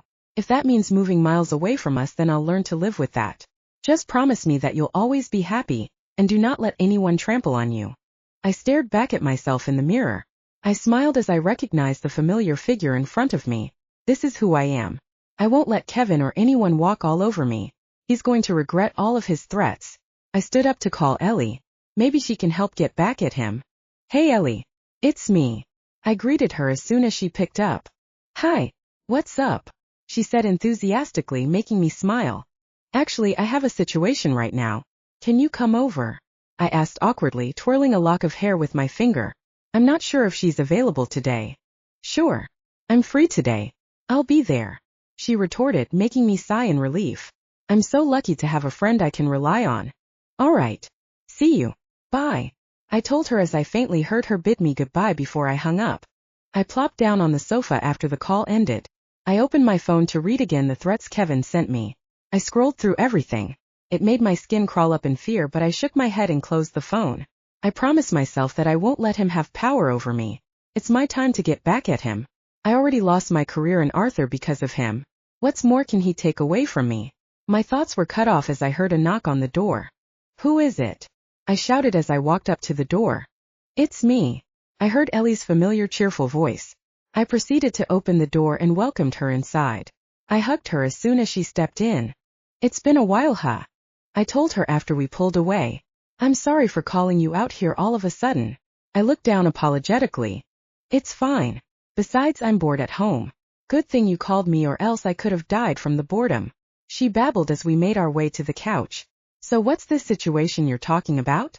She added curiously as she raised her eyebrows at me. Well, before I could even start to explain the situation, she cut me off. Is this some boy problem again? She asked abruptly as she wiggled her eyebrows playfully at me. Well, yes and no. I uttered seriously, to which she furrowed her eyebrows in confusion. Let me fill you in on what happened first before I tell you the main reason as to why I called you over, I added. She turned to me to listen intently to what I have to say. I told her everything that happened for the past few days. I started with Arthur finding out the truth, followed by our awkwardness at work, and the abrupt cancellation of my application in LLL Corp. After those, I told her about my confrontation with Kevin, then my confrontation with Arthur, up until to my resignation in Williams Incorporated. She sat there and listened attentively to my story. She would sometimes add a few comments in between. After I finished everything, she seemed to be in shock about everything. I'm sorry for bombarding you with all of these. I ran a hand on my hair nervously. I know everything is too much, but she needs to know all of these first before I tell her about Kevin's threats. She pulled me unexpectedly into a hug as she gently patted my back. I'm so sorry you had to go through all those things. Her voice cracked. I pulled away to check her appearance. My eyes widened in surprise as tears started rolling down her face. Panic filled my veins as I gently touched her hand. I didn't expect her to be so affected by this. Hey, why are you crying? I asked as I wiped a tear from her eyes with the tip of my fingers. I then stood up to get some tissue. Hey, don't worry, I'm fine. I reassured her as I handed it over to her. How did you manage to go through all of that? I can't even imagine going through all those things in a couple of days. She replied worriedly after she finished wiping away all of her tears. I just had to be strong for myself, I guess. I muttered nonchalantly with a shrug as she pulled me again for another hug. She gripped me tightly as if to comfort me. I loosened my body as I succumbed to her warm embrace. This is all that I needed. Eventually we pulled away and she stared at me. Is this the situation that you wanted to tell me? She asked me seriously. I shook my head in response. Then what is it? She tilted her head to the side in confusion as she questioned me. Here. I reached out for my phone and gave it to her. She gasped in shock as she scrolled through the messages that Kevin sent me. This is harassment. We should do something. She shook her head in disbelief as she grimaced in disgust at the words he said. I nodded in agreement as she handed me back my phone. Actually, I thought of a way to get back at him. I wanted to share with the world everything he has done to me, including these threats as evidence. I told her confidently. Her eyes widened in surprise as she nodded her head in acknowledgement. I know that in this industry reputation is everything. By the time the public finds out about this, no one would consider even being acquainted with him. Yeah, that's a great idea. She furrowed her eyebrows in determination, quickly agreeing to the idea, but soon her face had turned into a solemn expression. Are you sure about this? If you're going to that, you're telling the public your most painful memory. I just wanted to make sure before you do this, you have thought about it well. She added as she gave me a concerned look. I held her hand to assure her. Yes. It's about time people know how horrible Kevin is. I gripped her hand tightly to reassure her that I will be fine. And besides, if worst comes to worst and it gets to court, I'll make sure that it would be him behind the bars. I can finally get back at him for the torment he made me experience. Chapter 30, Breaking My Silence. It is now or never. Finally, the day I've been dreading is here, and I can't halt the dawn ebbing its gradual way into daylight. Everything hinges on what I do now, and once done it can never be undone.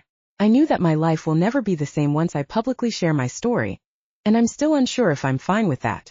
All of the reasons not to do this suddenly came flooding in, as if my body chemistry has just sent them a blanket invitation.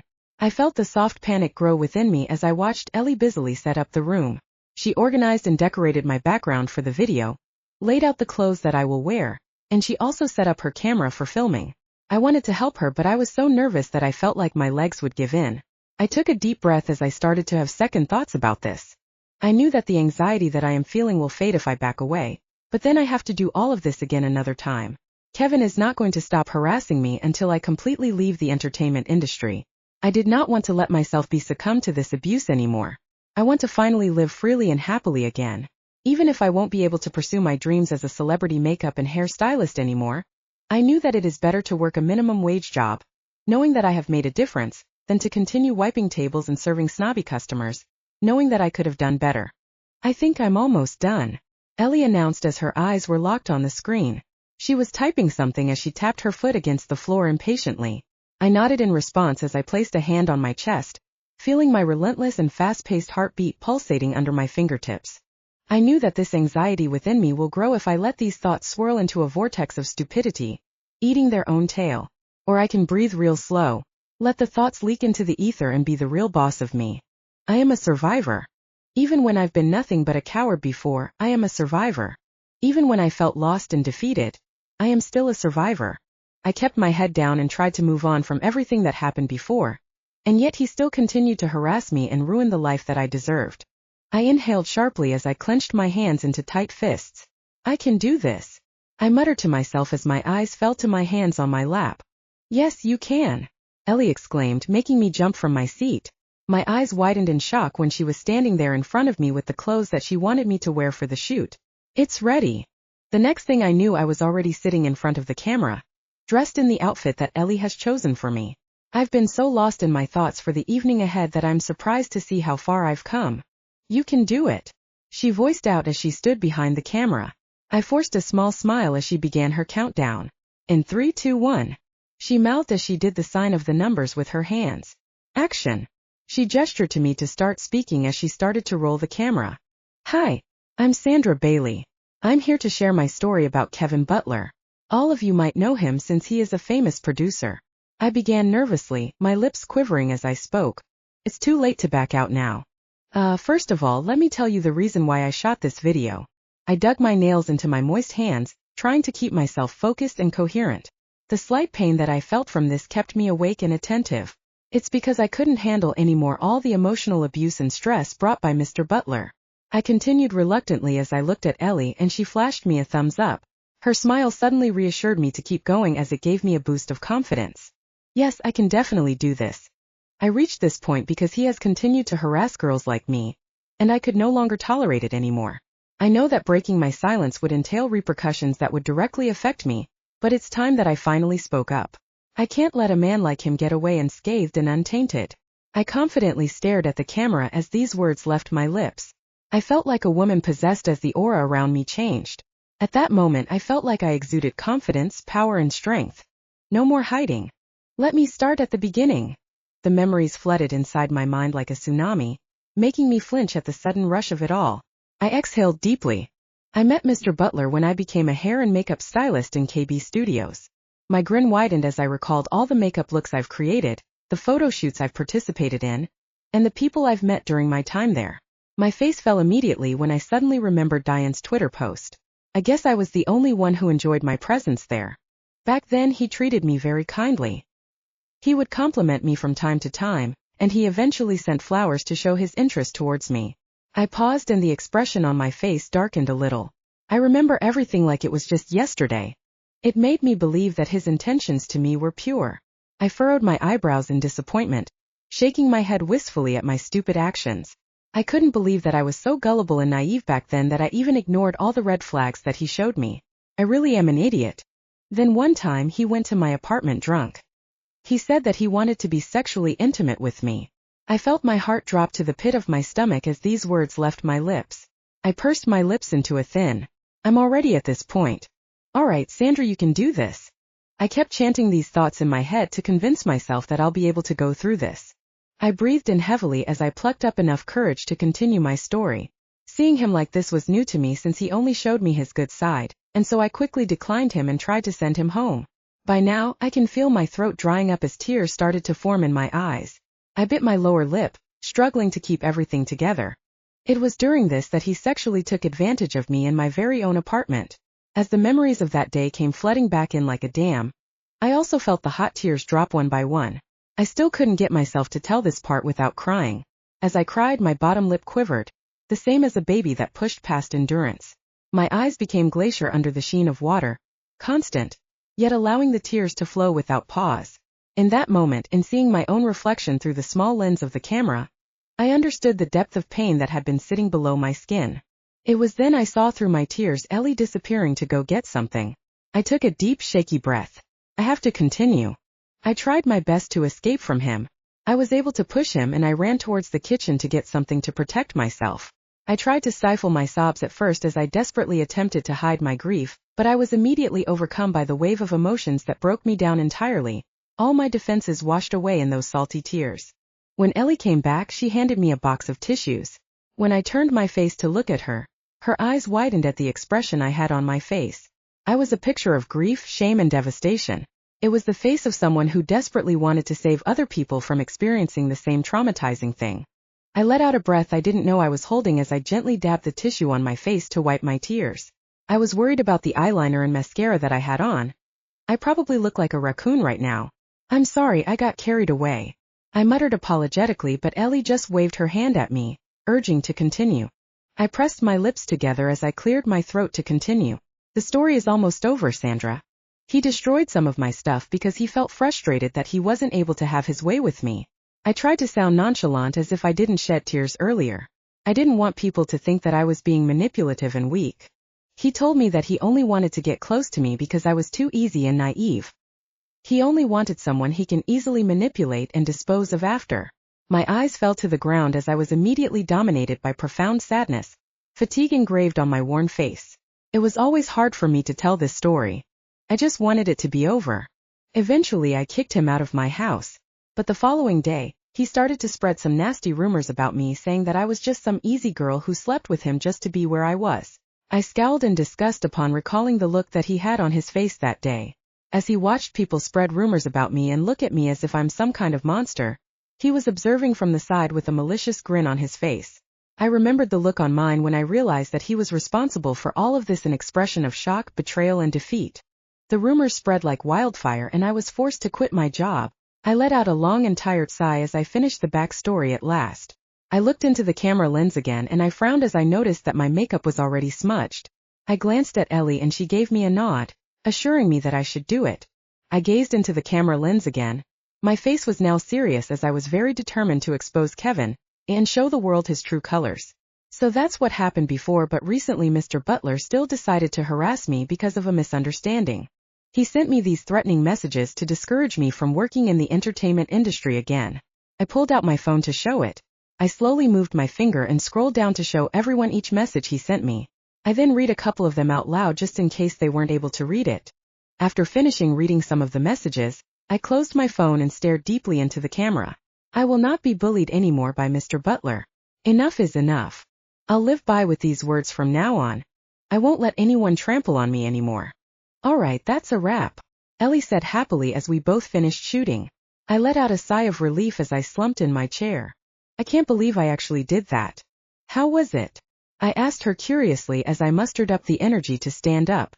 My eyes widened in shock as I stumbled a bit backwards. My legs felt weak, almost like jelly. I felt like I was going to drop to the floor. I held on to the closest thing next to me, trying to steady my balance. The nervousness that I felt really took over my body completely. Are you okay, Sandra? Ellie asked worriedly as she made the initiative to approach me. I raised my hand to stop her, making her pause mid-step. I forced myself to move near her to see the whole film. She placed a hand on my shoulder for support, worried that I might suddenly collapse. I'm fine, Ellie. It's okay. I gave her a small smile as I gently touched her hand and moved it away from my shoulder. Let me see it. It's great. She stepped aside to show me the entire clip. I watched intently, noticing every little movement I made. As soon as we reached the part where I started sobbing, I internally cringed at my ugly crying face. Good thing I only cried once, I couldn't bear to see myself crying again. As soon as we finished everything, I turned to her. Thank God we're done. The only thing left is to upload these to the world. I immediately felt anxious as these words left my lips. My heartbeat started picking up its pace at the thought of everyone listening to my story. I couldn't help but think about what other people might think or say about the video. I pressed my lips together. I know that I have to stay strong no matter what they say. Yes, I'll just edit some final touches, then your story will be introduced to the public. Ellie muttered seriously as she inserted the memory card into her laptop. She then carried the laptop and her camera as she went to the couch. I followed closely behind her as she sat down to start working. Wish me luck, I murmured as I crossed my fingers jokingly. Ellie let out a small chuckle in response before she started working on the video. As soon as she was done, she looked at me to show me the entire video. A smile of satisfaction crept to my lips as I nodded my head in approval. We then both looked at each other, knowing that it's finally time. Are you ready? She asked as her mouse hovered over the publish button. I cut myself short as self-doubt started to sink in. Am I really ready to change my life forever? I closed my eyes and took a deep breath as I recalled everything that I've gone through so far, reigniting the determination that I had a while ago. Chapter 31 New Beginning. Upon waking, I burrowed myself into the warm and soft sheets. I groaned in exasperation as I refused to open my eyes. Everything that happened lately felt like a dream. I thought that I would just wake up and everything would be back to normal. I would still be working at the diner, making minimum wage and dealing with snobby and impatient customers. As I served their meals, I would be dreaming of working as a celebrity and hairstylist, and during my breaks, I would look at different makeup looks and hairstyles that I can recreate during my free time. The old me would have never believed that I worked at Williams Incorporated. And at this point, the real dream here is me being able to work in the entertainment industry ever again. My experience working as a celebrity makeup and hairstylist has become nothing but a distant memory that I wish I could burn into my mind forever. I felt ridiculous for ever feeling like Cinderella before. She got her happy ending while I didn't.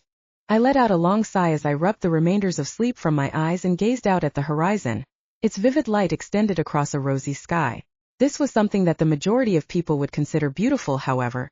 At that moment I found it strange, hard even, to find something so meaningful in something so mundane. It's not like the sun wouldn't rise, it had, after all, been reliably happening since the beginning of time. So what was so special about it? I could no longer bring myself to feel the joy from it like others did. The magic that drew so many artists and photographers in, as if they had some lens or filter I'd missed out on. Or maybe I'm just being too negative.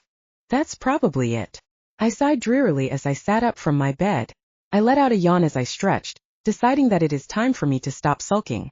In fact, I should be proud of myself. I did something I never thought I would ever do in my whole life. I am a survivor. I covered my face with both of my hands as a wave of mixed feelings washed over me. I feel lost, confused, and relieved at the same time. I am relieved because I was finally able to let out this weight in my chest. The truth really does set you free, and for once I was able to have a taste of freedom. I am lost and confused because I honestly don't know what to do now. I didn't know where I should begin. I am alone at home and jobless. I wanted to message Ellie, but I did not want to bother her anymore after everything she has done for me. I desperately want to call Arthur as well, but we definitely did not end on a good note. From the corner of my eye, I spotted my laptop on my bedside table. I pressed my lips into a thin line. I still have bills to pay, so I can't afford to stay in bed all day. Even when I don't have the energy to do anything, I have to keep going. I need to get myself together. I decided to open my laptop to browse different job listings. I searched for minimum wage jobs and job openings in the entertainment industry. I saw a lot of job opportunities in the minimum wage section. I scanned through the list of companies looking for waitresses and janitresses. I saw familiar fast food chains like In-N-Out Burger, McDonald's, and Subway. Upon checking the entertainment industry section, there were only a few companies who posted job openings like Wolf Corporation, BLT Incorporated, and Dream Limited. I decided to send my resume to some of these companies, trying out my luck with all of them. I closed my laptop after sending out my curriculum vitae to my prospect companies, and returned it back to the bedside table. I walked out of my bedroom to go to the living room. I plopped down on my sofa and pulled out my phone from my pocket. I browsed through my social media account to pass the time. After scrolling for a while, I saw Ralph's photo. His grin was wide as he did a peace sign next to one of our coworkers at the diner. I'm glad to see that he's doing fine. It was then I suddenly had an idea. It was like a light bulb lit inside my head. Maybe I could call him to check up on him and ask if there's still an opening at the diner. I closed my social media application and dialed his number on my phone. I anxiously waited for him to respond as I tapped my foot on the ground impatiently. "Hello," Ralph said as soon as the call connected. I smiled as I heard his familiar voice. It felt like ages since we last talked. "Hey Ralph. It's Sandra," I replied excitedly. "Hey Sandra. It's been ages since you called me. I miss you so much, he said excitedly, which made me laugh. God, I missed him. I miss having a close coworker. I'm sorry I only called today. Work had been hectic, I muttered as I felt a pang of guilt for not reaching out earlier. I got too caught up with my work, Arthur, and Kevin that I forgot to contact my other friends. The only friend I actually called frequently is Ellie. Hey, no worries. I understand working in a huge company would really make someone very busy. I sighed apologetically. I took a mental note to make it up to him sometime. Yeah. Actually, I wanted to talk to you about that. I croaked awkwardly, not knowing how I can tell him about my dilemma. About work? He asked curiously. Yeah, well? I trailed off as I took a deep breath. I actually resigned from Williams Incorporated. I murmured shyly. I feel ashamed to tell him about this. He might have thought I was an idiot for resigning from one of the biggest companies in town. He gasped in surprise. What? Why? His voice was laced with disbelief and shock. It's a long story. I'll tell you all about it in person, I told him dismissively, desperately trying to change the subject. All right, so what do you want to talk about? I let out a sigh of relief as he didn't attempt to pry anymore. It was only then that it dawned on me that I might have interrupted his working hours. Are you working right now? I asked cautiously, berating myself for not having thought about this in the first place. Actually, I'm on my break, that's why we can talk, he answered casually. Oh, okay, that's good to hear. Can you do me a favor? I crossed my fingers, hoping that he could help me. Sure, what is it? He asked nonchalantly. All right, here goes nothing. Can you talk to Kyle and tell him to take me back? I'm looking for jobs right now and I thought about coming back, I requested pleadingly. Kyle is the owner of the diner. He's nice and all, but he's strict most of the time. He has a soft spot for Ralph though because he reminds him of his brother. Back when I worked at the diner, all of us would use that to our advantage. If that's okay with you, I added immediately. Sure, no problem.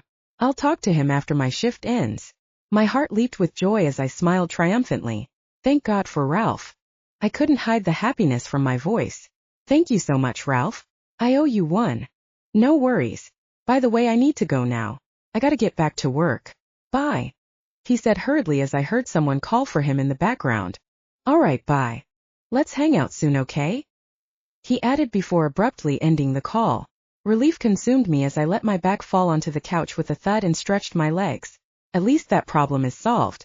I stared at the ceiling blankly as I started to think about Arthur. I wonder how he is doing now. I miss him badly. Did he already forget about me? Or is he also missing me? My heart dropped to the pit of my stomach as I recalled our last conversation with each other. Things would be better if it stayed this way anyway. My thoughts were cut short when I heard my phone ping to signify a new message. I lazily reached out to grab my phone. I narrowed my eyes, adjusting to the brightness of my phone to see that it's a text from Ellie. I sat up to read her message well. From Ellie. Hey Sandra, check this out now. She texted me again soon after, this time with a link.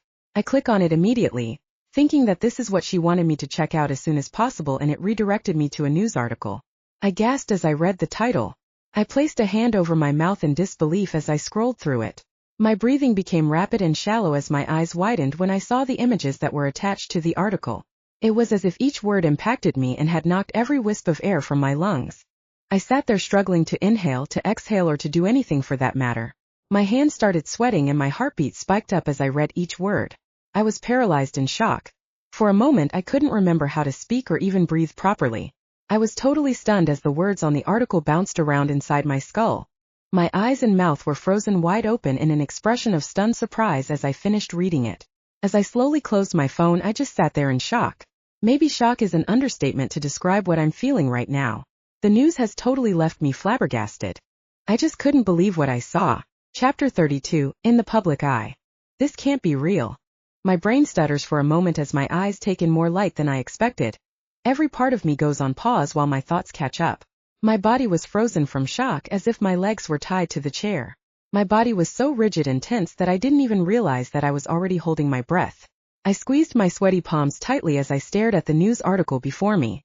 I shook my head, refusing to believe what I'm seeing. I didn't expect it to reach this point. Kevin Butler under fire for an alleged sexual harassment case. According to a video circulating online, it was revealed that Kevin Butler, famous celebrity, harassed a previous employee at KB Studios. The woman claimed that Mr. Butler sexually assaulted her and damaged her property. A lot of netizens expressed their disappointment in Mr. Butler. However, there are also people who question the intention of the woman in the video. We have yet to hear news from Mr. Butler's agency. What do you think about this video? Tell us in the comment section below. My heartbeat was pounding relentlessly against my ribcage, threatening to burst out of my chest as my mind replayed the traumatic experiences I've had while working at KB Studios on a short loop. With my conscious mind, I reiterated what Ellie told me the other day after the video was posted. There will be supporters and there will be haters. I have to stand my ground and remain firm no matter what they say. I clearly didn't listen to Ellie well enough and took her words to heart, because when I saw the news article that came out about my post, I immediately started to feel sick. My eyes scanned the article multiple times, almost memorizing every word.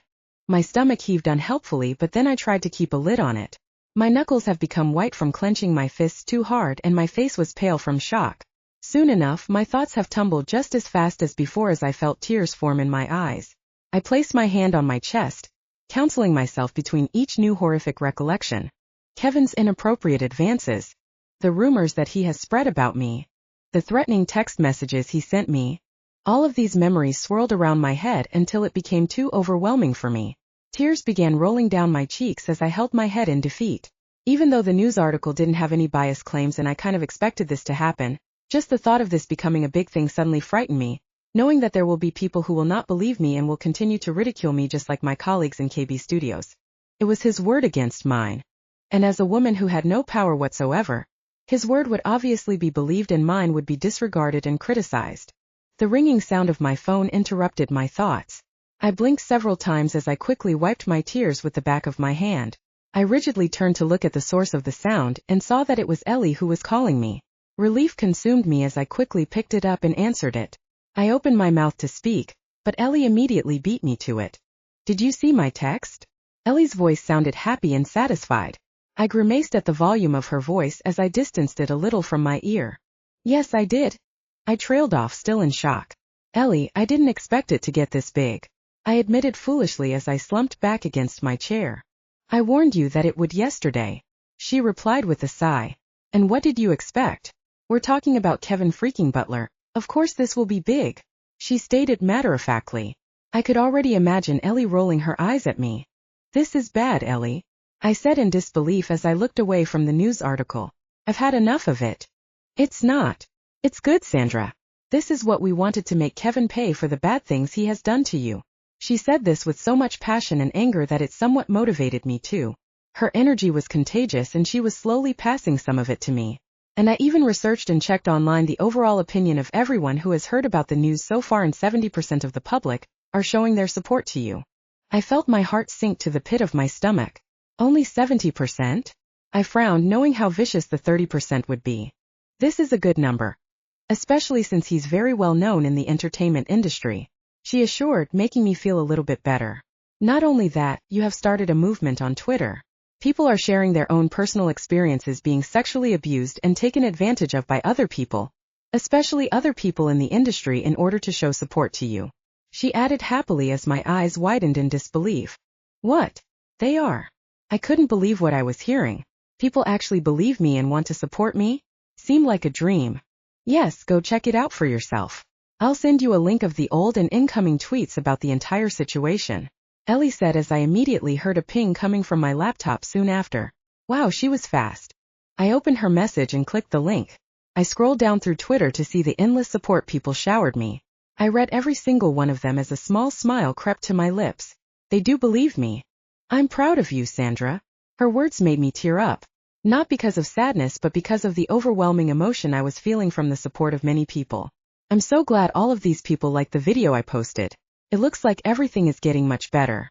Thank you for helping me out, I told her as I bit my lower lip, trying to hold back the tears that were threatening to spill. Oh, what would you do without me? She sounded dramatic and we both chuckled. Oh, by the way, I need to go now. I forgot I still have to do something. Bye. She babbled hurriedly as she tried to end the call. I didn't get the chance to respond as she hung up. I brought my attention back to my laptop and refreshed the page to see if there were still more tweets in support of what I did. I skimmed through everything. I saw some that were really heartwarming, so I liked those tweets. At LuxyFafer9201. Her experience was also similar to mine. I hope I can also gain the courage to make my abuser liable for his wrongdoings. At babygirl_23. As someone who also went through the same harassment, I can say that this is hard. I admire her for being this brave woman. I wept sadly as she finished her story. I really hope no one can experience something as horrible as this ever again. Kevin Butler, shame on you. By the end of everything, I felt my heart grow warm with the overflowing encouragement of all these people. Words cannot describe how grateful I am to everyone who has supported me. I heard the ping of my cell phone that disrupted my thoughts. I checked to see who it was. It was Andy, a fellow colleague from KB Studios. He messaged me regarding the video I uploaded. From Andy. Hey Sandra. I know it's been a while, but I saw the video you uploaded. I'm really sorry for believing those rumors before. I didn't know any better. I hope you can forgive me. His message gave me strength. It strengthened me to know that my video really had a huge impact not only to regular people but also to people who worked in the industry. I really felt like justice has been served. I typed a reply and closed my phone.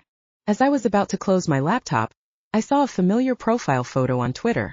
I checked her profile to confirm whether it was really her. It was Diane, another colleague of mine from KB Studios. I stalked her profile to see what she has been up to.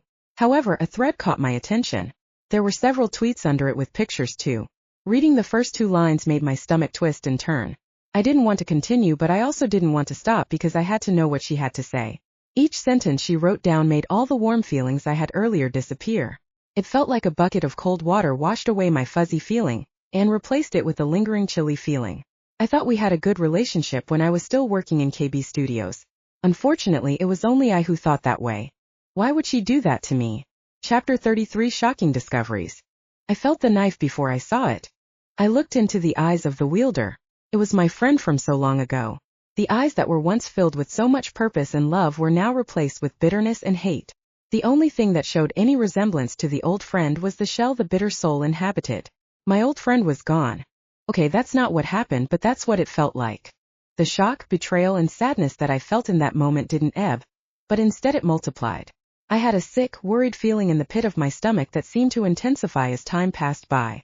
I raised a hand over my beating heart as I read Diane's tweet over and over. This can't be real. At Dianeliing29869. I am the marketing head of KB Studios, and when Sandra used to work there before, I would often interact with her whenever we had a shoot for our brand ambassadors, and so you can consider me to be credible when I say this. In this tweet, she added a silly photo of us. The both of us were posing next to the mannequins wearing crazy outfit combinations and making wacky faces. This photo was taken on the last day of one of our photo shoots. A small smile crept on my face as I recalled the fun times we've spent together during my brief time in KB Studios. My face immediately fell when I remembered the tweets she made after that. I guess this is what makes it hurt the most. I genuinely thought that we were friends until I read this post. I clearly misinterpreted the situation. Our friendship was one-sided after all. At Dianeliing29869. Do not believe Sandra's claims against Mr. Butler because all of it is false. Sandra always had a big crush on Mr. Butler. However, he never responded to any of her advances. After he kept on rejecting her, she threw a fit, destroyed property, and even spread rumors about him. This is not true. I yelled to no one in particular through clenched teeth. I ran a hand through my hair as I groaned in frustration. I rubbed my temples trying to ease my throbbing head. It suddenly felt like the world around me was going to explode. I placed a hand over my mouth in shock as I continued to scroll through her other tweets about me. She continued to call me a narcissist, a liar, whore, and slut. She started to spread fake rumors about my past relationships, and even the male friends I've had when I worked in KB Studios. Every word stung, only fueling the fire that burned inside of me. Every violated phrase was like gasoline to it. My fists began to clench and my jaw rooted. She was one of the people that I have confided in when everything went down between Kevin and I. I thought I could trust her. Keyword here is thought. I was clearly wrong. Burning rage hissed through my body like deathly poison, screeching a demanded release in the form of unwanted violence. It was like a volcano erupting, fury sweeping off me like ferocious waves. The wrath consumed me, engulfing my moralities and destroying the boundaries of loyalty. I couldn't believe she would say this about me, knowing how really Kevin is behind the scenes. I clicked the reply button and started typing my reply. I felt like a woman possessed as I did. The tweet ended up to be a length paragraph with a curse word thrown in here and there. I let out the breath I didn't as I slumped back on my chair and read the paragraph that I wrote. My eyes widened in surprise when I saw how poorly written it was and how desperate I sounded to defend myself. Every sentence was filled with panic and even anger. I shook my head as I immediately deleted everything I wrote. I need Ellie. I closed my laptop in anger and grabbed my phone to call her. I tapped my foot as I waited for her to answer my call. Hell, I cut her off immediately. Come over, we have a situation. She must have been surprised at my sudden outburst as I heard her gasp on the other line. What happened? I can definitely hear the panic in her voice. You know what, just tell me when I get there, I'll be there in 5. She added as she abruptly ended the call. Well, that was quick. I paced anxiously around my apartment. I felt like a lion in its cage that desperately wanted to escape. I tried to calm down by focusing on my breathing. Breathe in, breathe out. How could she say all those things against me? Her words really struck a nerve in me. It kept repeating in my head like a broken vinyl record. I felt so foolish to tell her things she didn't deserve to know. My thoughts were interrupted when I heard a loud banging on the door. Sandra, it's Ellie. Open up, she shouted as she knocked hard. I instantly rushed to open the door for her. Careful, it feels like you're trying to destroy my door. I joked as I stepped aside for her to enter. You don't seem to be in a hurry, do you? I teased as I took in her appearance. Her hair was still wet and she wore baggy clothes. It also looked like she wasn't wearing any makeup. She just went to the sofa, ignoring my lame attempts to make fun at her. I came here as fast as I could. It sounded like something urgent, but when I got here, your first words were poking fun at me. She narrowed her eyes at me as she crossed her arms in front of her chest. Imagine how tired I am. She still had this menacing look on her face. I held both my hands up to stop her anger. I'm sorry, I was just trying to ease the tension. I plopped down next to her and took her hand to massage it. I'm sorry for making it sound like it was an emergency, but in my defense, if you also read it, you would also think that it is. Read what? She raised her eyebrows in confusion. I grabbed my laptop and opened it. I searched for Diane's Twitter profile. I browsed through her whole profile to look for her tweet accusing me of spreading false information. As soon as I found her very demeaning tweet, I handed over the laptop to Ellie. She carefully set the laptop on her lap and began reading the entire tweet. What the hell is this nonsense? She muttered as she finished everything. Her eyebrows are all scrunched up. I know, right? I nodded in agreement with her. Diane is such a shrew. I already warned you about her, but you didn't even listen. Her tone was very sharp, which made me look down, knowing she was right. Maybe I overlooked some red flags in my friendship with Diane. I didn't think she was capable of slandering me like this. I muttered under my breath. We both went silent as we stared at the computer screen. I decided to carefully reach for the laptop on her lap to close it. Ellie broke the silence as she stood up and clapped her hands as if a bright idea just popped in. What did she think about this time? You know what I think? Maybe she was just doing this because she wants to look good in front of Kevin's eyes, so that he can finally pay attention to her. She sounded so sure of herself. My eyebrows furrowed in confusion. What do you mean? I asked her. As you know, Diane has already been in the company long before you entered. She voiced out as she sat back down.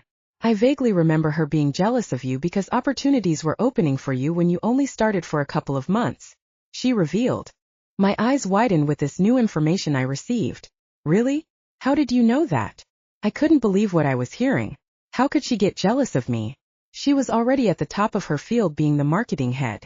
What more could she want? I grew even more confused. Well, I overheard her gossiping with another employee. She trailed off as she held her chin, trying to recall what she heard. She said that it took her years to get to where she was. But you only got promoted because Kevin was fond of you. She explained. My jaw dropped as I understood what Ellie was trying to say. So she's just doing this to win Kevin's favor. She declared seriously. Well, they both have something in common, they're horrible. I retorted, to which we both roared in laughter. You know what I realized? Diane can go to hell. As I come to know Diane's terrible personality, it makes me think that she isn't worth replying to. I added with a shrug. Come to think of it, why would I worry about some insignificant person? Since she didn't even consider me as her friend, I too should also disregard her as my friend. You're right, Ellie stated with glee. I already overcame so much these past few days. Compared to all of those, she's just this annoying fly trying to gain relevance by forcing herself into someone's problems. I said. My voice was laced with annoyance as I recalled all of the events that happened recently. I grew much stronger because of these circumstances, and I owe it all to myself and to Ellie, who's always there to help. That's absolutely true. You shouldn't mind her. She's not even important in your life. She placed her hand on top of mine. I gave her a genuine smile. I'm really grateful to have her as a friend. Yeah, I know. I'll just focus on myself and those who are important to me. Which reminds me, I never got the chance to properly thank you for everything you have done for me. I muttered shyly. I always appreciate you being there for me in my ups and downs. I pulled her into an embrace. I closed my eyes, savoring this moment. It felt nice to just hug your best friend. It really hits differently. We stayed like that for a minute and eventually pulled away. I saw her eyes welling up. Don't cry or else you'll make me cry, I added, which made the both of us break into laughter. Despite the horrible start of my day, it ended wholesomely with Ellie cheering me up like she always does. I wonder what will happen tomorrow. Chapter 34. The public's opinion. Everybody is addicted to something. It can be drugs, alcohol, video games, or even fast food. Meanwhile, I was addicted to the public's opinion regarding my post.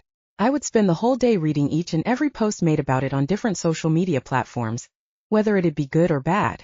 I watched how easily people's perspective on the situation would shift within the span of a few hours. I wouldn't eat and I barely slept. My eyes were locked on the screen as I constantly refreshed the page and searched for keywords. I would even check Kevin's social media sites for his statement on the matter, but he didn't say anything yet. I let out a long and tired sigh as the view outside of my window caught my eye. It was a busy day today as people rushed to go where they needed to be. Their vibrant clothes shine in the morning light as the people move like enchanting shoals of fish. There is chatter between sellers and buyers, old friends catching up, and even new friends being made. It's busy for sure, but the hustle and bustle brings a life to this city I wouldn't want to be without. I pursed my lips into a thin line, finally knowing what to do. I closed my laptop and placed it on the desk beside my bed. I need to get some fresh air. I have to accept that my life will never be the same, and that my only way of doing this is to stop being obsessed with looking through social media for validation when it's something I shouldn't even do. This is my story and I know that it is real. Spending my time looking at these posts about Kevin and I isn't going to make me feel better. Only I have the power to do this. After all, I am worthy of escaping this hurricane of thoughts, the positive and the negative analysis of the actions and words of others. I am worthy of love and a better life. I am. And with that, I was able to pick myself back up again. I cleaned up the apartment and finally took a shower. I dressed up well that day even though I just planned to go out and get dessert to take home. It's the thought that counts, I guess. I formed a small smile as I eyed myself in the mirror. I can do this. The moment I stepped out of my apartment complex, a sudden surge of energy ran through my veins. There was just something about it. I've stayed so long inside my apartment that I kind of missed the feeling of the warm sun against my skin, and the smell of coffee coming from the nearby cafes. As I walked to my favorite bakery, there is music to the feet on the streets, a chaotic rhythm born of universal soul. There is a tempo to it all, an upbeat mambo that's asking why the passers-by aren't dancing instead of taking their usual steps. So in my imagination the songs dial up their volume and I see a musical of sorts, the bright umbrellas twirling and strangers linking arms to dance in a circle before carrying on their way, never to meet again, yet each of them brightened for the experience. It's as if the streets are a set we can make any movie upon, we as the actors, for better and worse. I see the same cracks and peeling paint. I see the buildings that need more love, but it's just a set, right? We get to choose our own lines and actions. I get to choose my own lines and actions. And I chose to finally move on and become happy once again. The walk to the bakery seemed longer than before. I could feel the stares of men and women as I walked past them. It made me feel self-conscious, but I decided to ignore everyone as I held my chin up and opened the door of the bakery. As soon as people heard the chime attached to the door, all the customers' eyes darted to me. Here goes nothing. I gulped as I made my first step inside. I can do this. I kept repeating this statement as I walked around to see which bread I will buy. I can hear the hushed whispers of some people. I tried to block out everything as I focused on choosing which item to buy. I made my way to the counter to ask for brioche and cinnamon rolls. As the one in charge went to get my order, a woman suddenly approached me. Hey, excuse me, aren't you the one who posted the false rape claims against Kevin Butler? She interjected as I waited for my order to arrive. It took me a second to register what she said. Her question left me stunned. What nonsense is she spouting? I turned to face her as I tried my best to compose myself after hearing her false accusation. I flashed her a fake smile before answering her question. Why, yes, I'm the one in the video, but those are not false rape claims, I retorted while gritting my teeth. I reminded myself that she doesn't personally know me, that's why she had the audacity to say those things to me. Well, I saw one post that says that you're only using Kevin for clout. She stated confidently, making sure others heard what she said. I furrowed my eyebrows at her. This is why people don't report. It's people like you who doubt victim stories and side with the abuser that makes us afraid to come out with our own experiences. I snapped at her. By this time, the people inside the bakery fell into silence and it was only the two of us who were talking. I couldn't care less if they eavesdrop into our conversation. It's time I shut down people who keep talking as if they know better. Do you have? She tried to answer back, but I abruptly cut her off. No, I don't have any evidence to prove it to you, but please don't invalidate my experience by saying that what I experienced was untrue, because believe me when I say that until now it still haunts me. I declared loudly for everyone else to hear. Since we're already at this point where everyone's listening to the both of us, might as well let them hear clearly what I have to say. Yes, she's right. I heard someone at the back of the bakery voiced out. A man stepped in between us. I had a sister who went through the same thing. She experienced being ridiculed because people thought she was lying. Even though we encouraged her, there were still people like you who drove her to the brink of death. She couldn't handle the pressure of trying to prove herself. He shared his story with us. I looked at him with sad eyes. How difficult it must have been for him and his family. The woman earlier lowered her head as she realized her mistake. I'm so sorry. I should have known better, she murmured. I turned back at her to see her apologetic expression. It's okay. I just hope you'll learn from this. I was about to pat her on the shoulder, but she suddenly turned around and hurriedly walked out of the bakery, her face flushed with embarrassment. I scrunched my eyebrows in confusion as I watched her storm away until I couldn't see her anymore from where I stood before I turned to look at the guy. I thanked him for sharing his story and for also standing up for me. He shrugged his shoulders as if it was nothing. I was reminded by my sister when I heard your story. Seeing you in person and witnessing something like earlier made my blood boil. I couldn't stand here without doing anything, he said solemnly. His eyes held a glint of determination and sadness. I couldn't help but feel grateful for his help. Thank you so much for helping. We need more people like you. I flashed him an honest smile. He gestured to me that it's not a big deal and bid goodbye. I watched his retreating back. I couldn't believe that there are still people like him in this world who are willing to help strangers. I jolted in surprise as I heard someone clear their throat behind me. Excuse me, miss. Here's you brioche and cinnamon rolls, the guy at the counter said as he handed over my order. Thank you, I replied as I got the 2 pastries. That will be $10, he said as he printed out my receipt. I handed him the exact amount and walked away. I walked out with my head held high. It feels liberating to be able to stand up to myself. I feel so giddy going home. The support I received back at the bakery feels so refreshing. I still had a silly smile plastered on my face as I opened the door of my apartment. Things are going to get better. Chapter 35. Biting my tongue. I'm home, I announced to no one in particular as I swung open the door and turned on the lights of my apartment. I let out a long sigh as loneliness suddenly hopped onto my shoulders and sunk me to my knees. I used to prefer living alone as I wanted to enjoy my independence. Being alone gave me total freedom to do whatever I wanted when I wanted to do it, and how I wanted it to be done. However, I couldn't help but miss being greeted by the smell of fried chicken, and as I would follow the scent to the kitchen, I would see my mother smiling at me. A small smile crept to my lips as I remembered the cute little apron she wore over her office clothes. I had a close relationship with my parents, and whenever I was happy or sad, I would tell them. I loved it whenever they gave me advice, and I always took it to heart. Even though I am happy that someone stood up for me today, and I am proud of myself that I was able to speak my truth, I couldn't help but feel conflicted about my job opportunities, the public's perception of me, and my colleagues betraying me. I longed for my mother's warm embrace and comforting words in moments like this. I used to snuggle up next to her as she would gently stroke my hair until I calmed down while my father would make me his famous goulash. We'd then eat it together as we watched true crime documentaries on the couch. I desperately wanted to go back to that. I miss Mom and Dad, I muttered to myself sadly as I fell to the couch with a soft thud, and I gently placed the dessert on the space beside me. I felt a pang of regret, wishing that I purchased goulash instead.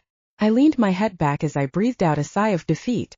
I suddenly felt the urge to go to my parents' house and stay there for a while until everything dies down, but I don't think I would have enough money for that. Besides, I am tired of running away from my problems and hiding behind someone else, expecting that they would solve my problems for me. I did the same thing with my parents, Ellie, and even Arthur. I know that I am pathetic and I am a coward, but I don't want to be like that anymore. Not this time. I then reached for my phone and stared at my mom's number. It wouldn't hurt to just call them.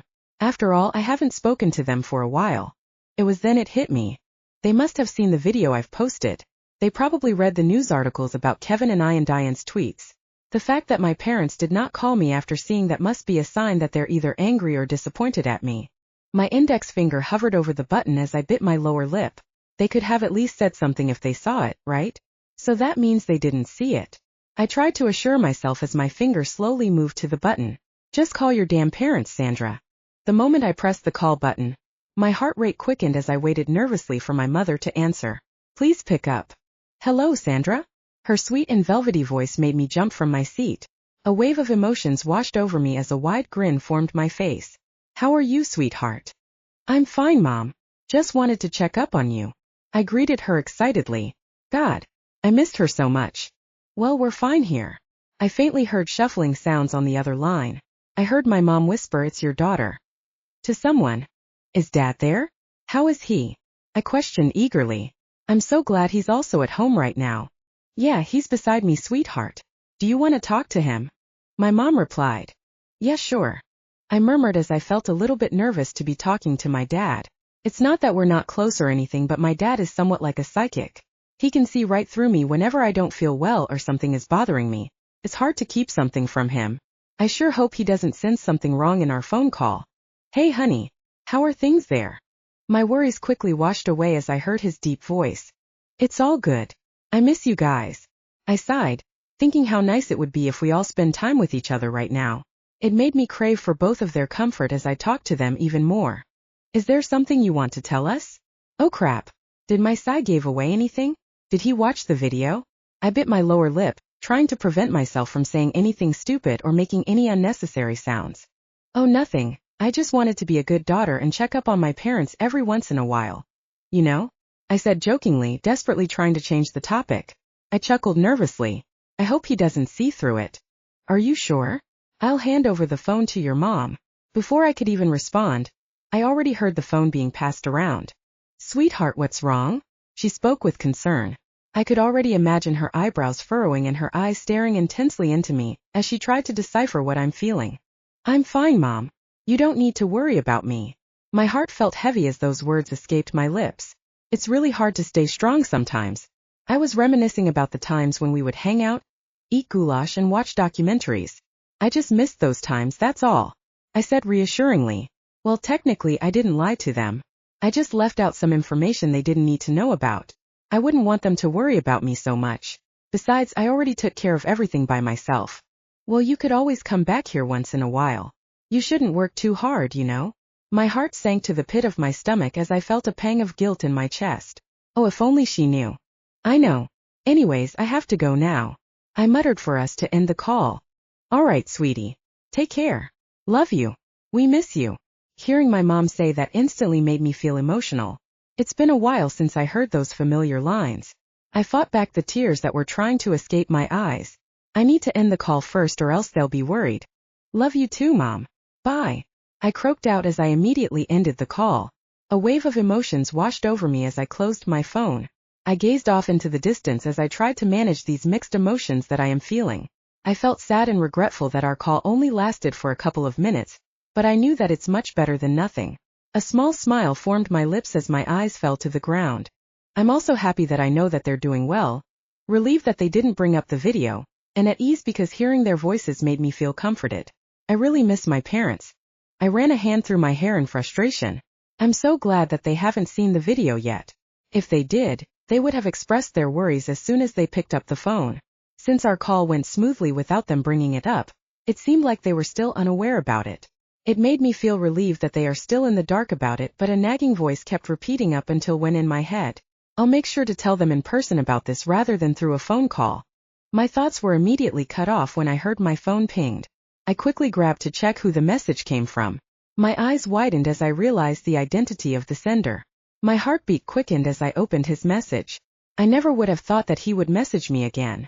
From Arthur. Hi Sandra. I hope you're doing well. I just wanted to let you know that I saw the video you posted a couple of days ago. I admire your courage to share to the world your dark experience.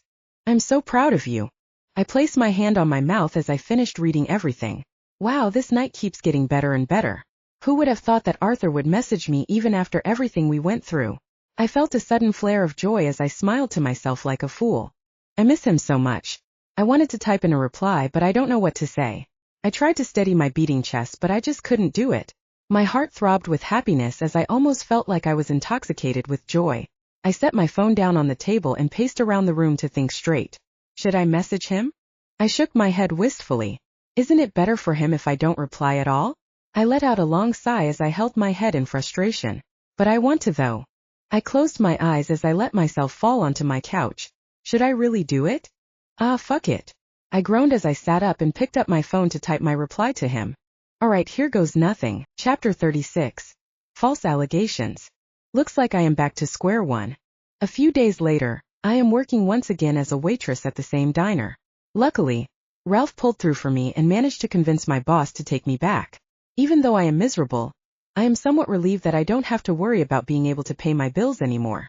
I let out a long and tired sigh as I leaned my back against the counter and looked around at the busy tables. As always, the restaurant was full of life.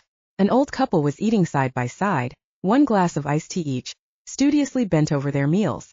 A group of young women in their 20s collapsing with helpless giggles as a stern woman dining alone nearby looked on and frowned. Businessmen in their gray suits jokingly toasted with their cups of coffee, while tourists were struggling to decipher the menu. The noise level was high too. The room was filled with different people all talking at once in boisterous laughter. However, it didn't bother me. I was already used to it. Excuse me, miss. One of the customers tried to call my attention as she raised her hand and waved at me. I nodded, acknowledging her as I quickly brought out my small notepad and approached her. She was a middle-aged woman that seemed to be dining with her teenage daughter. A grin crept to my lips as I suddenly recalled the conversation that I had with my parents the other day. Yes, ma'am. I asked politely as I pulled out my ballpen from my pocket, ready to write her orders.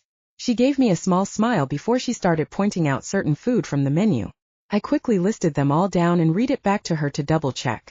Is that all, miss? She looked through the menu one last time before she looked up at me. She was suddenly cut short by her daughter. Oh my God, Mom! She exclaimed as her hand flew to her mouth in shock. Her eyes grew wide as she continued to scan the message that was on her phone. Her mother and I looked at her in confusion. What's wrong, dear? Her mother asked worriedly as she tilted her head to the side in confusion. I stood there awkwardly, not knowing if I should leave yet or not. The mother hasn't given me the signal yet, and she didn't finish what she was saying a while ago. Kevin Butler finally released a statement. She responded excitedly as my heart skipped a beat. What did he say? I squeezed the ballpen tightly as my hand started to moist. I licked my lips nervously as I fought the urge to pull out my phone right now.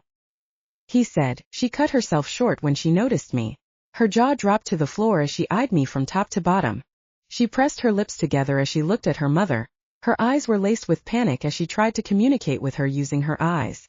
I swallowed the lump of my throat as I took a step back. Well, if that is all, then I should go now, I said sheepishly as I did a small and courteous bow.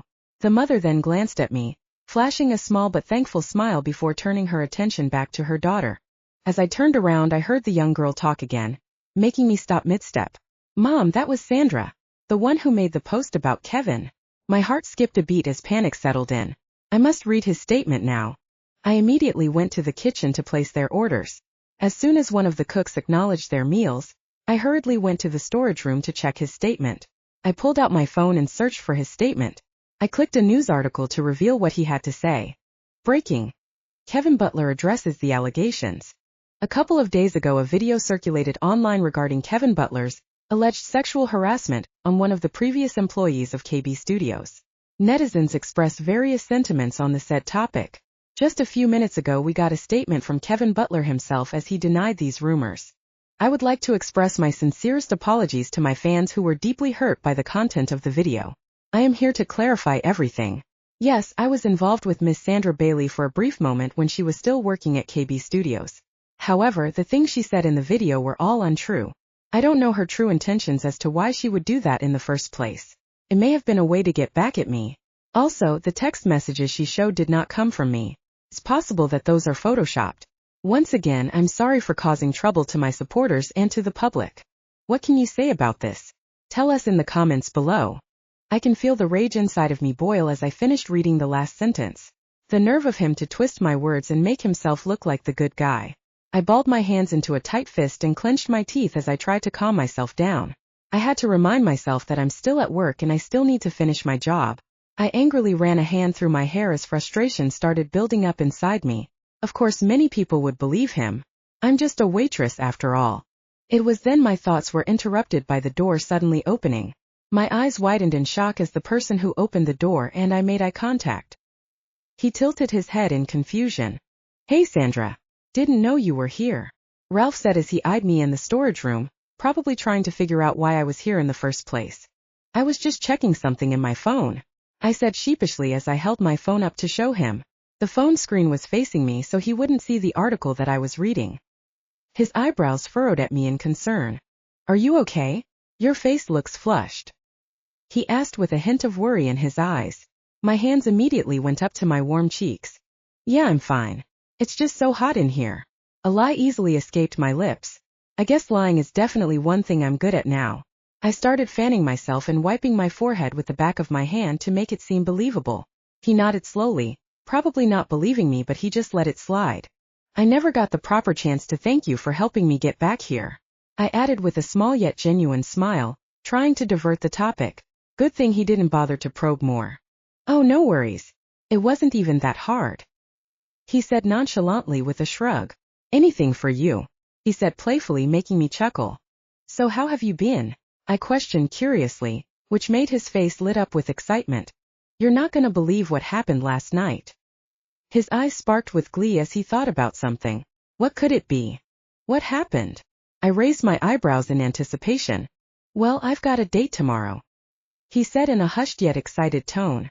My heart leaped with joy as I held his hands and jumped up and down excitedly. "Who is the lucky girl?" I beamed with glee as I watched happiness glow inside him at the thought of it. The anger I felt earlier when I read Kevin's statement completely disappeared, and was replaced with excitedness because of Ralph's good news. "Well, I met her online and—" He cut himself short when the door suddenly flung open to reveal Kyle, our boss. "What are you doing back here?"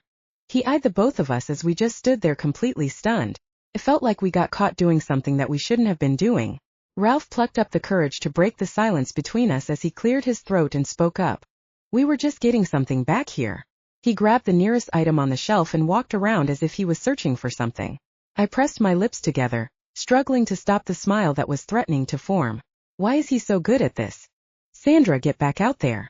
There are customers waiting for you," he ordered firmly before he got out and slammed the door, my hair slightly moving away from my face due to the force. I let out a long and tired sigh as I hunched my body in defeat and walked towards the door. Before opening the handle, I turned to look back at Ralph and we both chuckled softly as our eyes connected. Here we go again. Chapter 37. With a push of a button. I've always wondered why cleaning was so therapeutic for me. For that brief moment, my mind is captivated by the clean and smooth surface of the table. I've always seen cleaning as a form of ritual, or repetitive behavior that's repeated and predictable. This is my break from constantly worrying about what will come next.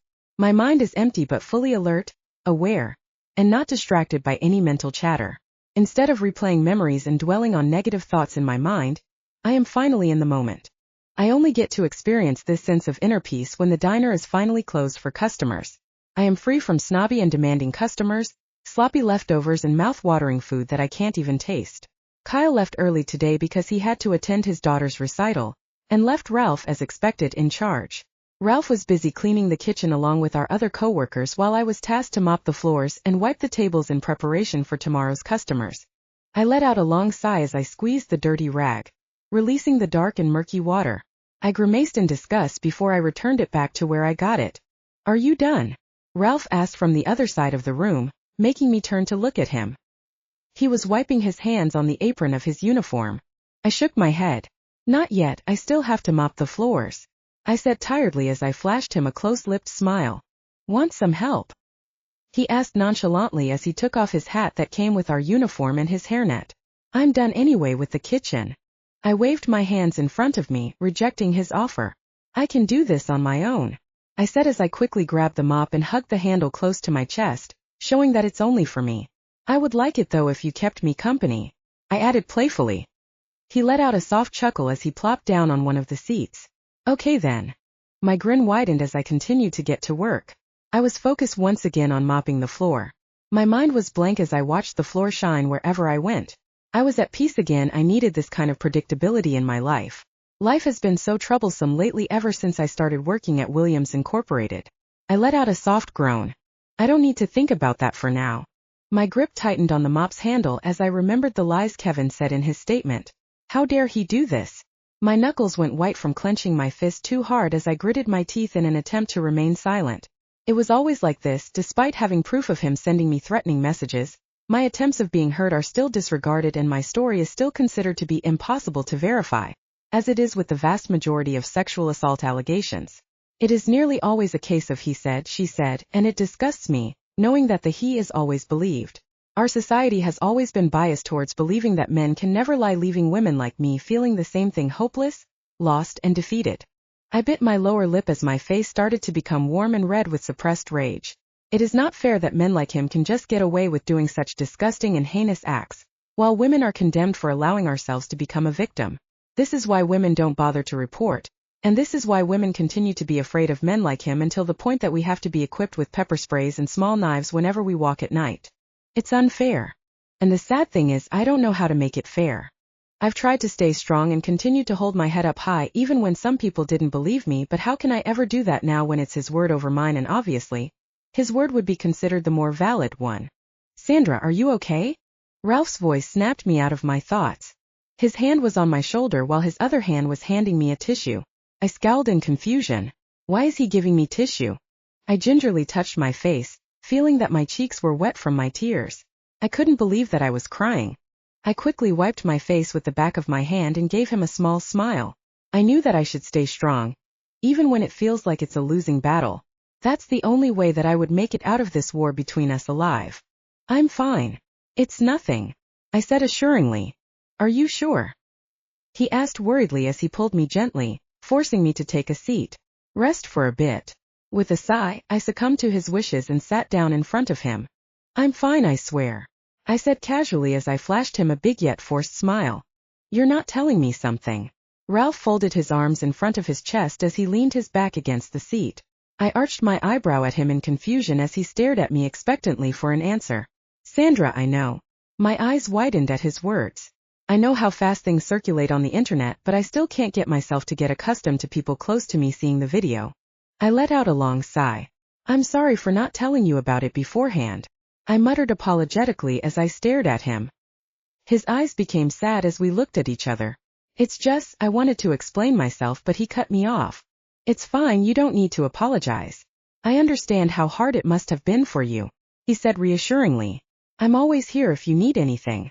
He reached for my hand and squeezed it. His gesture made me smile. Thank you, Ralph. Actually, I'm not sad about it anymore. I was just angry at Kevin's statement.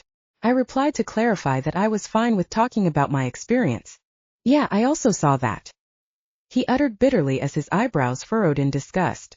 I'm actually scared to check what people have to say about it. I know they'll side with him. A rush of anxiousness filled my stomach as I thought about the hate comments I'll get. Ralph's eyebrows shot up in confusion as these words left my lips. I just tilted my head at his befuddled expression. It's actually not what you think, he explained. As a matter of fact, a lot of people sided with you, he added. Really? How is that possible? I looked at him questioningly. He gestured to me to check my phone. I hurriedly pulled out my phone and searched for the article with Kevin's statement. I scrolled down quickly to the comments section. My heartbeat quickened in anticipation. Ralph moved next to me to also take a peek at the comments. I gasped and my hand went up to my mouth as I read the first few comments. I went down further to read more. My eyes were welling up as I couldn't believe the amount of encouragement people wrote in the comments section. See, I told you, Ralph muttered beside me. I looked at him with a silly smile plastered on my face. It felt great to be able to receive a huge amount of support from the public. I couldn't contain the happiness I was feeling inside me that I hugged him excitedly. I was just not expecting this kind of reaction from everyone. I voiced out as he embraced me back. If you didn't tell me about this, I wouldn't have it in me to read this, I added as I pulled away. Oh, it's nothing. He waved his hand dismissively, gesturing that it wasn't a big deal. I'm really thankful for all the things you've done for me, Ralph. I appreciate them all. I beamed to him with undisguised admiration as I smiled at him, to which he also returned. No worries, I'm glad I could help, he retorted with a shrug. I owe you a meal to compensate for everything you've done, I said jokingly, making the both of us laugh. That reminds me, I still need to tell him about what happened with Arthur. I suddenly remembered the phone call where I asked Ralph to convince Kyle to take me back. Crap. I almost forgot about that. Speaking of owing you something, I still have to tell you about why I quit Williams Incorporated. I began hesitantly. His eyes widened as he realized what I was talking about. Oh yeah, you didn't tell me what happened yet, he responded. With a sigh, I began telling him the whole story. I dared not to leave any single detail out. From the night I met Arthur as Sandy and the moment I met him as Sandra to the last time we spoke in person and the text he sent me. I recalled everything like it was just yesterday. After I was done, I felt my heart ache as I missed him so much. I wish I could just muster up the courage to call him and tell him that I miss him. You should talk to him, Ralph urged persistently. His eyes held a glint of excitement as he leaned in anticipation. I bit my lower lip, hesitant of doing this. I felt nervous just thinking about calling him, let alone talking to him. I don't think I can, I murmured as I shook my head wistfully. Besides, what should I say to him? I gazed at him, trying to look for the answers in his face. Just be yourself, you'll figure it out. I let out a loud groan as these words left his lips. I think it's a bad idea to be myself. But then again, I reminded myself that from now on I will not hide who I am anymore. I let out a sigh of defeat as I took his advice. Wish me luck, I muttered worriedly. Ralph just placed a hand on my shoulder from across the table as if to give me strength. I pulled out my phone and searched for his number. My heart rate quickened as my thumb hovered over Arthur's number. Just do it, Sandra, I mumbled to myself in frustration. I inhaled sharply and pressed the call button.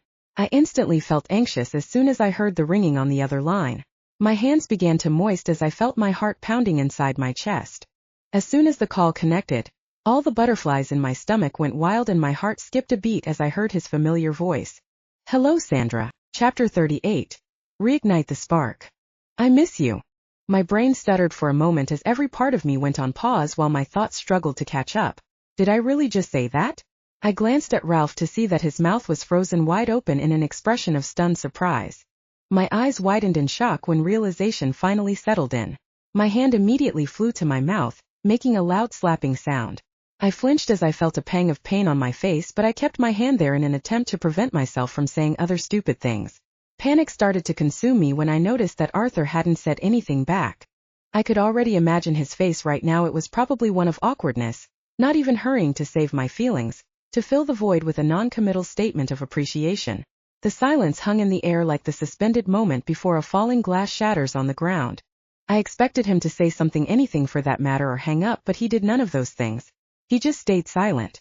I couldn't even hear any movement at all. I moved my phone away from my face to check if he's still there. My eyebrows furrowed in confusion when he still is. Ralph arched an eyebrow at me.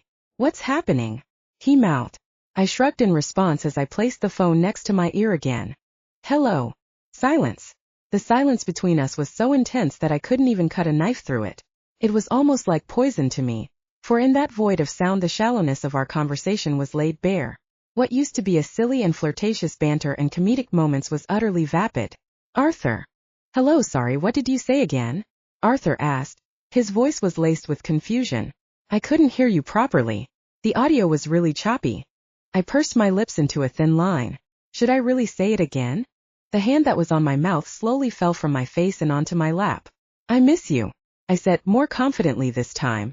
I looked at Ralph to see him flash me a thumbs up. I gave him a small smile. And I just wanted to know how you are. Sorry, it's still really choppy, he retorted, making me scowl at the phone. How could his signal be so terrible? I don't think I'll be able to say it again. I let out a long sigh of exasperation. Maybe it's a sign. It's better that he didn't hear what I said. I hated how I gave in so easily, just after I said before that it would be better to just leave him alone. I'm sorry, but dial. I was about to hang up until I heard Arthur's voice, making me stop mid-action. I was just kidding. He let out a hearty laugh, making me frown in annoyance. Ralph tilted his head to the side in confusion. I'll tell you later, I mouthed. He nodded in response before he pulled out his phone to leave me and Arthur to talk. I miss you too, Sandra. My heart leaped with joy as a smile crept to my lips. I couldn't believe my ears. I couldn't function properly as overwhelming happiness surged into my veins. Thank God. I didn't make a fool out of myself. Speaking of which, I wanted to get back at him for his little teasing earlier. I didn't speak for a couple of seconds, stifling the laugh that wanted to come out of me. I waited for him to speak up, but instead he just cleared his throat. I'm sorry, what was that again? I tried to make it seem like the line was unstable. He roared with laughter at my lame attempt of getting back at him. It took him a while to compose himself. When he did, he spoke with a hint of playfulness in his voice. You want to get even? He said teasingly. God, I missed him so much. Yes. I deadpanned, making it seem like I was mad at him. He let out a soft chuckle. Well, how about a date at our usual coffee shop? I'll let you get your revenge from there. My eyes widened at his sudden invitation. Is that a date? The butterflies in my stomach were going wild at the thought of it being a date. I trailed off. Of course I wanted to go, I just wanted to poke fun at him for his little stunt earlier. Oh come on, Sandra. Can you even resist a date with a handsome guy like me? He uttered arrogantly, to which I laughed loudly. Oh, he's good. It felt like he could see right through my acts. All right. Since you said it's a date, I replied smugly. I heard some shuffling of papers in the background. I furrowed my eyebrows in confusion as to what he might be doing. Maybe he's still working. How about maybe an hour from now? He said abruptly as the rustling of papers stopped. 9 is a good time since I'm almost done cleaning the diner. I let out a sigh of relief, happy to know that I still have time to retouch my makeup and mentally prepare myself. Sounds good. I answered a bit too excitedly, which made Arthur chuckle lightly. My face grew red realizing my actions as I hit my forehead with the palm of my hand. Maybe I sounded too eager to meet him. I should have sounded more neutral. My thoughts were immediately cut off when he spoke. Sandra, I need to go now. I need to finish this quickly so I'll arrive on time for our date. He muttered as he sounded very preoccupied. I pursed my lips into a thin line as I slumped on my chair in defeat. Too bad we couldn't talk on the phone longer. Oh, okay, see you then. Bye. I said cheerfully before he ended the call. I couldn't help but smile to myself like a fool as I still felt high on happiness despite the call ending. I tapped Ralph's shoulder to signify that I was already through with my phone call. He glanced up from his phone. It looks like it went well. He voiced out cheekily as he closed his phone. My hands immediately flew up to my face. Is my face red? How come? I asked him as I cupped my face. Your aura completely changed from earlier, he pointed out, making my face heat up. Now I can definitely feel my face reddening from embarrassment. Well, you're right. It went well. I told him, recalling our conversation prior to this. I proceeded to tell him what we talked about. So that's everything. I finished the story, feeling hopeful for our date. Well, what are you waiting for? I'll finish this up. You go home and prepare for your date, he said as he pulled me up from my seat. Are you sure? I don't want to burden you. I asked him, unsure if this is a good idea. He already did so much for me. Yeah, of course, he said coolly with a shrug. If you're uncomfortable, then maybe you can cover up for me next time I have a date.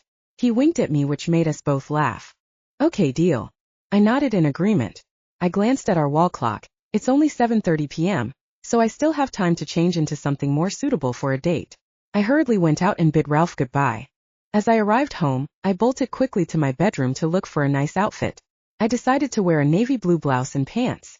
I only retouched my makeup so I can save more time. After being satisfied with myself, I hastily hurried out. The ride to the cafe got me feeling anxious. My palms became sweaty as I thought about meeting him. I tried to clear my thoughts and calm myself. I can do this. As I arrived at the cafe, I breathed in a large gush of air. I opened the door and saw his familiar figure seated near the counter. Our eyes met and he flashed me his handsome smile. I felt my legs wobble as I made my way to him. Hi. I timidly greeted him as I sat down on the chair opposite him. How are you? His smile never left his face from the moment we saw each other. I felt my heartbeat quicken its pace. If he's going to keep this up, I might faint. I'm fine. How about you? I tried to sound casual, hiding my nervousness. I hadn't realized that from here on our conversation would drift to something deeper. He started by first talking about how he felt the last day we saw each other. He admitted that he was hurt at first, but eventually he understood why I had to do that. He mentioned that he buried himself in work in order to cope with his sadness. Hearing him tell me all of this made my heart ache. I could only look down at my hands as I felt guilty for what I did. I'm sorry, I muttered. He reached out his hand to lift my face to look at him. He gave me a grateful smile. You know I waited for the time you'll call me, or even text me. When you released the video, I was so shocked. I thought to myself that it would have been great if I was at your side at that time to show my support, but I know that you wanted to do this on your own, so I just sent you that text message. He voiced out. Thank you for understanding. I'm sorry it took me a while to reach out. I needed time for myself to fix the issues I had. I reached out for his hand and gripped it tightly. I missed you so much. He croaked out. His voice came out like a soft whisper. He inched his head towards me and leaned in for a kiss. In that moment when our lips made contact, our chemistry became an ever-bright flame. People often talk about mixed feelings like it's an exception, but for me it has become the norm. I'm scared to try and scared not to. What I actually do depends on the balance between the two. There are days I feel so drained from trying to be more assertive that I fail in crucial moments to put my needs forward. I'm feeling the same thing now. I'm scared to try again with him, and I'm scared not to. I knew that I shouldn't be with him, but my desire for him manages to push back those thoughts and feelings at the back of my mind. I kissed him passionately, letting him know how much I missed him. My hands moved its way up to his nape, pulling him closer to me. His kisses became more wanting. I feel lightheaded as I was so overwhelmed with the feel of his lips. Arthur eventually pulled back, leaving me wanting more. I stared at him expectantly as I leaned closer in anticipation. Let's get out of here, he said as he stood up and reached for my hand. I followed him closely from behind as we held hands. Seems like this isn't over. Chapter 39. Careless whisper. Have you ever looked at someone and thought, damn, I want to spend my whole life with you? It's crazy that I'm feeling this now as I watched him open the front door of his home. I couldn't help it. Everything Arthur did made me fall deeper in love every day. Whenever I am with him, I am suddenly back to the fairy tale I've created for myself. I am Cinderella once again, and he is my handsome prince. After all, Arthur was handsome in every possible way. He was handsome from the depth of his eyes to the gentle expressions of his voice. He was handsome from his generous opinions to the touch of his hand upon my own. I loved the way his voice quickened when he sparkled with a new idea, or was so enjoying one of mine that he lost himself for a moment and forgot the mask he wore for others. However, Arthur was more than just a handsome prince for me. It seemed that he truly loved me. Finally, after all those years of being invisible, undervalued and used, here was someone who saw my true worth. He fell in love with me as Sandra and Sandy. He loved me for me, and I don't think I'll ever be able to receive this kind of love again. After you, milady, he said playfully as a smile formed my lips. He said the same thing that night when I first came to his house. I bowed my head slightly as I did a courtesy to play along with him. Thank you, good sir, I responded cheerfully before I stepped inside his home. The house was welcoming from the open door to the wide hallway. In the hallway there were paintings placed on the wall. I wonder if these were Arthur's. My eyes widened in surprise as I gaped at my surroundings. The wide living room had a large chandelier in the middle of it. At the left is where his huge, wall-mounted TV is located. Beneath that you could see a modern fireplace. At the opposite side of the TV, you could see his expensive-looking couches and coffee table situated. It still amazes me how rich Arthur is, considering that he acts so humble all of the time. The other side of the living room caught my attention. Up on the walls were photographs of Arthur and his parents, so obviously loved. You look like your dad, I told him as I eyed their similarities. He just nodded in agreement. Now you know where I got my looks from. He winked at me. I just laughed at him. By the way, you haven't told me anything yet about your mom and dad, I asked curiously as I examined their photos on the wall. I loved looking at these photos and seeing how Arthur looked throughout the years. A smile crept to my face as I looked through each one in amusement. He never had an ugly phase. He was always very handsome. Well, there's not much to tell. We're just like any other family, he stated nonchalantly. I wanted to pry more into his family, but we were cut off by someone. I turned around to see Clara walking towards us. I smiled at her, however, she didn't return the gesture. She looked at Arthur questioningly. Clara, you remember Sandra? Arthur gestured to me as her eyebrows raised in confusion. I reached out to shake her hands and she just shook it coldly. It was then it dawned on me that I came here as Sandy, not as Sandra. I shook my head at the sudden realization. We actually met before. I'm Sandy. Her confused expression turned into surprise as she eyed me up and down. She put a hand on her mouth as she took in my appearance. Oh yeah, it really is you. I'm sorry I forgot, she said as she regained her composure. You know, aging, it really takes a toll on you, she added, which made the three of us laugh. It's fine, I understand. I smiled at her. She also returned the gesture and hugged me abruptly. My eyes widened at her sudden action. Arthur just lightly shook his head as he let out a soft chuckle. As we pulled apart, she smiled at me fondly. Arthur, why didn't you let Sandra visit earlier?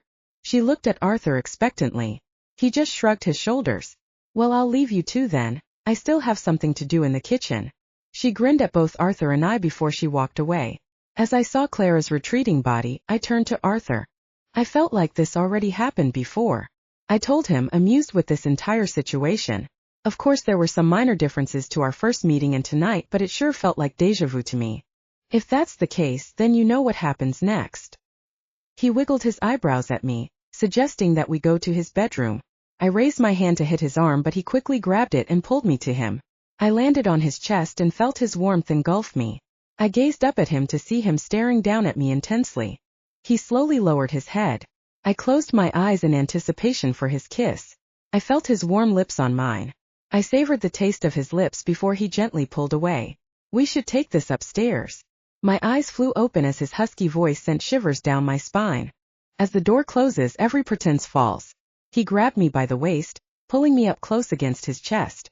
His hand gently glided through my hair, as he looked at me in a way that made me feel like he had never looked at a girl before. His eyes just had this assurance, this spark that made me feel like I'm truly the only one. My eyes were like candles tonight. They lit a spark of passion and desire. As a small but teasing smile crept upon his face, goosebumps lined my skin, not the kind that one gets in the cold, but the kind one gets when nothing else matters except right here, right now. The facade I showed the world has melted away as I savored the warmth of his embrace. I missed him so much. It was then it hit me. Am I really doing the right thing? I didn't want him to be tied down to someone like me. He deserves someone so much better, someone who wouldn't lie to him, and doesn't have any baggage. I shouldn't do this.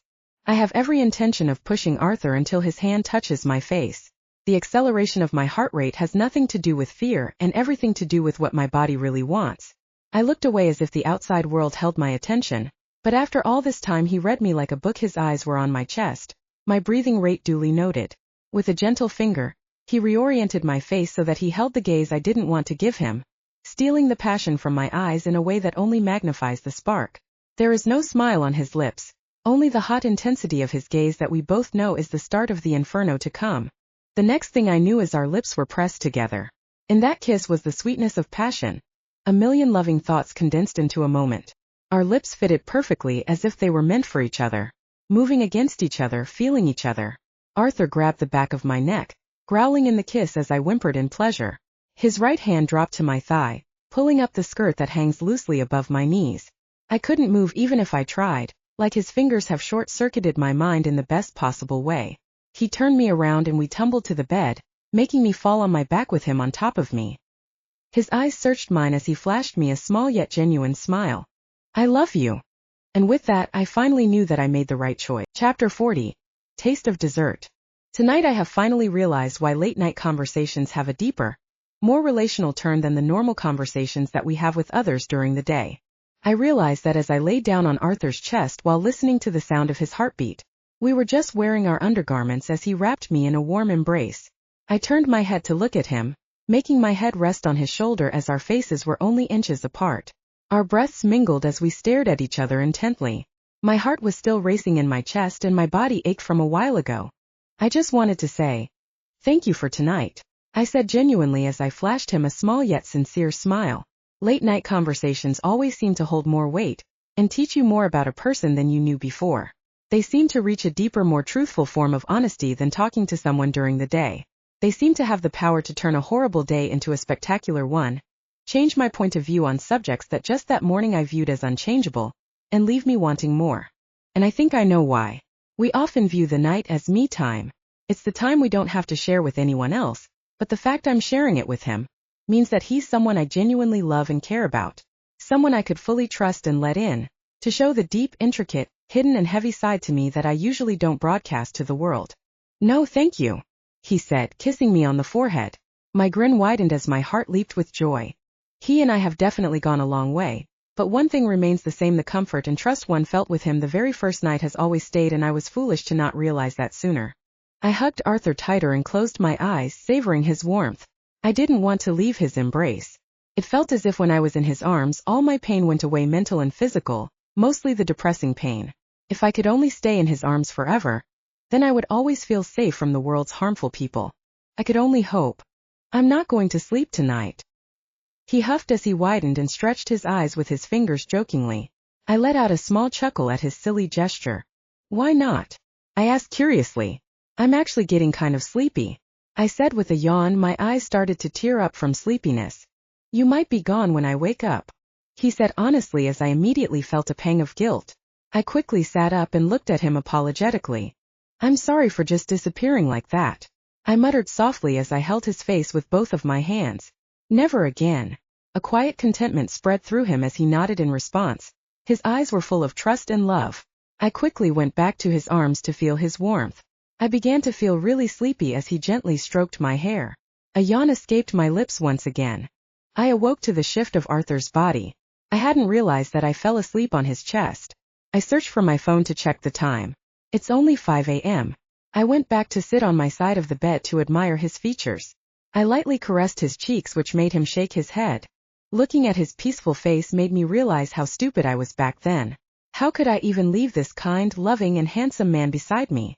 I know that my past actions doesn't define me, but I intend to make better choices in the future. I won't leave him again. I inhaled deeply before I snuggled back to Arthur's body. He shifted once again to face me and hugged me close to his chest. I let out a happy and contented sigh before I went back to sleep again after a couple of minutes, enjoying this peacefulness. Good morning, beautiful.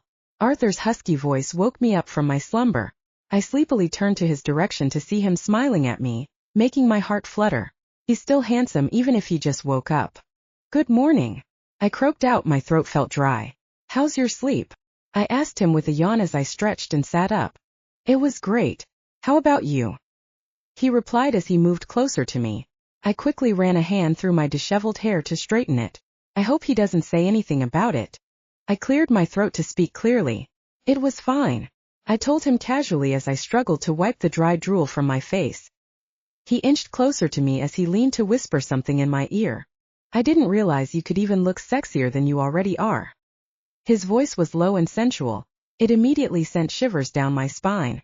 When he moved away, his eyes darkened in color. I gulped nervously because of the intensity of his stare.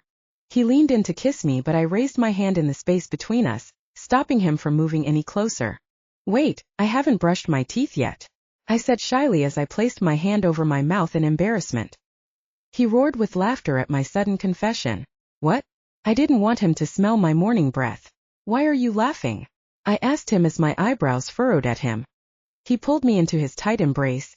I couldn't care any less about your breath, he said sincerely before planting a soft kiss on my temple. I don't care about any of those things. I love you as you are, he muttered on the top of my head and planted another kiss there. What did he say? Did I hear him correctly? Did he say he loved me? I bolted right up and faced him. What did you say again? I hurriedly asked him. He only had a confused look on his face. What? The one about your breath, he repeated in confusion as his eyebrows furrowed. I just shook my head at him. No, the last one.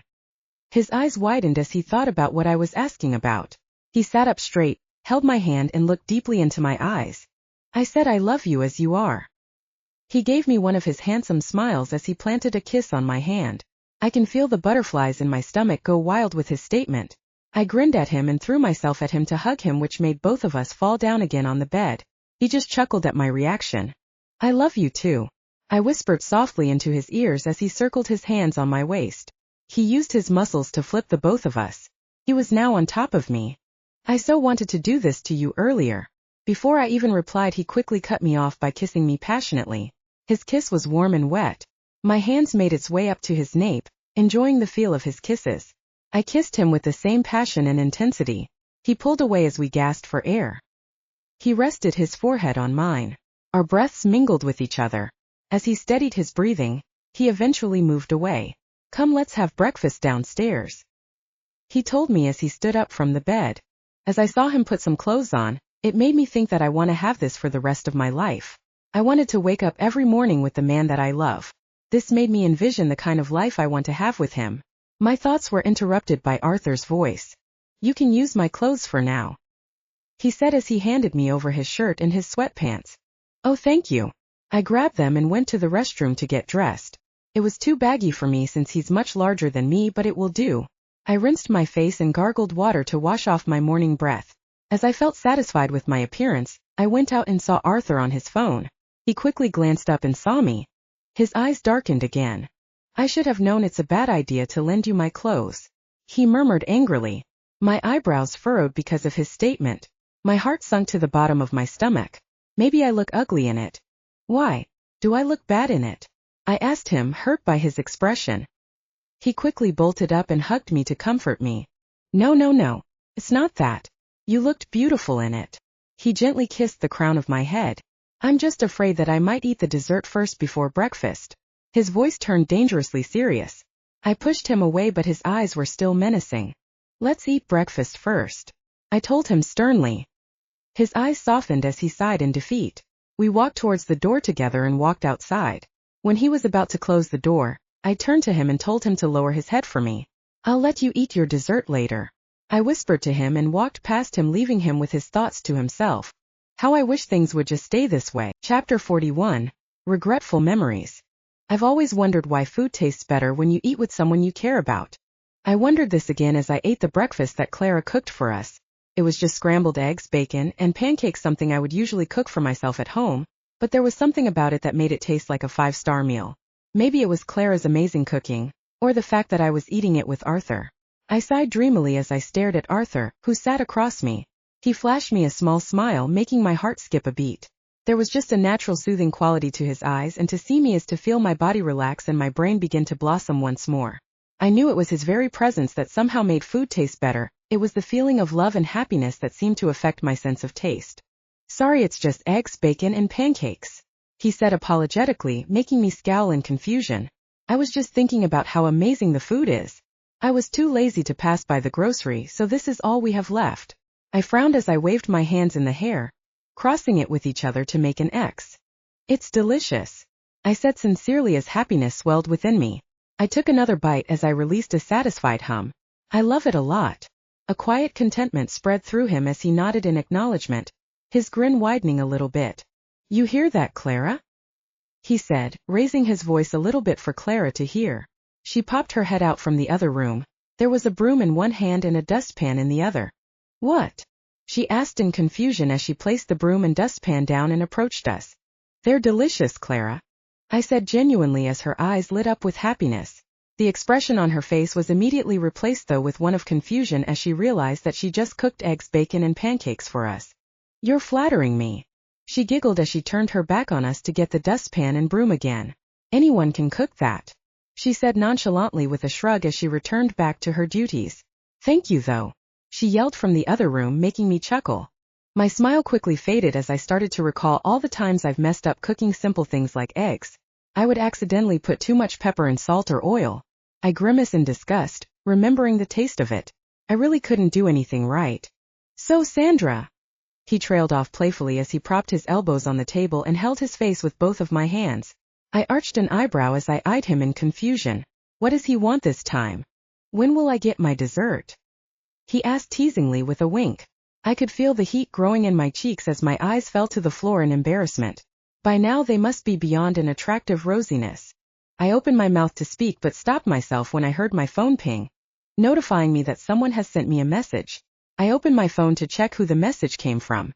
It was from Ellie. From Ellie. You are not going to believe this. I raised my brows at her message. She even had a link attached to it. Curiosity immediately got the best of me as I clicked the link. It redirected me to a video footage. It was a bit blurry, so I moved my face closer to my phone. Arthur already finished his meal. Hey, what's that? He asked as wiped his mouth with a napkin. I paused the video first before replying to him. It's just a video sent by Ellie, I responded nonchalantly. He stood up from his seat to sit beside me to also watch the video. It's a bit blurry, I warned him, but he gestured that it's fine, so I pressed play. At the beginning of the video not much has happened. A couple of minutes into it I started to feel bored. I felt like Ellie was just pulling a prank on me. I expected that there would be some kind of jump scare. I glanced at Arthur to see him still focused on the video. I wanted to turn off the video, but since Arthur was still watching I just sat there and turned my attention to the footage again. It was then that I noticed something familiar. I narrowed my eyes at it. What is the— I cut myself short when I finally saw the date that was located at the top left portion of the video. My eyes widened as it dawned on me the contents of the video. I felt as if a bucket full of ice-cold water had been poured down on my head. I stayed silent as I saw the video unfold. All thoughts flew out of my head and only 3 words remained. What the hell? I dropped my phone in surprise. Shock was such an understatement as to what I'm feeling right now. I wanted to speak but no words came out. I didn't even know where to begin. It felt like all the color had drained from my face. Arthur picked up my phone and set it down on the table. Is that— He turned to me but I just cut him off. Yes. I murmured in response to him. I didn't dare look at him. I'm too afraid to look at his reaction. Maybe he's angry at me because of what we both saw. I wanted to curse and scream but I didn't seem to have the strength to do all those things. It felt as if the energy in me was sucked out. I recalled Ellie's message earlier. She was right. I too couldn't believe what I saw. What am I gonna do now? I don't want to go through this again. Chapter 42. Desperation at its finest. My brain stutters for a moment and my eyes take in more light than I expected.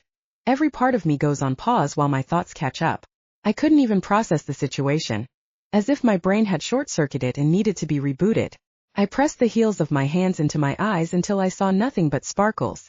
I shook my head in disbelief as I held my head with both of my hands. This can't be real.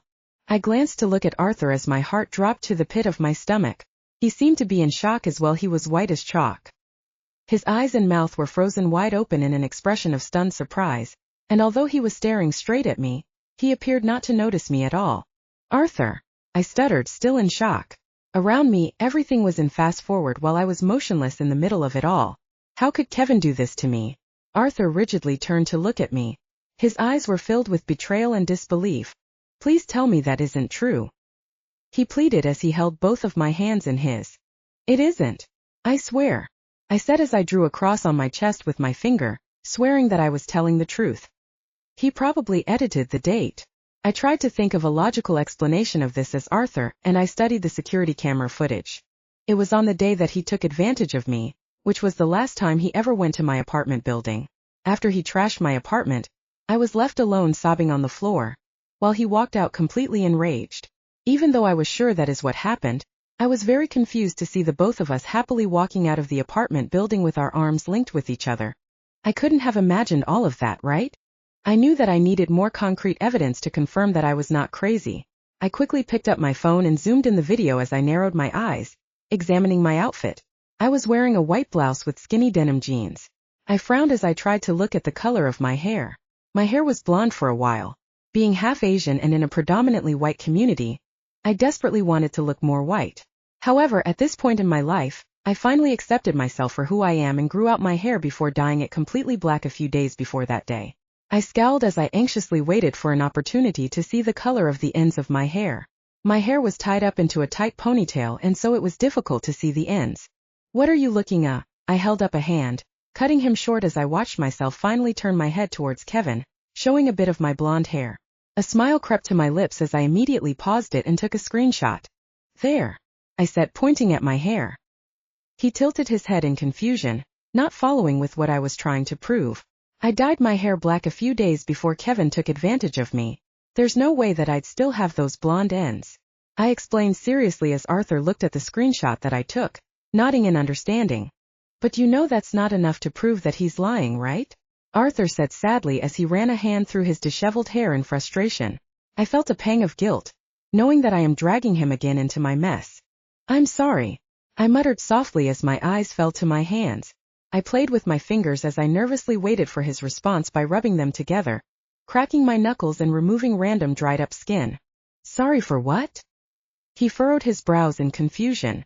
I sighed in defeat as I slumped in the chair. For involving you in my problems. His eyes softened as he moved closer. He gripped my hand tightly as if to reassure me that everything will be fine. Don't be sorry, he assured me. We'll find a way through this, okay? I gave him a small smile as I leaned closer to rest my head on his shoulders. How can I prove that the video is a fake one? I zoned out as I thought of a way to prove that what I'm saying is the truth. I'm pretty sure the public would be furious. They would think that I'm making up these accusations against Kevin and would turn against me. My hands started sweating as I continuously thought about their immediate response when watching the video. My frustration grew immensely as I couldn't come up with a plan to defend myself. I stood up, pacing back and forth in the room as I became anxious with all the thoughts bombarding me at the moment. Aren't you getting tired of walking? You look like a patrolling security guard, babe. He stood up as he hugged me from behind. A thought immediately popped into my head as I heard his statement. That's it. I squealed as I freed myself from his hug and turned to face him. The dread I felt earlier was replaced with excitement. Thinking about the possible scenarios in my head made it seem like my problem is a dead end. However, thanks to Arthur's concern, it sparked a solution to my dilemma. You're a genius. I jumped up to kiss him. He just stood there awkwardly looking at me as I became excited about the plan I thought of. Hold on. He held his hands up. I don't understand anything you're saying. He ran a hand through his hair with a perplexed look on his face. I chuckled a bit at his adorable appearance. I stretched my neck and stood on my tippy toes to plant another kiss on his lips. You just helped me realize something, I told him after the kiss. He gestured for me to continue. Well, you know how this video was caught in a CCTV camera? I trailed off as I sat back down and pulled out the video again to show him. So you know who has access to this thing? I asked him, thinking that he already knows the answer. The management? He replied, unsure of where I was going with this. I pursed my lips into a thin line as I scratched my head, showing that it was not the answer I was expecting from him, but I guess he was close. Yeah, these belong to the management, but the guards have access to these. I finally explained to him. His eyes widened as realization hit him. Anyway, what I'm saying is let's go back to the apartment complex and ask for the original CCTV footage of the said date. That way we can confirm the authenticity of the video. I elaborated seriously. He pulled me in for a huge hug. You're the genius one for thinking about this. He muttered as he suddenly smothered my face with kisses. I laughed loudly at his actions. He moved away, which got me thinking he was already done, but then he placed one last kiss on my lips. I can feel him smiling in our kiss. You thought I was finished with you? He said teasingly. All right, enough of these kisses. I raised my hands to stop him. We still need to go to the apartment complex. We'll have plenty of time for this later, I added sternly as I stood up from my seat. My reputation is on the line. I need to show people that I am not a liar. We can always have time for silly moments like this once we are finished dealing with Kevin. Okay, I understand. He sighed in defeat as he lazily stood up. I grabbed his hand as we walked upstairs. Arthur let me use his bathroom to freshen up. Since I didn't have any spare clothes with me, he lent me the smallest shirt and jogging pants that he could find in his closet for me to change in. I folded the sleeves so it might look like this was my size. This can do for now since I didn't have any choice. He also let me use a spare toothbrush in his cabinet. I liked that I had this now. It was like I marked my territory at his home. As soon as I finished preparing myself, I stepped out and let Arthur freshen up. He took less time to prepare than I did. Are you ready? He asked me as he checked his appearance in the mirror. A small smile formed my lips as I couldn't help but admire him. It was the first time that I ever saw him in casual attire, and it surprisingly made him even hotter than he already was. Yeah, I croaked out, shaking my head to snap myself out from the trance that I was in. We made our way to his car. Being the gentleman that he is, he still opened the door for me. I always loved that about him. It made me think that chivalry might not be dead because of Arthur. As we drove our way to the apartment complex, my heart was beating faster in anticipation. I know the truth, and what I saw isn't it. It blew my mind as to how he came to think about that in the first place. He must have been really desperate to stoop so low as to forge a video of us. I just hope that once we get there the guards can lend us the tape. I'll do anything just to get my hands on it. We're here, Arthur muttered as he parked the car, interrupting my thoughts.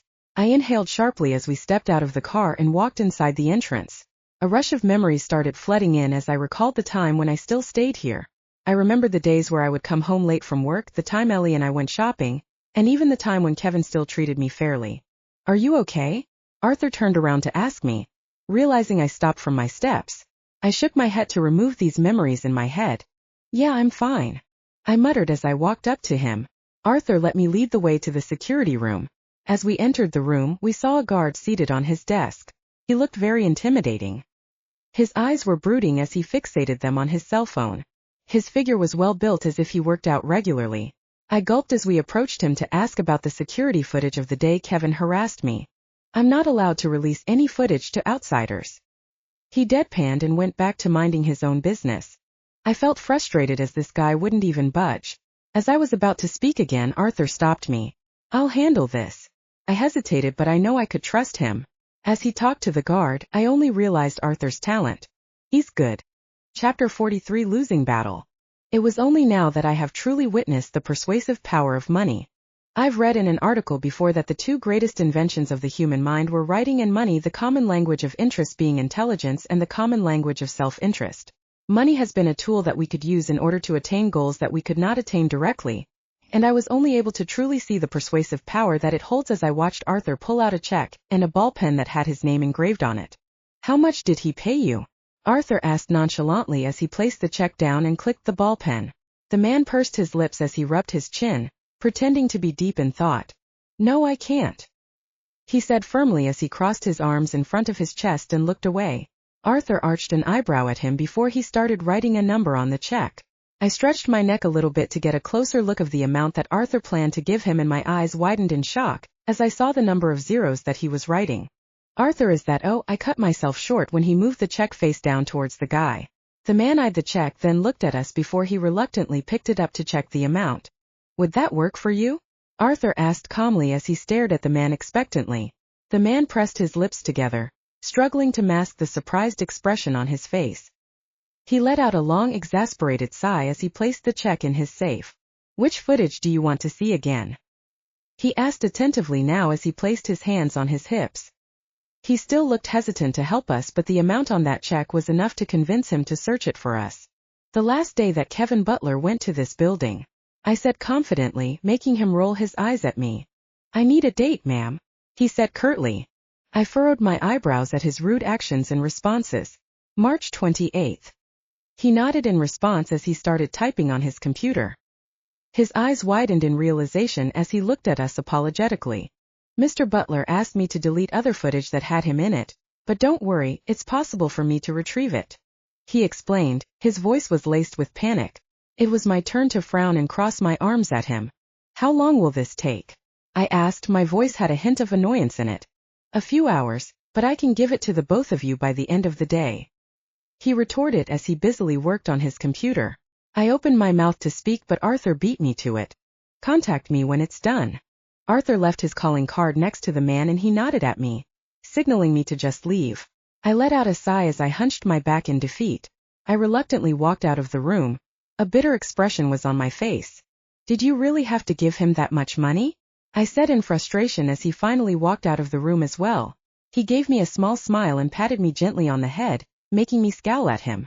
Trust me on this. Now let's go have coffee while we wait, he said cheerfully as he grabbed my hand and squeezed it assuringly. This definitely eased the tension in my body as I decided to just go with the flow. We walked hand in hand to the nearest coffee shop. While passing a large number of people walking along the street, a few of them were giving side glances to the both of us. Arthur must have not noticed this since he just walked confidently. Meanwhile, these looks definitely made me feel self-conscious. I tried to ignore them and held my head high as we approached the cafe. Arthur, being the gentleman that he is, opened the door for me. As soon as I went inside, the chattering suddenly died down. I can feel all of their eyes on me. This made me freeze in my steps. I didn't want to take any step further inside. I was not accustomed to this kind of attention, so it made me feel sick in my stomach. But Arthur was in such a good mood, so he still urged me to go inside. Maybe he was just oblivious to the people's stare. I heard people's inaudible whispers as we walked inside to find a seat. It made my palms sweaty and my stomach churn. I wanted to turn back and just go home, but Arthur already found a table for us. He pulled out a seat for me. Don't mind them, babe, he whispered as I sat down. I just nodded in response to acknowledge what he said. You stay here. I'll get us something to drink. He placed a kiss on my head before going to the counter to order. I tugged on his arm because I didn't want him to leave me alone, but he reassured me that he'll be quick. I sighed in defeat, knowing that I won't be able to stop him. I'll just try my best to ignore the glares and the whispers that people were giving me. I busied myself on my phone as I waited for Arthur to come back. I heard someone yell my name from a distance. As I turned around to see where the sound came from, a bagel immediately hit my face. I felt my heart drop to the pit as the bagel slid down my face and fell on my lap, staining Arthur's joggings a little bit. I snapped my head to the direction where the bagel was thrown, my eyebrows furrowed in annoyance. As I did, I heard a couple of guys laughing from another table. I opened my mouth to speak. I wanted to do or say something. I knew that I had to stand up for myself. People cannot treat me this way for a lie that Kevin has made. The loud laughter multiplied, almost deafening me. I felt my mind throbbing as I started to be overwhelmed with everything. I pressed my lips together, knowing that I couldn't do or say anything yet. I will just fall into their trap, making me look like the bad person in the end. I let out a soft sigh before I wiped my face with a napkin and pretended that nothing happened. Sandra, a random guy called out. Maybe if I don't look back they'll leave me alone. However, I was wrong to assume that. After a couple more yelling, they threw another bagel at the back of my head. I heard the nearby table snickering at me. I didn't want to pay any attention to any of them. Engaging any of them would only end badly. It was then that a woman suddenly passed by my table. She poured her water all over me. Serves you right, you lying bitch. She spat out as she walked away. Her friends gave her high fives as she sat down. I have never felt any more embarrassed than I am today. My hands were shaking so much in fear. At this point all I wanted was to go home and cry. I couldn't take any more of these. I looked around to find Arthur only to see him still in line to get our order. I got up from my seat, ready to tell Arthur that we need to go. As I walked to where he was standing, someone deliberately tripped me, causing me to fall hard on the floor. By this time, almost everyone in the entire cafe was laughing at me and calling me horrible names. I didn't want to get back up, fearing that another person would trip me again. It was then Arthur's voice silenced the whole coffee shop. Stop! He shouted loudly, surprising the people in the cafe. You don't know what Sandra had been through. The video circulating the internet is a lie. He explained, trying to defend me. People were at loss for words as he tried to help me up. We walked out of the cafe, but a man suddenly screamed, making us stop in our tracks. Nice try defending her here. Let's see how far you can take her side once you read all the nasty things on the internet. He called out. His words felt like I had been shot by an arrow as my heart throbbed painfully. Arthur stiffened beside me and clenched his fists. I didn't want to make things worse, so I turned around and walked towards the door, signaling him to just ignore the man and leave. My phone suddenly kept pinging as I stepped out of the cafe, signifying that I had received multiple notifications all at once. I frowned in confusion and pulled my phone out to check it as I hurriedly walked back home. My hand flew to my mouth as tears started to form in my eyes. I stopped mid-step, making Arthur catch up with me. I can't do this anymore. Chapter 44. Glimmer of Hope. I have always been so self-conscious when I cried, but now I just gave way to the enormity of my grief. I sobbed into my hands and the tears dripped between my fingers, raining down onto the pavement. My breathing was ragged, gasping, and the strength left my legs. I sank to my knees, not caring about the grit that dug into it. I was noisy, my skin was blotched, but I couldn't care anymore. Everything has become too much for me to handle, and it was difficult for me to continue to stay strong. I grasped my chest, trying to calm myself down, but I couldn't. Arthur wrapped his arms around me as my body trembled with each sob. The sound of my sobbing was the sound of a heart breaking. Hearts don't snap like brittle caramel or burst like an overfilled balloon. A heart breaks in the heaving waves of a new disturbing reality that has arrived uninvited. These hurtful and threatening tweets, posts, and messages have become too much for me to handle. Not to mention the terrible things those people did to me at the cafe. Who knows what else they could have done to me if Arthur weren't there. I desperately wanted to stay strong, but why? My voice cracked at the last word. As I sat there in Arthur's arms, my shoulders were loose and my hands were hanging low as I made no attempt to conceal or even wipe away my own tears. Every time I pick myself up, he manages to bring me back down again and again. I muttered in between each sob. I doubt Arthur was able to understand what I was even saying because he just hugged me tighter. I couldn't even stop the tears from falling anymore as I recalled each hurtful thing someone said about me. It's a kind of crying that shows the child underneath, that the hurt has cut right back through the protective layers acquired in maturity. It was hard to fight a losing battle. Maybe I shouldn't bother anymore. I muttered wistfully as I leaned on Arthur's shoulder. Arthur turned to look at me and opened his mouth to speak until his phone pinged, signaling that he had received a text message from someone.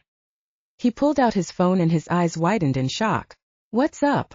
I asked, noticing his reaction. A smile crept to his lips as he turned to look at me excitedly. "There is still hope, Sandra," he said as he showed me the text that he received. It was from the man a while ago. From unknown number. I finished retrieving the footage. I also gathered and compiled all the footage that has Kevin Butler in it. My heart leaped with joy as I wiped my face with the back of my hands. I let out a soft chuckle, feeling embarrassed for breaking down a while ago. There is still hope. I can't give up yet, especially when I have such an amazing support system around me. Let's go, Arthur said as he stood up and brushed the dirt from his clothing. He reached his hand out for me and I grabbed it excitedly. As we made our way back to the apartment, there were still a lot of people glancing at us. Because of my excitement, I decided to ignore them. This glimmer of hope was enough to help me stay strong. It still hurts me that a lot of people have turned against me immediately without even finding out the truth, but I'll just be the bigger person and understand them since they were brainwashed by Kevin. Are you okay? Arthur asked, making sure that I was fine with all the attention these people were giving me. I nodded at him to reassure him that I was fine. We walked in silence to the apartment complex. I held my head high despite the continuous dirty looks I got from different people. I let out a sigh as we reached the building. This is it. I can finally clear my name and let Kevin pay for all his wrongdoings to me. My heart fluttered with excitement at the mere thought of it. As we made our way to the security room, I couldn't contain the eagerness I was feeling, so I hurriedly walked there. Upon opening the door, I was immediately greeted by the guard earlier.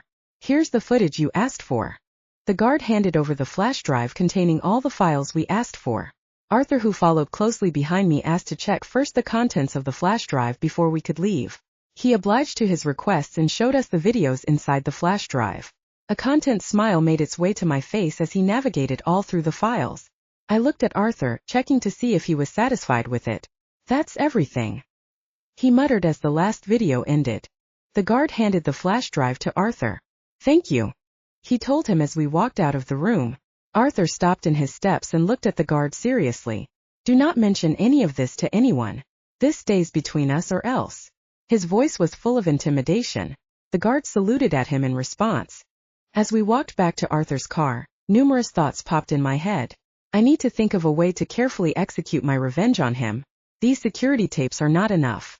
If I really want to end all of this, I must release every bit of proof that I have in order to clear my name completely. You're awfully quiet, Arthur murmured. He must have felt the shift in my mood from the security room. Were you not satisfied with it? He asked curiously. I shook my head at him.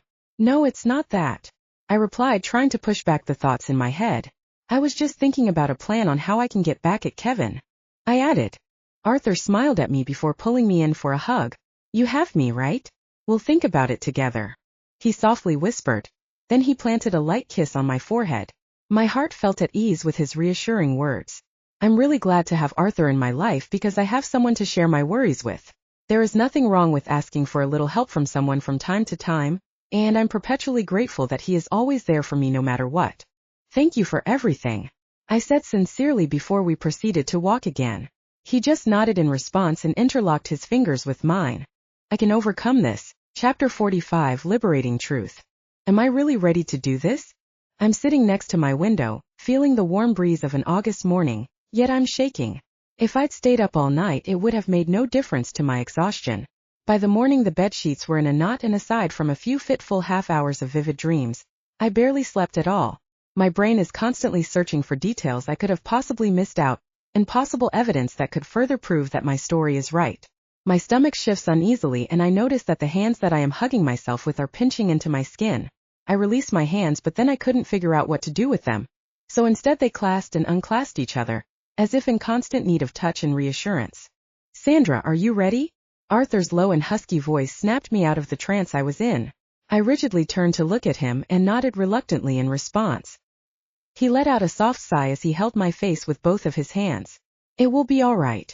I'm here, he said assuringly before he planted a soft kiss on my forehead. A quiet contentment spread across my face as hope bloomed inside of me. Yes, I finally said with fake confidence as I gave him a small smile. He nodded as a retort before he grabbed his laptop and sat next to me. He placed his laptop on his lap, moving it a little to the side for me to see everything. His mouse was now hovering over the publish button. We are going to fight back, he said seriously as he furrowed his eyebrows in determination. We will give Kevin a taste of his own medicine. I swallowed the lump that was in my throat as I moved his hand away from the keypad. He turned to look at me in confusion. Why? I cut him short. I want to do it, I responded solemnly as my hand was on the keypad now, moving the mouse back to the publish button. This is my battle. And with that, I posted the video. Arthur and I filmed a response video to Kevin's statement that had more solid proof: screenshots, raw security footage, receipt of the items that he damaged in my house that I had to fix, a picture of the mess he left my apartment in, my hair color, and Ellie's testimony, who was able to witness everything from the sidelines. I honestly hesitated to let Ellie tweet her own side of the story after I posted my video, knowing that she still worked in KB Studios. However, she insisted on doing this for me. She applied to other companies just in case she would get fired, but she believed that things would eventually move towards my favor, and that Kevin had no right to kick her out from the company for saying the truth. A small yet triumphant smile crept my lips as I couldn't help but feel grateful for the amazing support system that I have. I didn't know what I'd do without Arthur and Ellie's help. They mean the whole world to me. Thank you, I said sincerely as I put an arm over Arthur and placed my head lovingly on his shoulder. He reciprocated the gesture by leaning his head on mine as well. We'll get through this together. I swear, he said assuringly as he gave me a light squeeze. My grin widened. This time I don't need his reassurance. Despite the anxiety and fear I've been feeling throughout all of this, I knew that I'll eventually be triumphant. The truth will always come out. I opened my mouth to speak until I saw the tweets that were coming in when Arthur went to the website. Tears started to well up in my eyes as I read each of them one by one. I was overwhelmed by the amount of support that I am receiving that I couldn't help but cry. A tear rolled down my cheek, but I quickly wiped it with the back of my hand. It has been a rough few weeks, but I managed to push through it. There's no time to be weak now. At Ellie_20. Sandra is a friend of mine. I was there to comfort her when Mr. Butler took advantage of her and spread fake rumors about her. It pained me to see her go through all of these things just because of some nasty producer. I only chose to speak now because I've had enough of Kevin's deliberate plans to make Sandra suffer. I don't care whether I get fired from KB Studios anymore. Enough is enough. Kevin Butler. At AL_421LG. What a horrible human being Kevin Butler really is. Imagine editing a fake video just to pin the blame on the victim. #jail Kevin Butler. At Brittany7293. Kevin Butler should be held accountable for all his wrongdoings. People should also apologize to Sandra for believing the video Kevin posted. At KLCR071298. I feel so guilty going against Sandra's words. I can't believe Kevin Butler would stoop so low. All these tweets resurfacing on the web supporting me and turning against Kevin brought so much gladness into my heart. It felt like all the hard work I had put into revealing the truth were finally paying off. My thoughts were cut off by my phone ringing. I set the laptop down and got up to where my phone was located. It was from an unknown number. As soon as the call connected, the other line's voice made me shiver. It was a voice I knew well. Kevin. I told Arthur it was Kevin who was calling. He asked me to place the call on speaker mode and record the call so that we have another evidence against him. Hello, Sandra. His excitement sounded so fake that I tried to hide the urge to gag at him. What do you want? I asked him seriously, trying to sound as normal as I can. Well, I saw the stunt you pulled today. I'm just here to congratulate you on a job well done. He muttered dangerously, dropping his pretentious act. What can I say? I learned from the best. I retorted, sounding a bit arrogant. I know by doing this it can put him off and reveal his true self. You think you can take me down by editing the video? I thought you're better than that. I provoked him even more. Listen here, you bitch. I can easily take those things down. His voice was getting louder. I'm sure he's getting riled up right now with my taunting. Didn't you know? I can pay a hefty amount of cash to the police so they'll cover everything up. He added proudly. This made me smile as I got another evidence to win against him. Arthur asked me to step aside so that he'll be the one to talk to him. I hesitated for a bit, but he reassured me that he can take it from here. I reluctantly gave him the phone, but I knew I could trust him. Hello, Kevin. This Arthur Williams. Arthur said coldly. Do you want to continue this to court? My eyes widened at his sudden statement. Arthur looked like he was dead serious as he waited for Kevin to answer. He cleared his throat to respond. What? Kevin croaked out. This is getting more interesting. Chapter 46. Threats and Opportunities. Are you ready to continue this battle in court? Arthur repeated threateningly. I gazed at the serious expression that he had on his face. His eyebrows were furrowed as he glared at the phone, waiting expectantly for his answer. Kevin. Arthur's voice was low, harsh, and almost demanding. Arthur's eyes were completely locked on it. The thought of him being at the other side of the line already made Arthur grimace in disgust.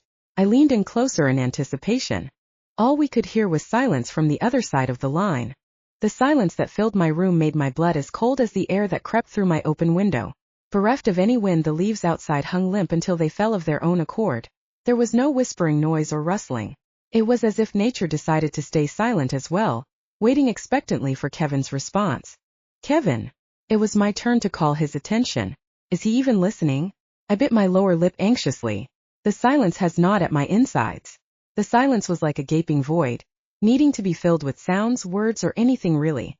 Will he agree to this or not? His possible response to this drove me crazy. Fine.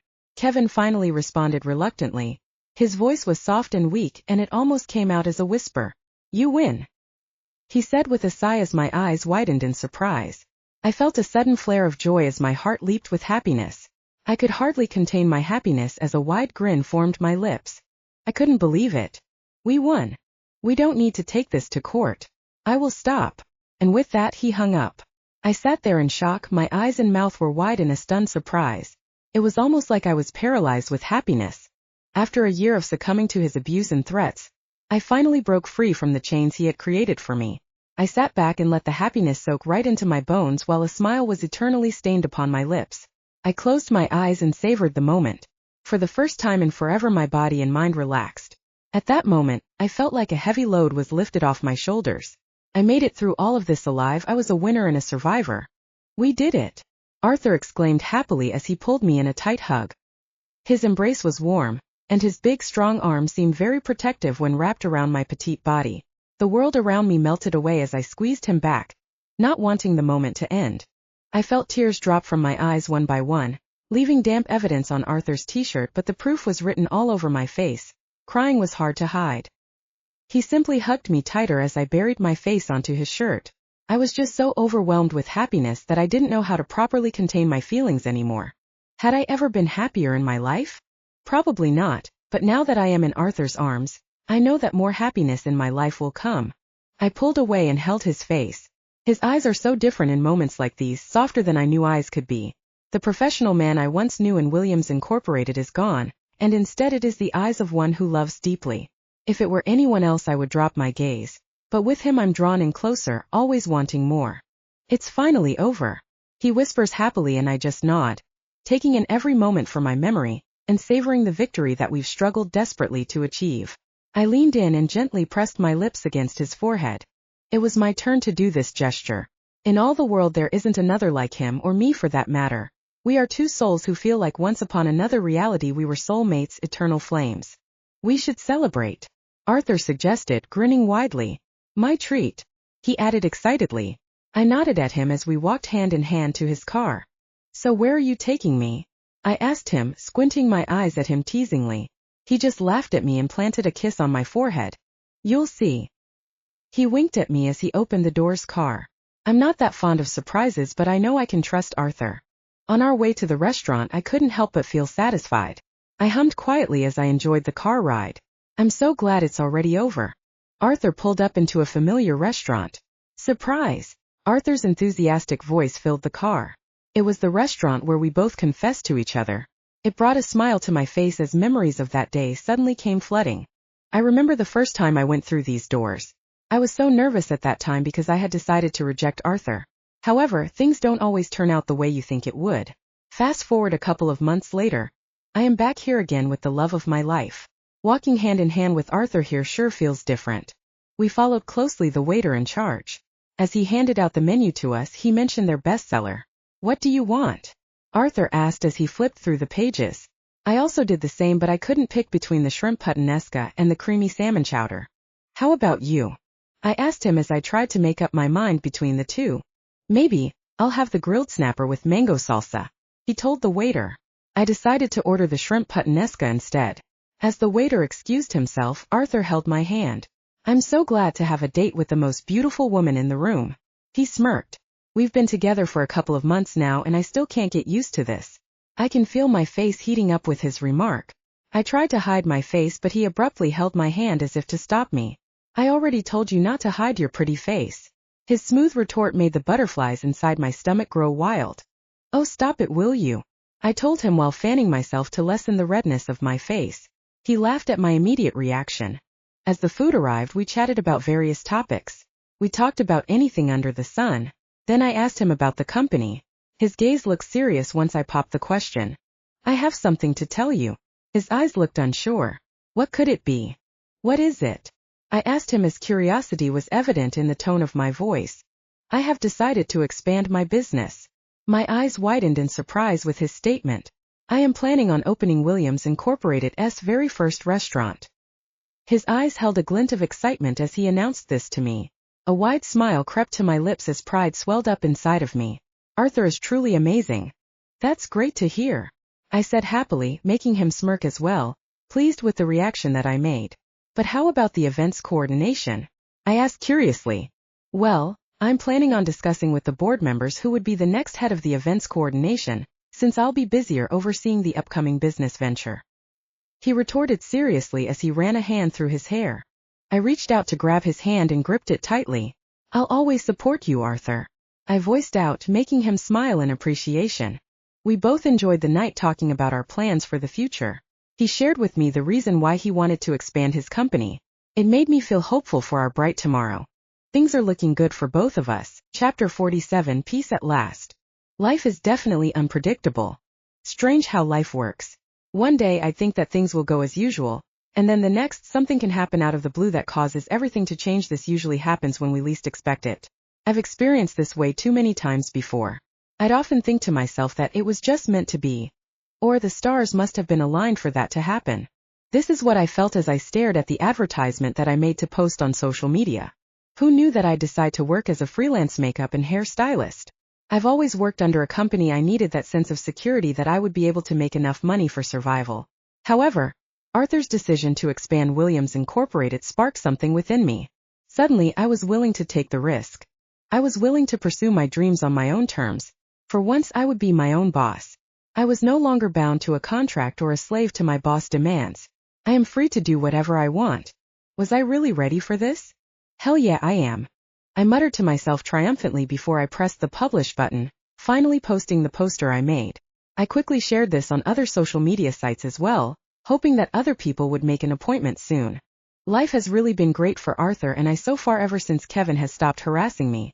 I was receiving overwhelming support from thousands of people online every day. The movement that I have started has continued, and a lot of news outlets have reached out to interview me. Arthur has been preparing for the expansion of Williams Incorporated, while I have decided to really continue my dreams and try something new. The both of us have decided to take extremely big risks in terms of career, but for once, I was no longer anxious or afraid of the unpredictability of the future. I felt confident and safe as long as Arthur was here beside me. Meanwhile, things have not been going too well for Kevin. When he didn't respond to my video that debunked the statement he made and the video he posted online, people started to constantly send him hate every day. The backlash was immense until the point some were even protesting in front of KB Studios to force him to resign. His projects were left unfinished because most of his sponsors had pulled out because they didn't want to be associated with him and the company, and the stocks of his company quickly crashed after. I felt a pair of large hands massage my shoulders. What are you up to, beautiful? Arthur whispered sensually to my ear. I resisted the urge to moan as his gesture made me shiver. I closed my eyes, trying to calm my beating heart. I cleared my throat to answer him. I was just staring at my website. I muttered softly as I turned to face him. I moved aside to show him the contents of the one I made. What do you think? I asked him, turning around to see his reaction. He navigated his way through the whole page, checking everything. He put a hand on his chin as if he was thinking deeply and turned to me. Well? His facial expression looked unsure. I felt nervous all of a sudden. What if he doesn't like it? I gulped as I waited for his answer. I love it, he cheerily said and kissed me abruptly. My mind went blank. What did he just say? Did I hear it correctly? What was that again? I asked again, trying to make sure I understood correctly. He slowly reiterated the words again. I love it. He grinned from ear to ear. I stood up to hit his arms. He really loves teasing me like this. He just laughed at me. I hate you. I pouted at him. He cupped my face and brought my face near him to plant a soft kiss on my lips. I held back the smile that was trying to creep to my mouth. I beg to disagree. You love me. He kissed me again. This time I couldn't help but smile at his cute gesture. I nodded at him and gave him a small peck on his cheek. Who would have thought that the intimidating CEO I once knew could be this adorable? I gestured to him to go back to bed and turned away from him to close my laptop. Anyway, have you seen the news about KB Studios? I muttered curiously as I made my way beside him. Yeah, Kevin already resigned this morning. He responded nonchalantly with a shrug as he engulfed me in a warm embrace. My eyes suddenly widened with this new information. What? Really? Surprise was clearly evident in my voice as I asked him. I was taken aback by this sudden news. Knowing Kevin's prideful self, the backlash must be too intense for him to handle. I got so busy with setting up with my new website that I didn't have time to check the latest updates on him. Yep, check your phone. He grabbed my phone from the bedside table and handed it over to me. I searched for Kevin's resignation on the internet. I read a couple of news articles containing his statement and KB Studio's statement regarding his departure from the company. As the saying goes, what goes around comes around. It made me feel triumphant that Kevin finally got what he deserved. A smile crept my lips as I thought about downfall. Despite the hardships I faced because of him, everything was worth it. I turned off my phone and looked up at him. Finally, Kevin's out of the picture. I told Arthur as I planted a small kiss on his lips and snuggled closer to him. His hug tightened as he gently kissed the crown of my head. We can now focus on ourselves and our future together. He whispered happily as a quiet contentment spread through the both of us. The silence that filled the room immediately after was not awkward or tense but very comforting. The both of us are just glad that it's finally over. I closed my eyes and recalled everything that had happened. Looking back at the hardships I had to overcome, I felt proud of myself for how far I have come. I owe my growth to myself, Ellie, Ralph and Arthur. If it was not for them, I don't think I would have made all of these decisions by myself. I murmured a small thanks to Arthur before drifting myself to sleep. I'm looking forward to my new start with Arthur. Chapter 48, Boy Troubles. I wouldn't want anything more in the world than this. I closed my laptop as I finished checking my website and looked at Arthur, who was busily typing on his laptop. He's working on his business plan for his new expansion. He seemed enthusiastic about working on this new project despite the hectic schedule. He had been buried with work as he needed to meet up with investors and discuss his proposal. This was the only time he chose to stay at home.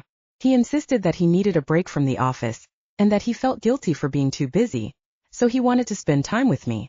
His idea of spending quality time was to be working side by side. I propped my elbows on the table to support my head. Gazing at him working intently on his laptop made me recall the days when I was still at Williams Incorporated. I remember the time when I would just take a peek from my desk to see his eyebrows furrowed in concentration. A smile crept up my face as these memories flashed in my head. My thoughts were immediately cut off by Arthur's voice. Is there something on my face? He asked, turning his eyes away from his laptop and looking at me. His hair was disheveled from the dozens of times he ran his hand through it. Nonetheless, he still looked so handsome. I shook my head in response. Nothing, I was just admiring you working. I said nonchalantly. That reminds me. I thought this was supposed to be our quality time. His eyes widened at me. A look of horror flashed in his eyes as he checked his watch for the time. I'm so sorry. I was only supposed to work for an hour, but it took long because I still needed to, he babbled quickly. I chuckled at his immediate reaction, to which he stared at me completely dumbfounded.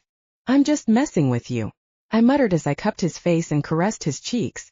Besides, I enjoyed working together with you, I added as I planted a kiss on his lips. Are you really sure you're not mad? He questioned warily. I nodded at him and kissed his forehead before standing up from my seat to stretch my arms and legs. Where are you going? I'll just get us something to eat. You can finish your work, I muttered as I grabbed my phone and walked to the kitchen. As soon as I opened it, there was a missed call and a text message from Ellie. She said that she'll be coming over because she needed my help. I took a peek at Arthur and told him that Ellie will be coming over later. He gave me a thumbs up and proceeded to work again. I sighed as I prepared a peanut butter jelly sandwich for the two of us. Working on my own website and Arthur working on his new project brought a smile to my face. I'm glad the both of us are working on our own fields that we both want. At first, his expansion to creating his own restaurant didn't make sense. However, as he explained the reason, I'm beginning to see a much bigger picture for him. The reason he wanted to create his own restaurant is because it's closely related to coordinating different events. Instead of contracting a caterer, he would just use the chefs from his restaurant. Also, using his own restaurant as a venue and turning it into the theme of the event would be more cost-efficient. This made me even more admire him as an upcoming entrepreneur. I hope my own little business can also flourish. My thoughts were suddenly interrupted when I heard a knock on the door. I snapped my head towards the source of the sound as my eyebrows raised in amusement. Wow, that was fast. Arthur turned to look at me and he was about to stand, but I raised my hand, stopping him from doing so. I'll handle it, I mouthed, gesturing to him to continue his work. I heard another knock, making me let out a long and tired sigh. Coming, I yelled as I lazily stood up from the couch and walked towards it. Ellie! I called as I held the handle, making sure that it was really her. Sandra, let me in, Ellie said impatiently as I swung open the door, revealing a distraught Ellie. Her hair was disheveled and she had a confused expression on her face. I couldn't help but chuckle at her appearance. It was the first time I've ever seen her like this. I was starting to wonder if this is how I looked like from Ellie's point of view when I was stressing over Kevin and Arthur. Come in, I said as I stepped aside and bit my lower lip, struggling to stifle a laugh. Ellie let out a loud groan as she walked inside with her back hunched and her head down. Arthur raised his hand to greet her, but she was too deep in thought. I cleared my throat trying to get her attention. I don't think she has noticed that Arthur is even there. I'm so TI, she cut herself short as her eyes widened in surprise. She finally lifted her head to see Arthur staring at her in confusion. Oh, hi Arthur. She waved awkwardly as she ran a hand through her knotty hair nervously. I'm sorry, I didn't see you there. It's all right, Arthur retorted nonchalantly with a shrug. Nice to finally meet you, he said as he reached out his hand for her to shake it. She hurriedly walked towards him and reciprocated the gesture. Sandra has talked a lot about you, I giggled in amusement. It was nice to see the two people I valued most in my life come together like this. I'm sorry if I'm disturbing the both of you. I just wanted to talk to Sandra, she said apologetically as she snapped her head towards me and glared at me. Why didn't you tell me? She mouthed in frustration before immediately turning to look back at Arthur. I really don't mind, he said coolly as I walked towards Ellie and slung my arm over her. See? It's fine, I said casually, making her frown. I chuckled at her reaction and led her to the couch. Now tell me all about what you're going through now. She inhaled sharply before she practically poured her heart out to me, explaining everything that has happened to her with this guy recently, from how they met and their first date to the conflict that she is currently facing right now. I don't know if I'm ready yet to be in a relationship, she said sadly. With a sigh, she slumped her back against the couch and let out an exasperated sigh. I've just been single for so long. She held her face with both her hands in defeat. I gently grabbed them away from her face and held her hands in mine. Don't force yourself if you're not comfortable yet, okay? I said, squeezing them lightly. She turned to look at me. There was a hint of sadness in her eyes. But I feel so bad for him, she whined. He's really nice. I pulled her in for a hug and patted her head gently. I understood her situation perfectly. It was just like with me and Arthur when I was not ready yet to fully reveal myself as Sandy, break down my walls and finally let myself be with him. Then tell him that he should wait till you're ready, I said soothingly. If he does wait, then he really is the one then. I opened my mouth to speak to say something more, but I felt my phone vibrate inside of my pocket. I quickly pulled it out to check the notification I've received to see that it was a bunch of people trying to book appointments with me. My jaw dropped to the floor as I felt a surge of happiness. I couldn't believe what I was seeing. Ellie took a peek of what I was looking at and jumped up and down in excitement. You're going to be rich, she exclaimed happily, making Arthur turn to look at us. I rigidly showed him the sudden increase of messages. I was still paralyzed from happiness, a smile eternally plastered on my lips. You did it, Arthur said excitedly as happiness glowed inside of him. I cut myself short.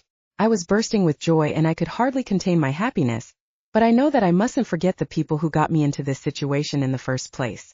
I shook my head and stood up, pulling the both of them suddenly in a tight embrace. No, we did it. Chapter 49, Suspenseful Dinner. Everything was perfect. And there is no almost like last time. It was just perfect. I read before that for good and beneficial circumstances to unfold, they must first fall apart to rebuild a stronger foundation. When a person hits rock bottom, the only place to go is up. In a way, this could be enriching, for it reaffirms that the human spirit cannot be crushed, despite inhospitable conditions. I do agree with this because now that everything is falling into place, all of that suffering that I experienced kind of made sense. I must admit that I almost gave up several times, but I was able to push through it regardless of the circumstances that I am in. These downfalls and the difficulties I have experienced in my life have made room for the new in my life, by letting go of that which no longer served me. Even though before my life may seem like it was falling apart, it was only now that I realized that it was simply laying the framework for its rebuilding exactly as it should. I used to constantly wonder about the what-ifs and if-onlys, and it was great that at some point I learned how to let these go and live in what is happening. A quiet contentment has spread through me as I let out a sigh of relief. Today has been a very busy day for me. I am walking home after doing the makeup and hair of a lot of clients. It's someone's wedding today and I had to do the makeup of the bride and her bridesmaids. It felt amazing to do their makeup and meet new people. I truly loved my job and I am glad that I was able to take the risk. A small smile crept to my lips as I thought about Arthur. I couldn't wait for the day that he would propose to me. It was the happily ever after that Cinderella had with her charming prince. It was my turn to feel that kind of bliss. I shrugged my shoulders, trying to shake the thought of it away. I didn't want to get myself too excited. I might get disappointed. I let out a joyful hum as I decided to focus on my own surroundings. This avenue has a wideness that I love. It's open and reminds me of my walks in the park whenever I tried to clear my head, because things at work started to become too overwhelming for me. I love the cracked sidewalk and the way the cats stalk about, the owners of all they survey. My eyes eat up the green leaves above and the air is like a soft kiss from the earth. Houses line the street, each one a sleepy kingdom, each one somebody's sanctuary. No matter the state of the paintwork or the pride taken in the front yard, they are perfect to me. This is what the city looks like and there truly is beauty in imperfection. Seeing all of this puts me at ease, lets my soul rest a little easier because I'm not perfect either. And I don't have to be. As I arrived at my apartment, I plopped down on the sofa. I honestly love my job, but you can't deny the exhaustion of standing the whole day and crouching to lean closer to their faces. I propped my feet on the table to relax and closed my eyes. Flashbacks of what happened today kept replaying inside my mind as a small smile crept to my lips. So nice to talk to different people. I love the way their eyes would light up as I finished their hair and makeup. The look of surprise on their faces really brought a warm feeling to me. My thoughts were abruptly cut off by my cell phone notification. I grabbed my bag beside me to look for my phone. The message was from Arthur. From Arthur. Hi babe. We need to talk. Meet me at L'Atelier at 8 p.m. Reading his message made me feel anxious. What does he need to talk about? Did I do something wrong? I decided to immediately call him to know what this is all about. I dialed his number but he's not picking it up. It made me even more nervous. I tried racking my brain to think about possible things we really do need to talk about. I recalled all the things I did for the past couple of days but no specific incident came to mind that needed to be discussed with him. I breathed heavily, trying to calm myself down. Maybe he just wanted to talk about his business. He must be stuck on something that he needed help from me. But then again, why would he want to meet outside? It also didn't make any sense because he specifically wanted to meet in a fancy restaurant. Maybe he's just craving for something, that's why he wanted to eat there. I thought of all the possible reasons as to why he wanted to meet outside. Maybe it isn't that bad. I thought to myself as I pushed all the negative thoughts away. I dragged myself to the bedroom to pick a nice outfit. I retouched my makeup and combed my hair. I looked at myself in the mirror. I straightened the creases on my white dress. I nervously ran a hand through my hair as I thought about meeting Arthur tonight. I still can't help but feel jittery as I think about the purpose of our meeting for tonight. After being satisfied with my appearance, I grabbed my purse and headed out. The ride to the restaurant made me feel even more uneasy as 100 thoughts overwhelmed my head. My hands started sweating as we grew closer to the destination. I sighed heavily before stepping down on the taxi. I'm already here. As I walked inside, I could feel the cool air hitting my skin. It made my skin crawl up. I looked around to spot where Arthur could be. I saw his familiar figure at the farthest table in the room. His back was facing me, so I still had enough time to compose myself. I tried to shake off the nervousness by running a hand through my hair and wiping my sweaty palms on my dress. I breathed in heavily as I started walking towards him. He must have heard the clacking of my heels because he quickly turned around and our eyes met. As soon as I saw him smile, all the nervousness was quickly washed away. He stood up and planted a soft kiss on my lips. You look amazing, he whispered as he pulled away. I fanned my face to stop it from reddening. I took in his appearance, eyeing him up and down. He was wearing a navy blue polo shirt and black jeans. His hair was nice and sleek as usual. You look amazing too. He pulled out the chair for me to sit down. Thank you, I muttered as I sat down. Let's order first. He gestured to the waiter to come and get our order. The man handed us 2 menus and proceeded to talk about their bestsellers. What do you want? He asked me as he flipped through the pages. This restaurant offers a variety of food, so it made me think about which food to have tonight. Maybe I'll have the steak medium rare, I told the waiter as he wrote down my order. I guess I'll just have the aglio e olio, he murmured. Also, we'd like to have the finest red wine, he added before the waiter could repeat our order. As the waiter excused himself, my curiosity got the best of me. I couldn't take being in the dark anymore. I cleared my throat before speaking. So what is that you want to talk about? I asked him. He grinned at me as he excitedly talked about how his day went. He talked about the investors that were to fund his expansion. He enthusiastically told me that all of them were impressed with his proposal, and all of them wanted to start as soon as possible. Right after he was finished, I also talked about how my day went with all the clients I met and chatted with. I feel an overwhelming amount of happiness swell inside of me. It was then it hit me. Is this all he wanted to talk about? I shook my head in disbelief. It can't be. Chapter 50 popped the question.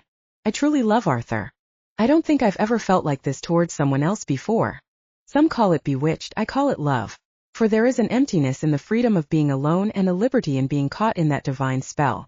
And so when I see in his eyes the feelings of my heart, we become one. And if that isn't magic, then I cannot say what is. I felt like I was under a spell whenever I was around him. I couldn't help but fall more deeply in love with him, as I watched him talk about his future plans for Williams Incorporated so passionately. I loved the way his voice quickened when he sparkled with a new idea that he almost lost himself for a moment and quite forgot the mysterious and serious facade he often wore for others. A smile formed on my lips as I rested my chin on the palm of my hand, staring at him with so much love and adoration. His happiness is the sweetest melody on my eyes and ears. I could wrap myself up in his words and sleep more soundly than a baby. I guess that's the attraction I feel for him, but it feels so deep. As if this were the start of a song that plays on, something so soothing to my soul. At this point, I couldn't even pinpoint what made me so attracted to him. I felt like no matter the distance, my attraction towards him would remain constant. He could be at the ends of the earth and still I would feel pulled toward him. There is something about him and I that matches, each half loving the other so fully that a life alone would be meaningless. When times were dark, he was the one who helped lift me back into the light. When times are bright, he is the one who rejoices with me. So though it is his eyes, his skin, his face that I look upon, I just know that the attraction runs deep to my core. I love you. The moment those words left my lips, a blush crept to my cheeks. Based on how warm my face felt, I already knew it was like the blush of roses, that peak of champagne pink. My now color-infused cheeks dimpled with a blossoming smile and my eyes shone in a way that only deep happiness can bring. This time I didn't cover my mouth in embarrassment or looked away from him. I stared deep into his beautiful blue eyes, showing that what I am saying is genuine and true. His eyes sparkled with happiness as he reached out for my hand. I love you too.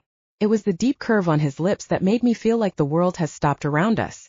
It was a smile that brought back a million memories in a split second, from the night we first met at that party and the first time he smiled at me when I was still working at Williams Incorporated to the smile he gave me when he first saw me tonight. That precious dimple that crinkles always made my heart skip a beat. From the very beginning, I always thought that he had a smile that made me feel happy about being alive. And because of that, I have to get something off my chest, he said nervously as he ran a hand through his hair. I tilted my head in confusion as I started to feel worried about what he had to say. I hope it's not too bad. He stood up from his chair and breathed in heavily. I grew even more confused as to what he was trying to do. His eyes were fixated on me the whole time. He knelt on his one knee and held my hand. Is this what I think it is? I gasped as he cleared his throat. Am I dreaming? Is he going to propose to me? Sandra Bailey, he started off.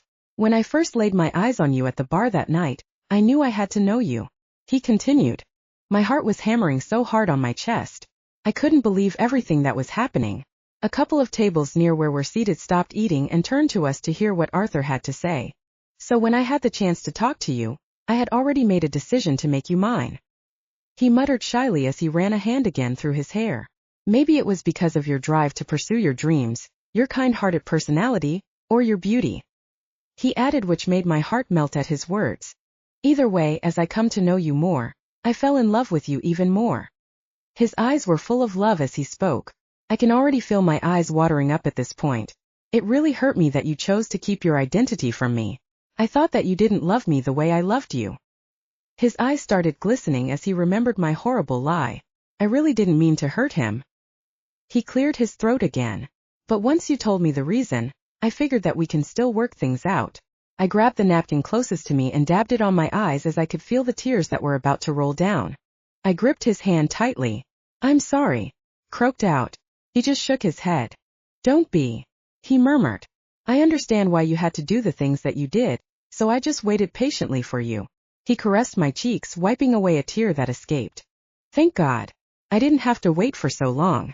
He chuckled, trying to uplift the mood. So now we're here, stronger as ever we could be.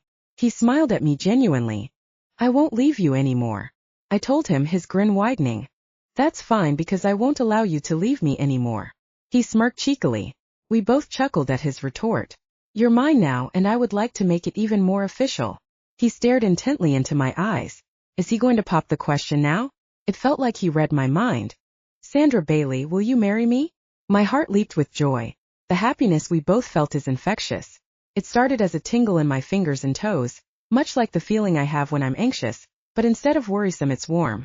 I feel it pass through me like a warm ocean wave, washing away the stress of a while ago to leave me refreshed inside. I could barely conceal my delight as I pulled him in a tight embrace. Maybe happily ever afters do exist at all. I didn't have to leave my own glass slipper that night, because as soulmates we'd eventually find each other. I pulled away and held his face, caressing his cheek lightly. In our renewed silence his eyes glowed. In that moment I found not only my Prince Charming but my home, my place to find company when the cold winds blew. A wide grin formed my lips. Yes,